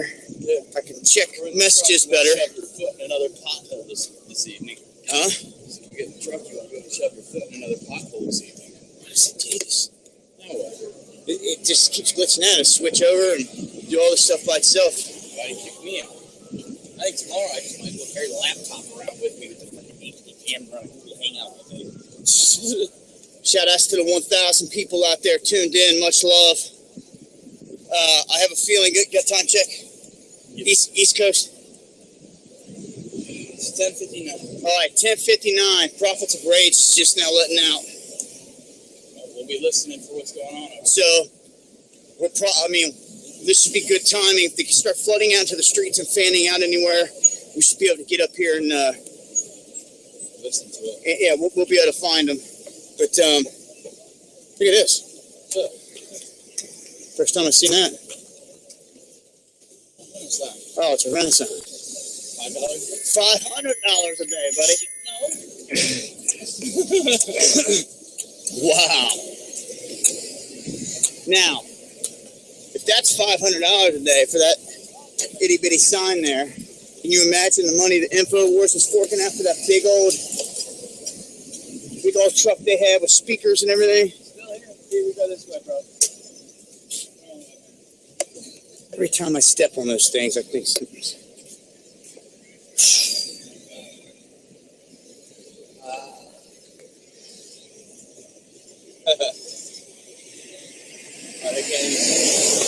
Oh. What's up? I keep slipping. At least it's not stopping. I'm glad I changed my shirt, dude. Yeah, I wish I would have brought one. There'll be a full change of clothes tomorrow. Hey, you can walk out the street.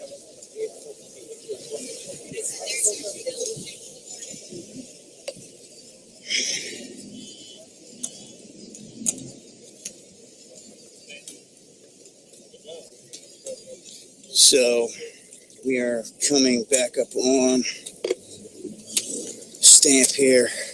Get this, for those of you out there that have not seen the stamp, you really can't see it too great here, but we started off the day up here at Willard. This is the first stop we made. Had a bunch of photos out here going over all the years, the atrocities of the Bush administration through 9/11, all the way up to, I think it was 2012. And then it stopped. But a woman had a nice collection and collage that she put on display out here for everyone to see. And that's the free sign. You guys see "To Be Free's" sign behind him. Did you make that? Mm-hmm. B made that for him. So we're going to go right here. Last time when I came up here, up the top, the soldiers on the other side said, "Oh, there's porta potties down here, but you got to go all the way out and around the block." So I did. And then you were able And when I walked out of the porta potty, I looked and it was open. Well, I don't think he knew. They were actually being cool.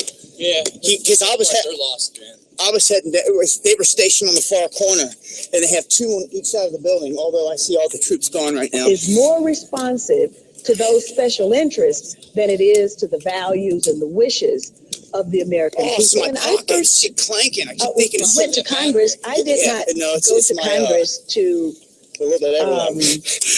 pay particular attention to any area outside of the Black community that I represented that was in need.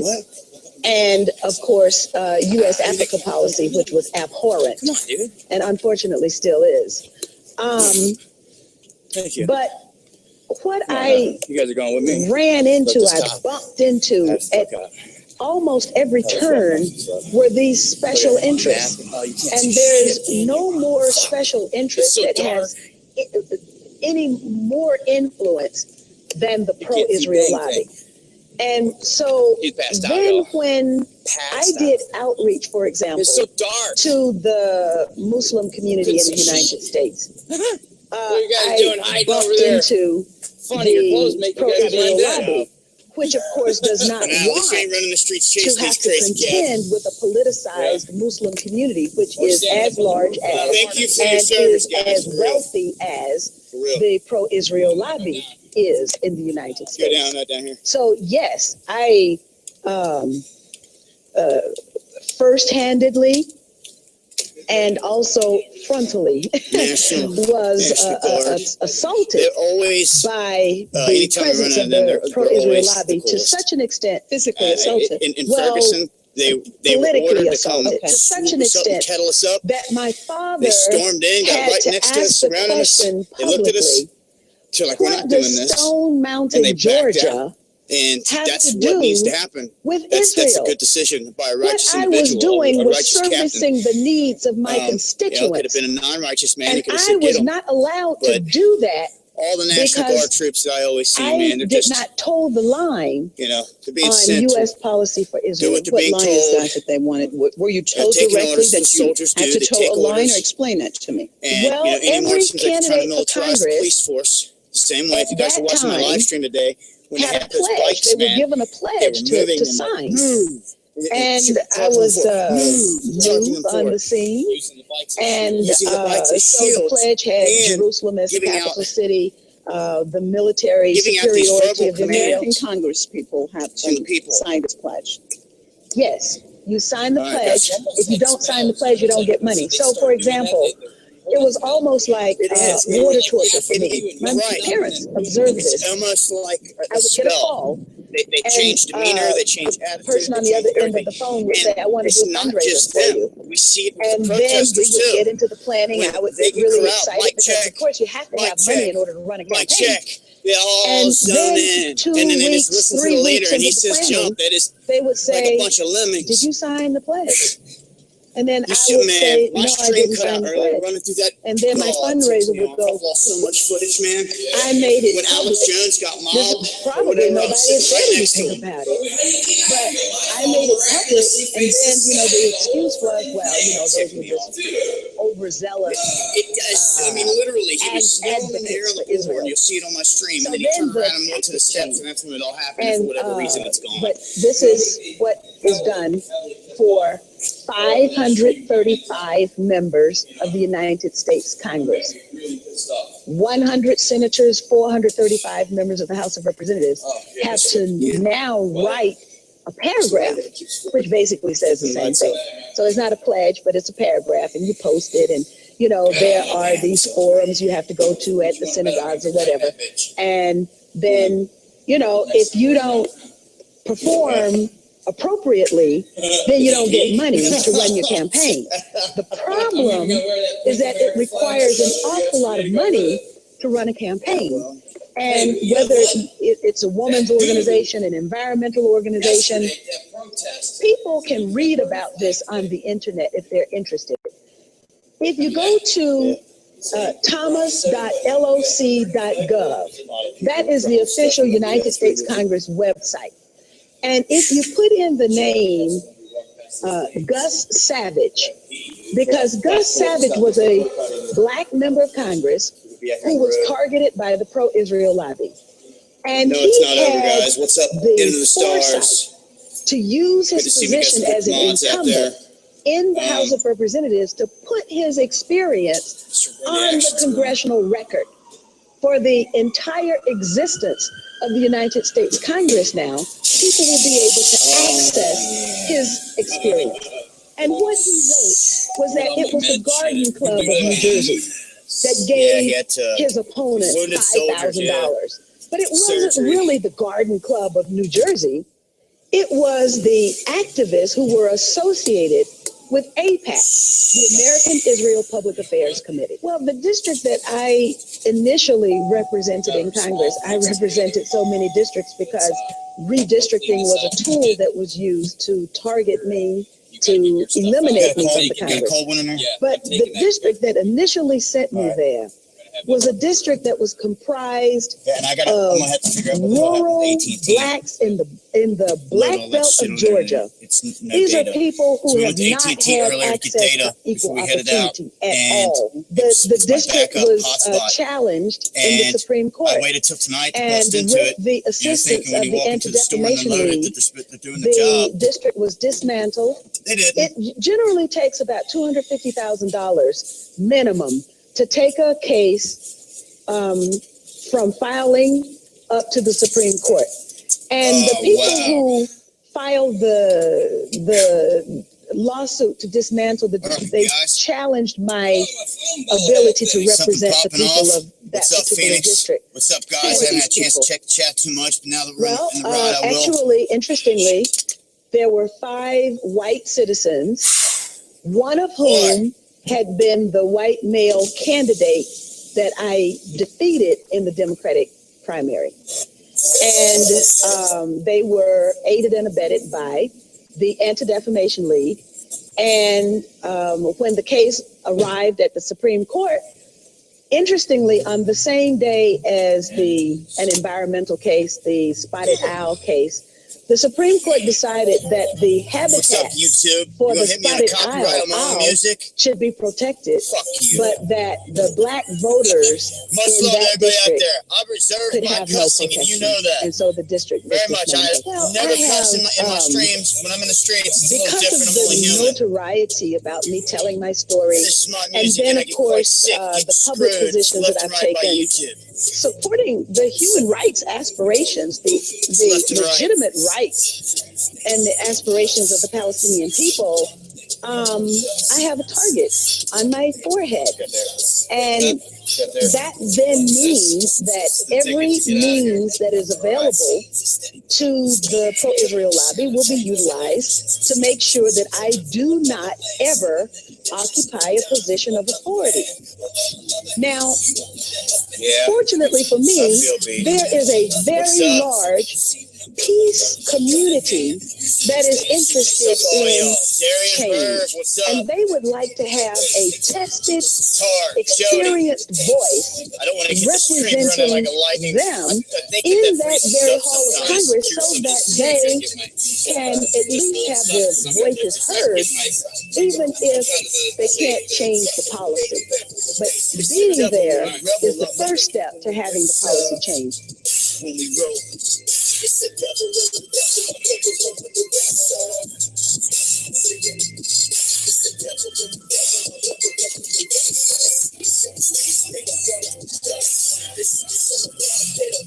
ever wonder why Israel gets away with murder? I mean, literally. Whether it's burning babies in the occupied West Bank or shooting Palestinian teens, Israel's crimes go unpunished. Why? It's because international Jewry gives to Israel what no other country has: unchecked criminality. You see, international Jewry controls central banks that transfer billions in aid to nuclear-armed Israel. Stanley Fischer ran the Central Bank of Israel. He's now the de facto head of the Fed. Give him and his Rothschild masters control the world's money, and they care not who would even dare make laws against Israel. That's why every hack panders to the Jewish state. Under President Obama, we achieved unprecedented defense and intelligence collaboration and supported the development of the Iron Dome air defense system, which saved many Israeli lives when Hamas rockets began to fly from Gaza. She needs those homemade Hamas rockets that fell apart on roadside curves. Now, as I've said, it's time. It's time to take our alliance to the next level. 11:15. Centerpiece of that effort must be ensuring that Israel continues to maintain its qualitative military end. Sure thing, Hillary. Arm the Antichrist Jewish state with nukes, jets, and subs, and the entire world is hostage to Israel's design. Even Trump, for all his bluster, plays his part. Okay, Colin, take it away. Mr. Trump, multiple past presidents have attempted to establish a peace agreement between both sides of the Israeli-Palestinian conflict, and the one common theme is that they've all been unsuccessful. What specific steps would you take to establish an agreement between both sides? Okay, I think it's probably the toughest agreement of any kind to make. It has been going on for many years. Many friends of mine have been involved. They're very, very good businessmen, very good negotiators. It is a very, very tough agreement to make. I was with a very prominent Israeli the other day. Says it's impossible because the other side has been trained from the time they're children to hate Jewish people. No, Trump. The other side hates what's been done to them, not because the occupiers are Jewish, but because they stole their land, murdered their grandparents, and continue to steal and murder today. So it's like, whose fault? Do you think it is American? I don't want to get into it for a different reason, Joe, because if I do win, there has to be a certain amount of surprise, unpredictability. Our country has no unpredictability. If I win, I don't want to be in a position where I'm saying to you and the other side now say, we don't want Trump involved, we don't want... Let me be sort of a neutral guy. But the next day, Trump gave his deal away. Well, you did mention that these kids that are funded by Hamas and Hezbollah, they grow up hating. They've grown up to hate. That's why it's so tough. They grow up hating. They grow up, things were told to me that are incredible, and I won't even say. What did they tell you? That phosphorus bombs were rained down on children in Gaza? That their limbs and arms were torn off by Israeli aggression? Did your Jewish friends tell you that, Donald? How important, though, is our alliance? They're our number one ally in the region, and that alliance has been, fractured. Israel is so important. What Obama has done to Israel is a disgrace. He just upped aid to Israel to $4 billion per year instead of $3. And that's a disgrace? Those Palestinian kids know that any deal by Trump will fall short of giving them back all the orchards, towns, and villages the Jews stole from their grandparents. Trump is not neutral. He favors Israel. They got the box. Israel has a blank check signed by international Jewry to continue their boundless criminality. Mess with the Zionist agenda, you get sanctioned to death. For Israel is so important. I don't know where we're at. You better say so. You won't get elected if you don't. They're like, I can't hear what you're saying, Dabu. It's so loud. This is my own music. This is my song. And this is Gino. We gotta. If anybody knows of anything popping off, let me know. If you don't like the stream, get the fuck out of here. Bitch asses ain't got nothing better to do than hate. Guess what? I love you. I love you. I love you. I do. I want to take you back for just a moment to 2001. Republicans had just stolen the U.S. presidency, taking office against the will of U.S. voters in the 2000 election. All right, And guys. as a member of Congress, Scanner's clear I over here. investigated You want to that. go ahead and switch it over I to was scanner? the only member of Congress to do so. Just get ready to do After that, Right, the big guys. issue of 2001 was the Durban World Conference Against Racism. I headed the Congressional Black Caucus Task Force and went head to head and toe to toe with the pro-Israel lobby that was determined to have the U.S. boycott the conference so that Zionists wouldn't have to defend their practices against the Palestinians. So they did everything in their considerable power to win the argument. Oh, I gotta turn this But it down. was such a bad That's UGK. argument. One day you're here, the And next I day was you're just as gone. And guess who I got to see to today? have the U.S. participate in the conference. And so they lost. And I went to Durban, and I took 5 members of the Congressional Black Caucus there with me. I had commissioned an investigation into murders of members of the Black Panther Party that had occurred as a result of a U.S. government program that targeted individuals because of their political beliefs. I hand-delivered that investigation to Mary Haters go, Robinson, hey, who yo, was the High you ain't Commissioner doing for you Human ain't Rights doing at the the game UN right at if the you ain't time. got haters. You've heard it, but I was it's just the particularly truth. outraged People about get Durban jealous. People want to hate. because I was People want to be expected lazy and not do to shit. give up and the their opportunity own, to their own discuss my negative vibes grievances eat them alive, and they so want to they take it out could on avoid having everyone a else. discussion about All you can do Zionism. is walk righteous, So guys. and that's what we indigenous try to do. people We are from all going over through the hood. planet being robbed of their Okay? sacred lands.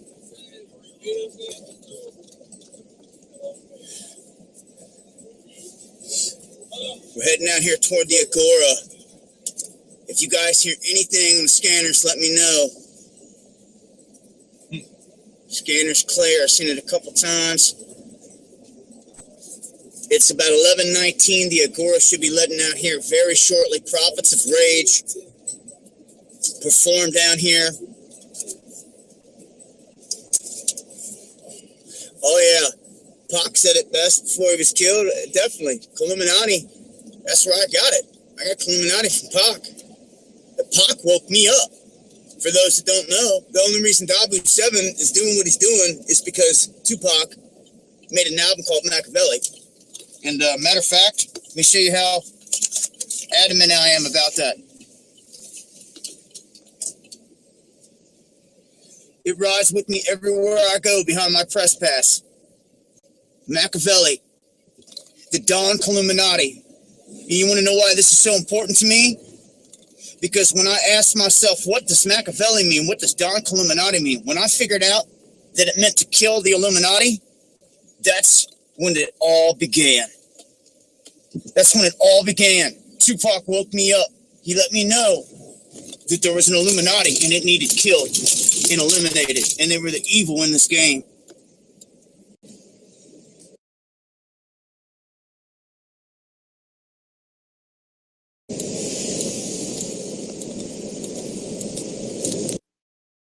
I'm not a big rap music fan. I don't listen to a whole lot. I listen to some of the classics like Bone and Pac, but it was the message they brought that attracted me.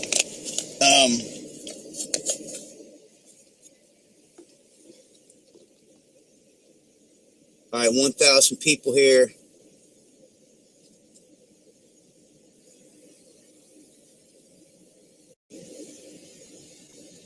We're all gonna die anyway, huh?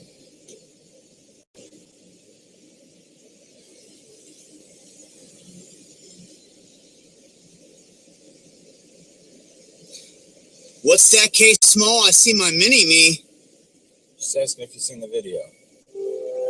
What video? A kid doing this. Oh, yeah, that's dope. That's awesome. That is awesome. That is awesome.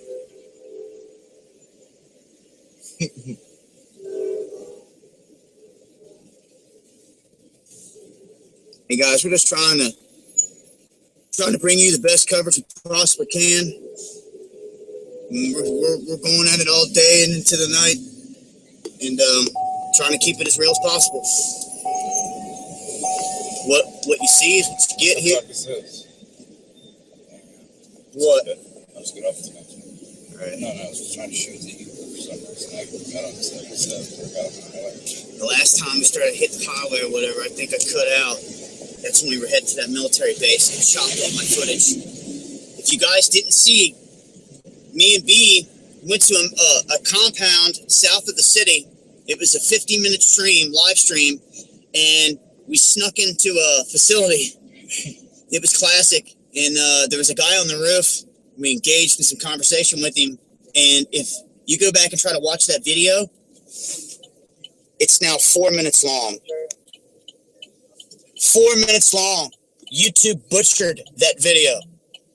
You go back and try to watch it. You'll see, if you go to my videos, you'll see 2 videos back to back that has a soldier standing on the roof. The second one is the one I screencasted. How did I screencast it? Because the whole video finished processing and it was all there. The very next day, 50 minutes was gone, and it sounds like the Chipmunks, and it's on fast forward. And if I would not have screencasted that, we wouldn't have it.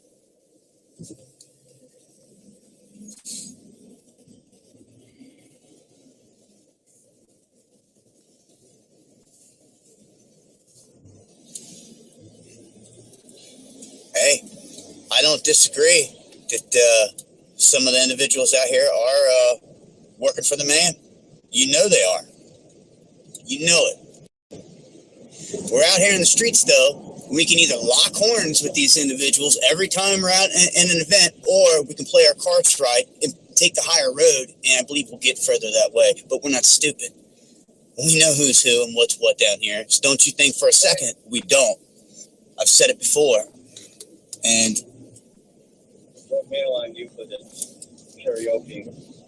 You've been there for about 4 hours. Mail on Euclid? Not seeing anybody's way around.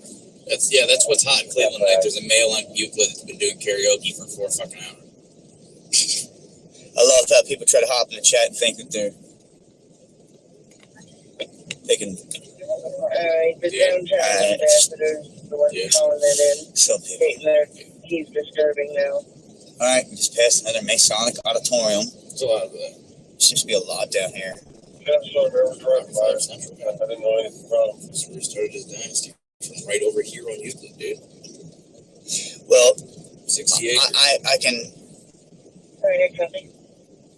only guess that the chat is moving like lightning, but it pops up at one speed for me. It doesn't do like it does on YouTube for you guys, where it takes. Oh damn! We almost hit a federale. Almost hit something. Hit a federale. Probably somebody like that. And them unmarked cars. All black with New York on there.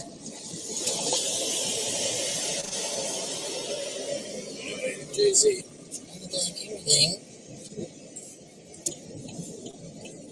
A lot of traffic this time of night heading out here. A lot of things kill. I'm only human. So, ain't perfect, never claim to be. I ain't here to impress nobody. We just do what we do. And hope people can appreciate. Just trying to stay out here and stay on it, man. The Agora let out an hour ago, they're saying. Where is it? Right. Is Euclid up here? All right, we're going to come up on Euclid. Keep that mug rolling until we are. We got folks coming southbound on 21st. It looks like they're holding something. Stretch or something. He's turning around right there. That's Euclid. He's heading back down.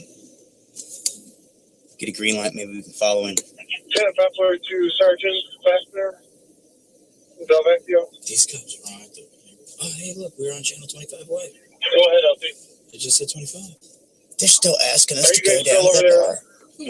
Oh, the bikers, they want me to Settlers Cove? Yeah. Yes, sir. How? The bikers want me to go to Settlers Club, or whatever it is.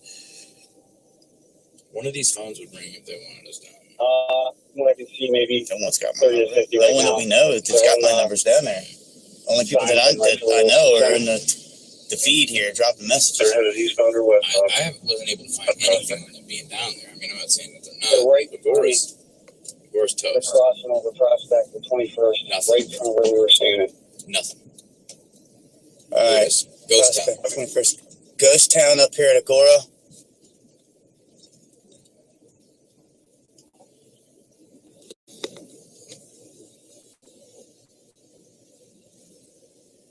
People in there, but Few. Maybe a dozen or so. not enough for me to park. Walk up to the horse now.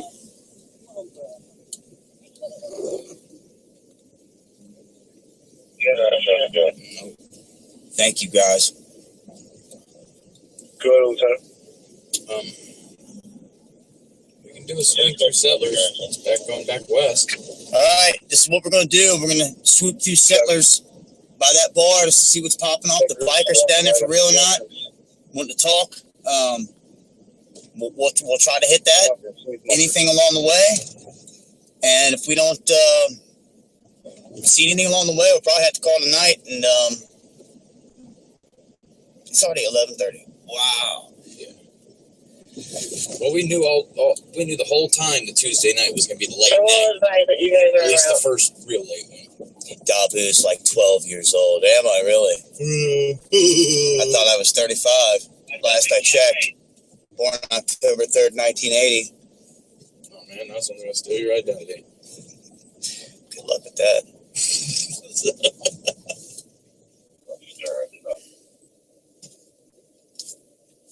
I'm kind of hoping someone takes mine. I would like to start over. Get a new one. What would my handle be if I changed it? Slammer. Slammy from my hand. Man, my chat's way behind. By like what? Are they still talking about your music? Mm-hmm. Are they? They were. Yeah, so What's your viewership doing? I didn't see any karaoke guy up front. Karaoke have been 14th and Euclid. We're heading there. Okay, I'm good for that market. 2328. You know what I'm saying? Well, there are multiple scanners. But true.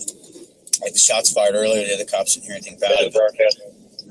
Anyone that's out there, got a call from CSU PD 1900 Euclid. We've 18 on Euclid for a white male down, passed out, surrounded by broken glass. So out there, 2329. Sounds like his bottle hit the ground pretty hard. He's like, I'm gonna make a change for life. Get busted over his I head. got from the traffic channel from 6 and Lakeside, about 10 people walking around with masks on. That's the crew. That's that same group. Just all they're doing is just walking. It's the same thing happened last night. We followed them. We've seen them a day. Followed them everywhere. We've seen them at Public Square before we left. They're just sitting there. Eventually, they were going to get up and walk off and leave.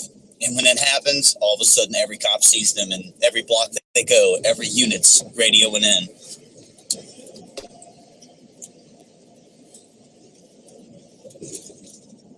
Somebody ban.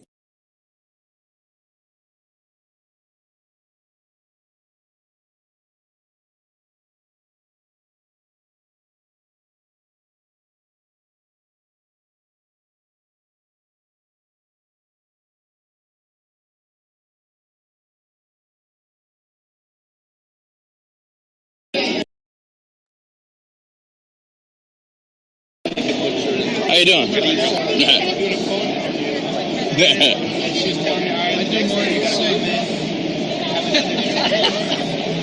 Wow. Yeah, man. Trying to catch up with the chat there. All of a sudden, every cop sees them, and every block they go, every unit's radioing in.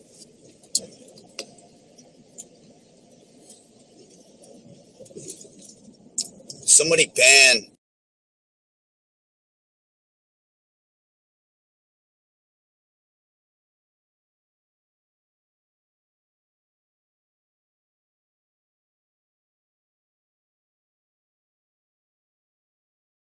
Hi guys, welcome to Destiny, the Taken King, and let's do this.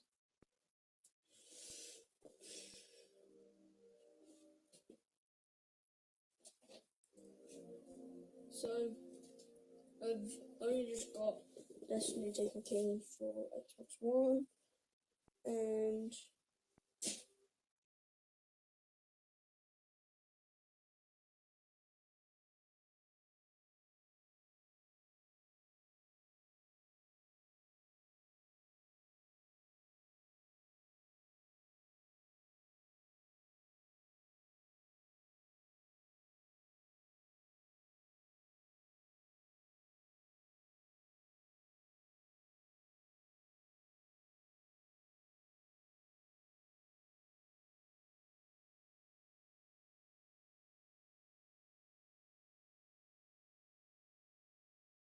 And even their right to life were not seen to be as important part of a conversation.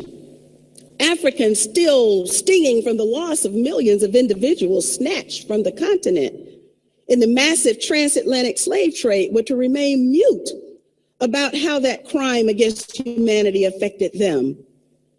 Blacks in the diaspora, quiet about the indignities suffered on a daily basis.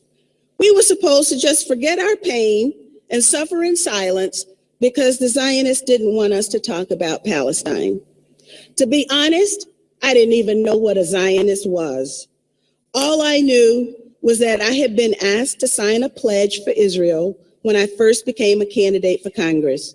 And after refusing to do so, my congressional career became trench warfare, hand-to-hand combat, just to remain in the Congress. Ever since my refusal to sign that pledge for Israel, the pro-Israel lobby let me know that my political neck was in the hangman's noose. It was the pro-Israel lobby that decided to tighten that noose when I questioned the Bush administration's actions on and after 9/11. I asked the question then, what did the administration know and when did it know it?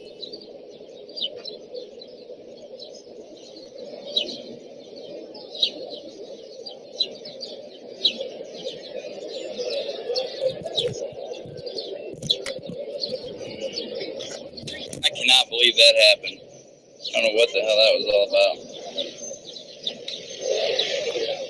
But whatever that was all about, lost it all.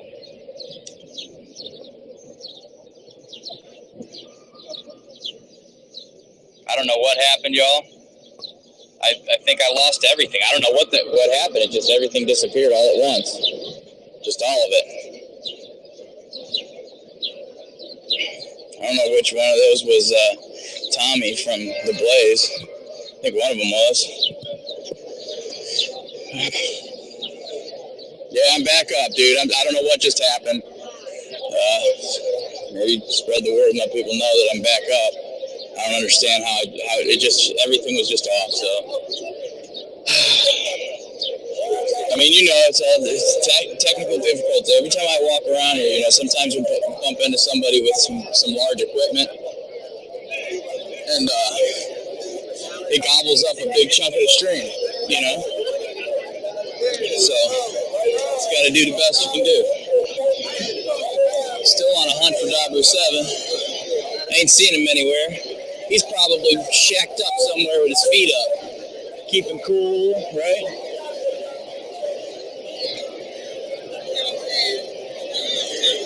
So I don't know.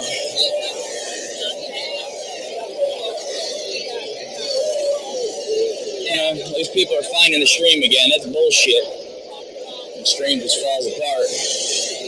You know?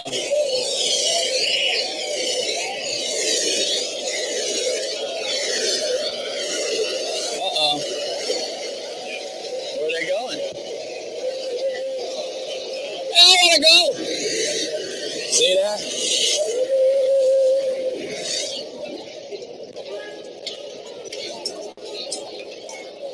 I don't know.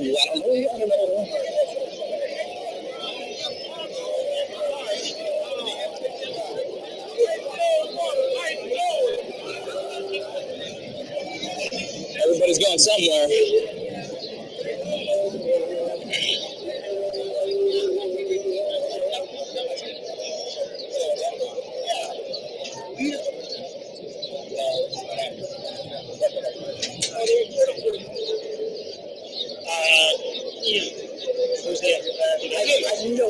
texted us. Let's keep looking at it. Y'all good, man? I see it, man. Where are they going? Wherever they're going, I'm going.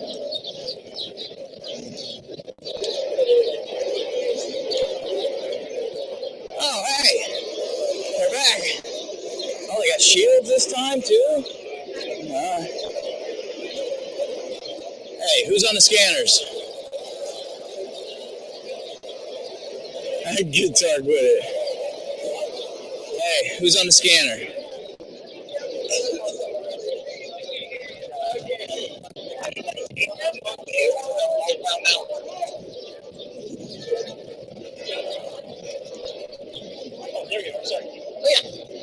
You guys know what's going on?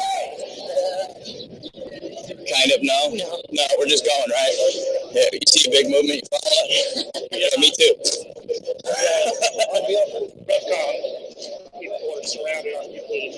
Oh, is this what this is? The RevComs, okay. So, but that. Are they with somebody else though? Because they're not going to fight themselves. No, they were on a march. I gotcha. Hey, thanks for everybody for coming back into the stream. Share the link if you would, please. Again, I don't understand how. Okay. Yeah, Richie, is that what you're hearing on a scanner or what? Let me know, dude. I might as well walk home. So, words coming in. Yeah, cops are fighting protesters. This is the RevCom group down here. These are the communists. So, but there's a major police response down here. But it's probably all for nothing. Could be another one of their draw people out things, get all the bikes moving, and then the bikes will go back in. You know? So, it's all good. We'll get in there. We'll figure it out. I won't let you down this time, guys. I'll make sure my camera's facing in the right direction. I know you guys wasn't happy seeing the blue sky. We'll get on in. You can download the app. It's just called Scanner app. You can get it out of the Droid Market, man. All right. Everybody's out here. All right. And I already know the rules. I step into the street, they're going to be on me like a hawk, man. Okay, so these people are bailing out.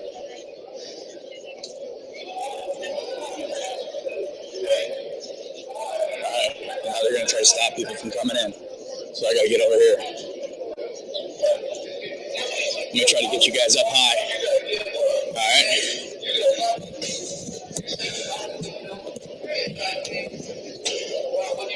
There's trees. Bear with me. That should be a good spot. At least I can get you guys over everybody's head. I won't go up too much higher. Let's see how low. Yeah. All right, guys. We are at East 6th and Superior.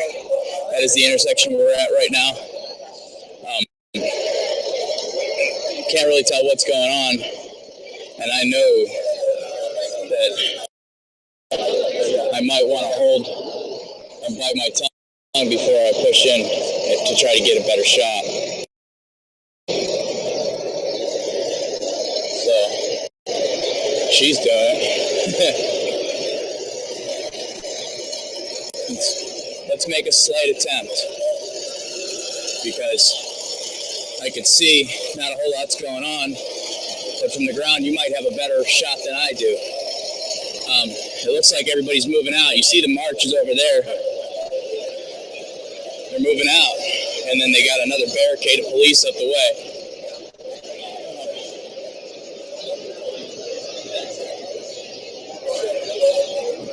Following this guy, he's got an earpiece. I should make those things invisible. It's all good.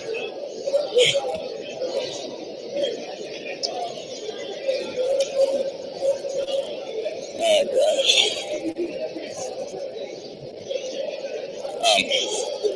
I'm always hesitant to take the bait when they draw you out of this central location. How you guys doing?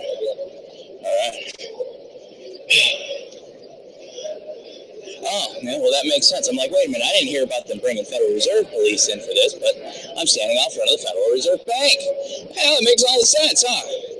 So, that's how I like to point out, you know, the symbolism and things, and that's symbolic in every way. Another bank. Hey, look, what's up there? So everything's pretty much calmed down then, huh? Looks like it seemed like everybody was running, now everybody's kind of walking. Yeah? Yeah.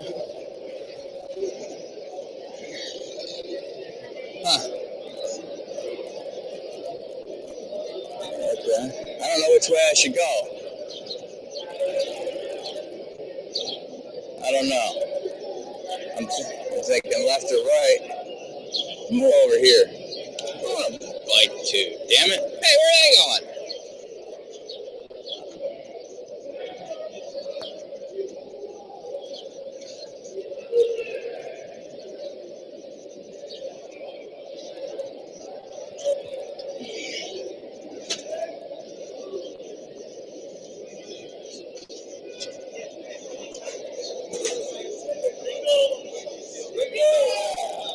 Signals. What do that mean? Watch your signals. That means they're going to slow down.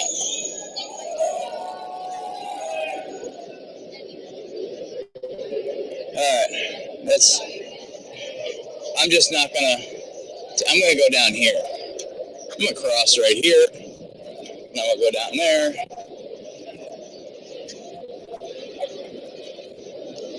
How you fellas doing? I think I looked, man. I could have just got mowed over, huh? No! I've watched these guys run into each other. They didn't hesitate for me. I was waiting. Man. These guys are hauling ass. Look at this. Man. And they're walking fast, too. We got the choppers. Keeping you guys out of the loop or what? Just a little bit? It's all good. You done? See, this is Ohio. They're drawing the Michigan guys out of town, you know what I'm saying? All right, guys.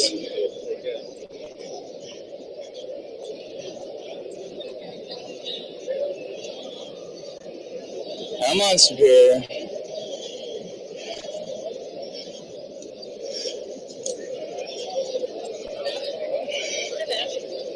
More guys on the bikes right now.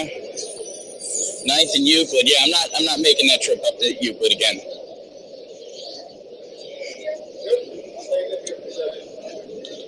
Right in the shade. Good place.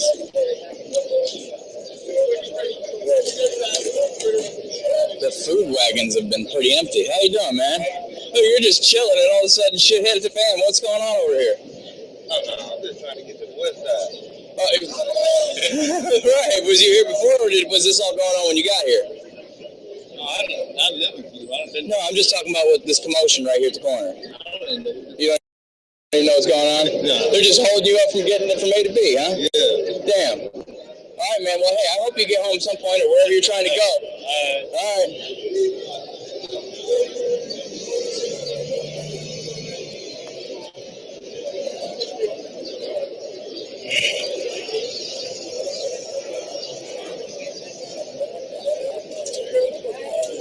Sorry.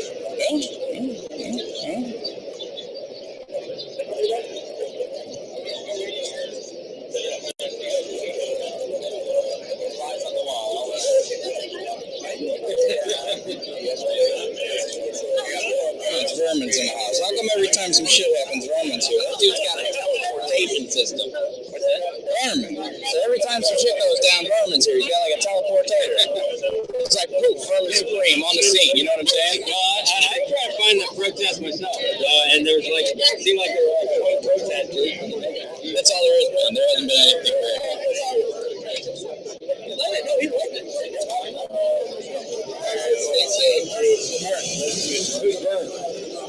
The guy with the boot on his head is Vermin Supreme. He's running for president.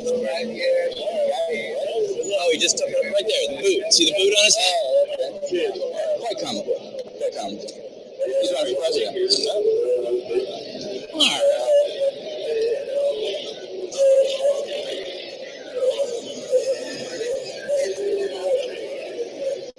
All right.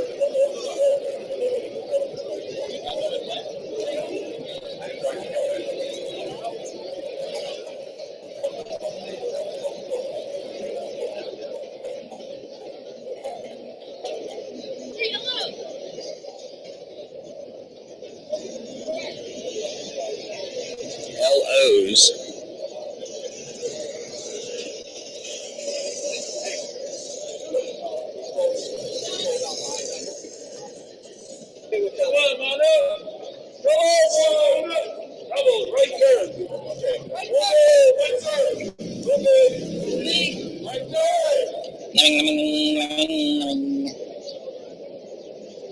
All right. So you want to have to do it this West? What was it? The princess were handing out tennis balls. Oh, wow. So it was a mass showing of disobedience. Confiscated all the tennis balls that were in that truck. Oh, right there. Let's check it out. So, what you had was tennis balls. You know tennis balls are no good. See, that's the kind of rig I'm talking about that zaps you down. So, there they go with the tennis balls. Those are the guys that were hanging out of the trucks. I should get a slap.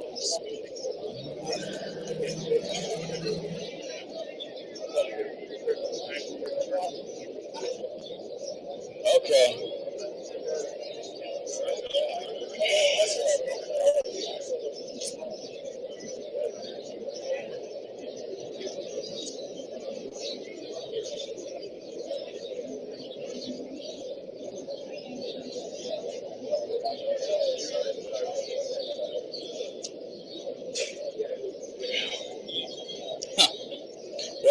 Everything calmed down. Everybody took off running.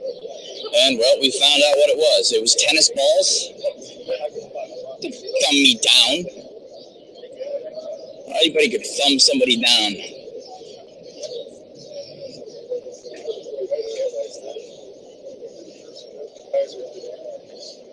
No, you guys. Try with you guys.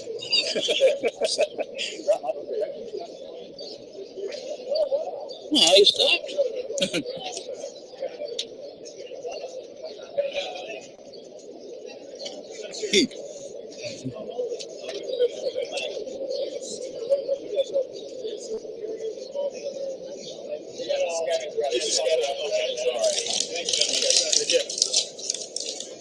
You guys were hot on the trail. He's out onto something. I'm getting out of his way.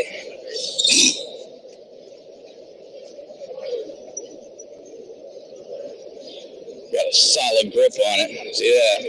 That's what annoys people. Gotta hold on to something. Hold your jock, buddy. Okay, East 9th. And what? Because I was just East 6th. Yeah.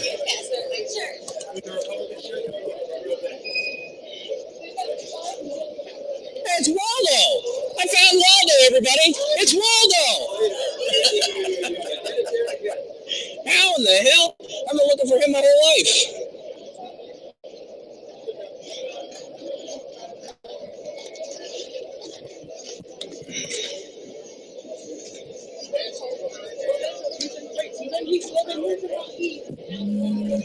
All right, well, 9th and Euclid. I'll cut up and take a look. You guys, you got to understand these blocks are not that close together. And by the time I get to them, everything's gone.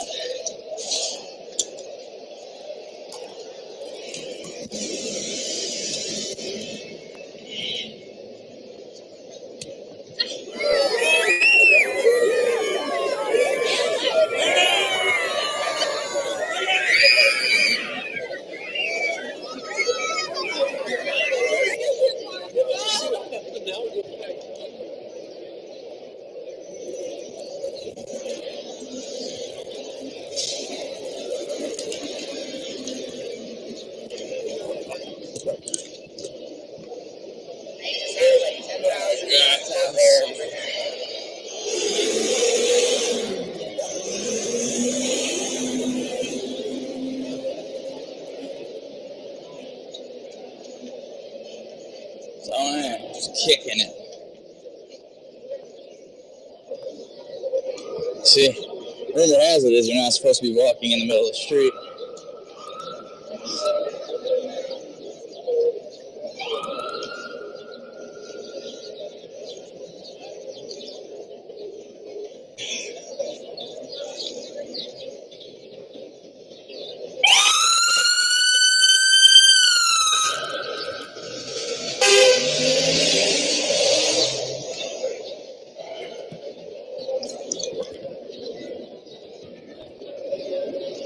Alright guys, this is what I'm going to do.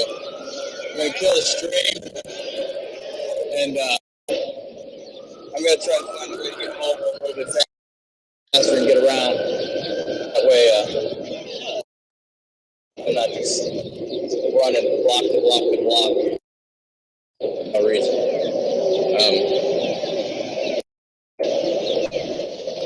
Alright. Well, if he is, cool. You always jump on one of these bikes, pedal it around town, you know.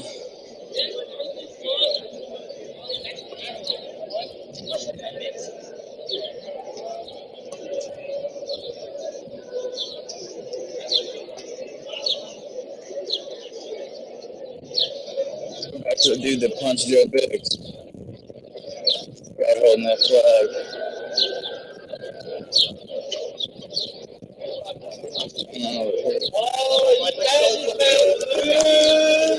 Oh, you fascists bound to lose. Oh, you fascists bound to lose. You fascists bound to lose. You fascists bound to lose.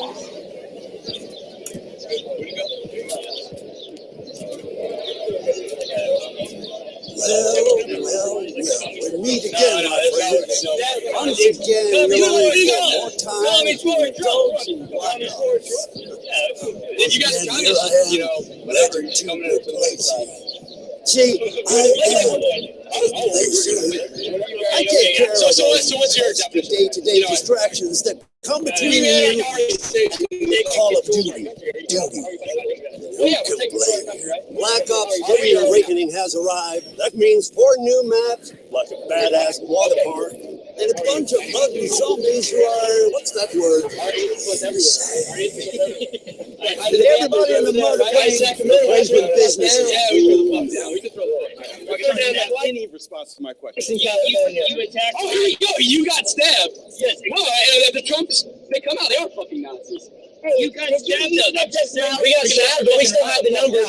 We still had the numbers. We were still there, and we didn't leave. Mr. F. Mr. F. Do you eat liquid now? Do you I gotta say eat liquid now? Yeah, I do, unfortunately. You took mine. Don't give me the Trump.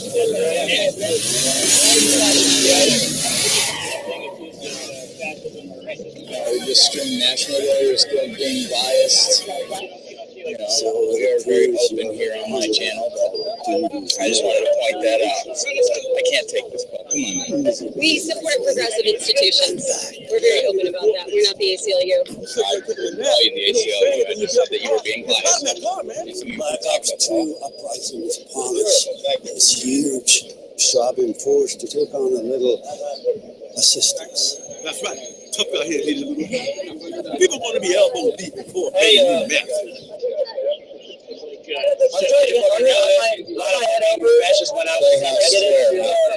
I'm at and you guys are still I'm at the square. So alright, the Lawyers Guild is running. Yeah, probably just because I called them out on their biasm. You sure you know what the hell you doing? RTV. You jaywalk. We saw you jaywalk. Say it. Say I jaywalk. Who's looking for me? Well, he's reading chat. I know I just got a phone call. But I can't be taking calls anymore.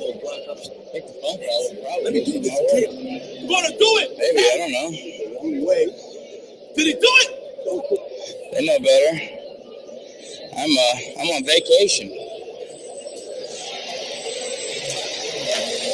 If you see him, tell him I am. I public square still, or if you're talking to him, I'll start headed his way. Doing it the way I'm gonna do it. Go to East Fourth. You know, that's all I can do. Yeah, I didn't think that was cool. You know, those guys are supposed to be out to help anybody that needs the legal advice. But that was clear in your face. Being biased against Trump supporters. Hold on, I'm tangled here, guys. Cable is tangled. $1. Ice cold water. So I'm gonna keep on moving. I'm at the House of Blues. If you guys are bouncing chat to chat, let me know I'm at House of Blues. He's by East Fourth, I'm by East Fourth. Good, we're going to the same place. So, I'm going with them. I don't know where they're going. It usually means they're going somewhere, and then I'm going to get some food.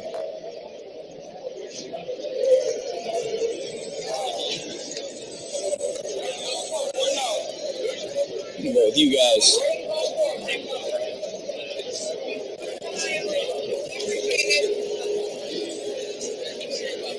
I don't know where they're going. How you guys doing? Hi, how are you? All right. I'm just following the pack. I'm looking for action. They're headed somewhere.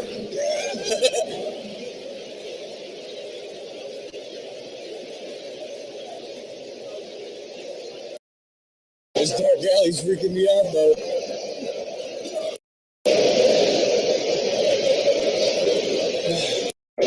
Babu's offline. What?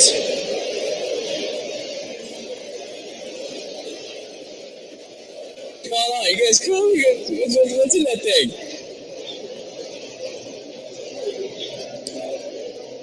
That's what I'm doing. That dude's right on the end's a little freaked out. Ooh, what the fuck? Oh, they gotta climb a wall. I thought they were all falling down.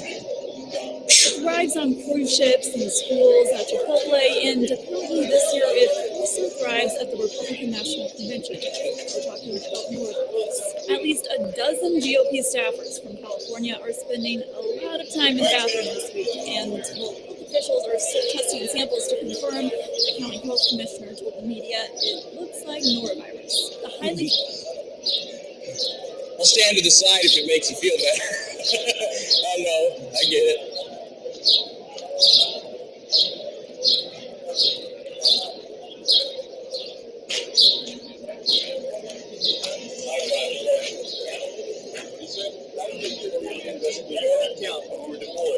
Excuse me, fellas.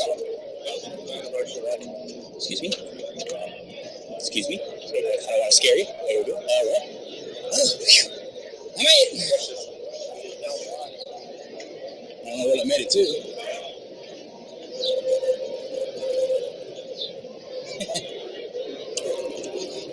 Oh, is there a cart? Someone sounds. Okay, so we got ourselves a good old Western standoff.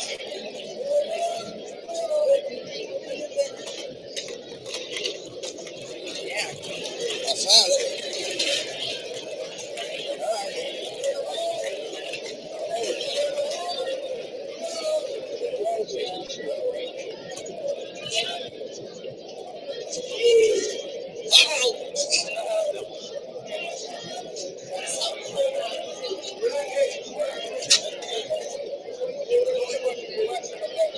So,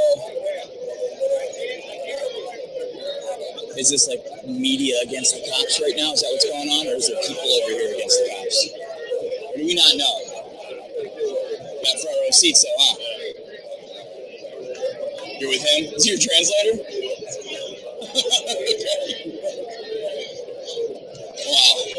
Nobody wants to talk to me because I got a microphone. I'm still looking for Dave. I don't see him. I see a lot of t-shirts.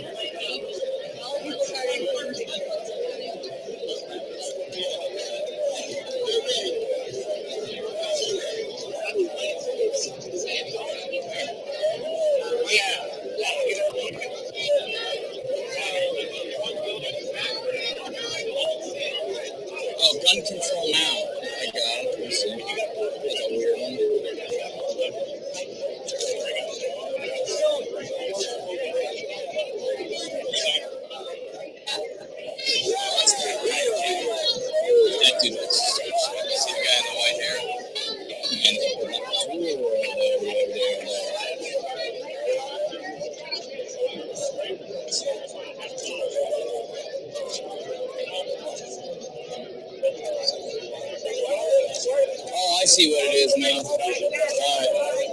So it's cop block.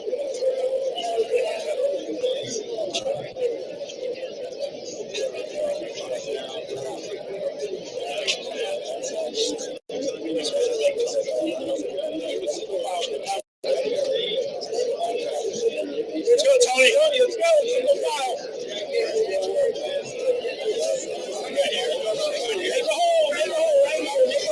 You might want to go over there, man. Oh, yeah. Oh, man, you guys are where I was with when I got my string killed last time. I got to get away from that car. Looks like they're getting ready to, they're going to start the same thing. They're going to start splitting people. You can see them coming in. They just said exactly what they were going to do. They're going to separate all us from all them. لا تأخذه سنة ولا نوم له ما في السماوات وما في الأرض من ذا الذي يشفع عنده إلا بإذنه يعلم ما بين أيديهم وما خلفهم ولا يحيطون بشيء من علمه إلا بما شاء. Show them what's underneath. Show them your job.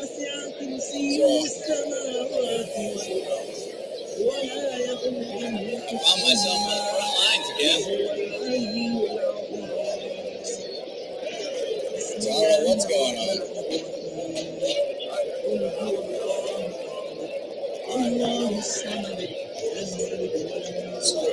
So you gonna hold the line? Is that what's going on? I'm gonna hold the line right now. How long are you gonna hold it? As long as it takes until they move you. Is that what you're saying? No. I'm just standing here. Oh, not really holding the line. They can be a line. Oh, okay. Trying to get the message to both sides. Oh, okay. That's all good. I didn't know if you were like, because it seems like I got a lot of cameras and then you. No, they just brought the cops, I think, to help clear out the convention in a minute. So, I was just following the crowds. Gotcha. Well, that makes sense, dude. Make sure we're a good photo up. Right.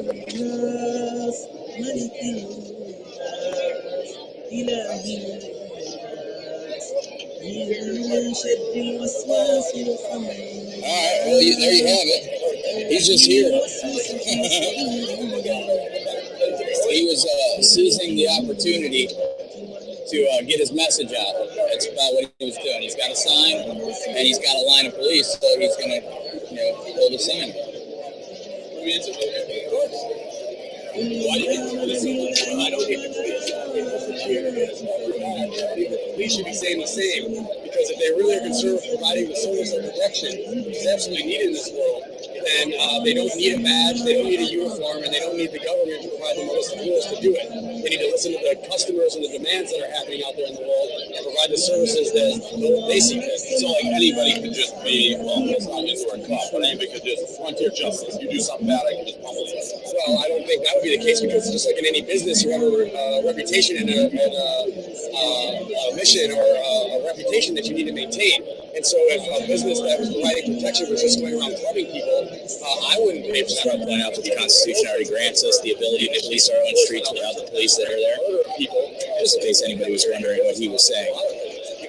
The reporter is wrong. Honestly, just like the ones that are provided today, honestly, no, I'm saying like McDonald's, this business, that's tired as a mofo, dude. Providing good services, otherwise they wouldn't exist. I'm saying like every other service industry, everything in this world is merely a service. This t-shirt, this road, this sidewalk was all a service that was provided voluntarily, except for when we're talking about the police. That's done by force. That seems backwards. What do you mean it's done by force? I don't get it. Well, the police are funded by taxation. Right. What happens if you don't pay your taxes? Then when guns come to your house and take you to a cage, or at least a courtroom, where they can eventually take you to the cage. And if they do that, then they're going to charge everyone else for you being in the cage via taxation. So really, they're going to get their money no matter what, which is mostly what the government policing system is about. I still don't get who you want. You can tell, Bob, I'm at East 4th. I'm right outside the convention. Freedom to choose. Some individuals might hire people who are formerly the government police. They might say, you drive by my house or you come over. I don't know what you, them, or me want. All I know is what I'd want. I might choose to have some personal protection items in my house, pepper spray, handcuffs, or firearms. I will most certainly use video cameras, because that's what I use in my daily life right now, to not only deter, but hold those accountable who may aggress upon me or steal upon me. And so that's how I would do it. And I think every individual here should have the freedom to make that choice for themselves as well. What if someone came to your house and robbed you and you didn't have one of these private cops? Then what do you do? What if the police shoot you in the back for not having a front license plates? I mean, what if? The fact of the matter is, the fact of the matter is, we don't have the choice in stopping the police scenario. The scenarios I'm providing give you a multitude of choices and options. And so we can sit here what ifs all day. The choice is yours to decide, not mine. How long have you been on this anti-uniform cop? I will correct you again and say that I'm not anti-police. I'm pro-humanity. I want everyone to have a better community, a better life, and a more prosperous life. I'm not anti-police. I'm pro-people, I'm pro-freedom, and I'm pro-choices. What about this concept I've had? We cut off South Dakota. Anybody who doesn't like the ways the police act or anything like, you can go live in lawlessness out in South Dakota, and it's like wild, wild west. Well, you might consider that lawlessness in the same terms like cut off, but I think if we want to let people buy property and make rules in their areas that they see fit, then so be it. Well, you guys are hearing that, but in my example and make what we have today that I want to visit, because I don't think that this government, the centralized government, the one-size-fits-all thing works well for me. And so I would be fine with that. You want me to move to North Dakota, you said in your example? I wish I had a more option in the case I got to choose, but letting people freely is something I would support for sure. So you like laws, but you just want to let everyone choose. Property rights is what would be the main principle of these things. If you want property, if I come to your house and I want to take off my shoes, I do, or I leave, right? That's how that works. Let's extend that to everything. Okay, cool. Thank you. It's my Charmaine? Yeah, you're like anti-cop, you're not anti-cop. Right, because if you're going to serve as a thin blue line in it, I'm against the thin blue line. If it's the thin blue line, it's for the government police. I'm not against protection. I'm against the institution that the government provides for me. I don't hate every single cop, because not every single cop is harming people. Their institution is putting them in a hard spot, and it's making a dangerous situation. Thanks, guys. You walk in lewdness and lust, pornography, drunkenness, sexual immorality, Bible says sorcery is the word pharmacon, it means drug user, that's marijuana. All those things are of the flesh. And I said those who live after the flesh, they will die. But if you do by the power of the Spirit of God, which is that is the one who lives. Yeah, it's killing my life. You lie. You are telling the truth. There you go there. I lost Kelly. Jesus actually used the mountain to proclaim his voice. Jesus said in Matthew chapter 10, verse 27, he said, whatever I tell you in the dark, speak in the light. Whatever you hear in the ear, proclaim it from the housetops. Jesus said those words. And folks, you're in need of the gospel. You're in need of correction from God. The Bible says the commandment is a lamp. The law is a light. All righty, folks. I'm going to put you guys on what's going to be overnight. I'm going to go with the CNN stream that comes from Port News, because that's like less boring than a lot of the stuff I can provide for you. That way, maybe you can catch up on a little bit also as to what went on inside the convention, since I covered absolutely none of that tonight. So, anyway, I'm going to leave you with CNN. I'm going to get to bed, and we will be back tomorrow, and I'm sure we'll have plenty of live streams going on, plenty of excitement. I have a feeling it's gonna ramp up a little bit more and more as each day goes on. So with that, as usual, God bless you all. Be one with your spirit. We love you all, and we will be back tomorrow. And you guys have a good night, and hopefully CNN's not too crazy. See you all tomorrow. Case against Hillary Clinton, but a picture of what a future under Donald Trump would look like, and whether he allays some of those concerns about his temperament, his experience. We haven't heard a lot of that to date, and I think that's very important, because Donald Trump has done well to this point. He's won 13 million votes or something in that order. He has to win 65 million to become president of the United States. There's a big gap he has to fill there, and just thrilling the people who have already voted for him is not going to get him there. One of the speakers is going to be Tom Barrack, who is a business, a very old dear friend. This is on the final night, an old dear friend, but who's done a lot of business.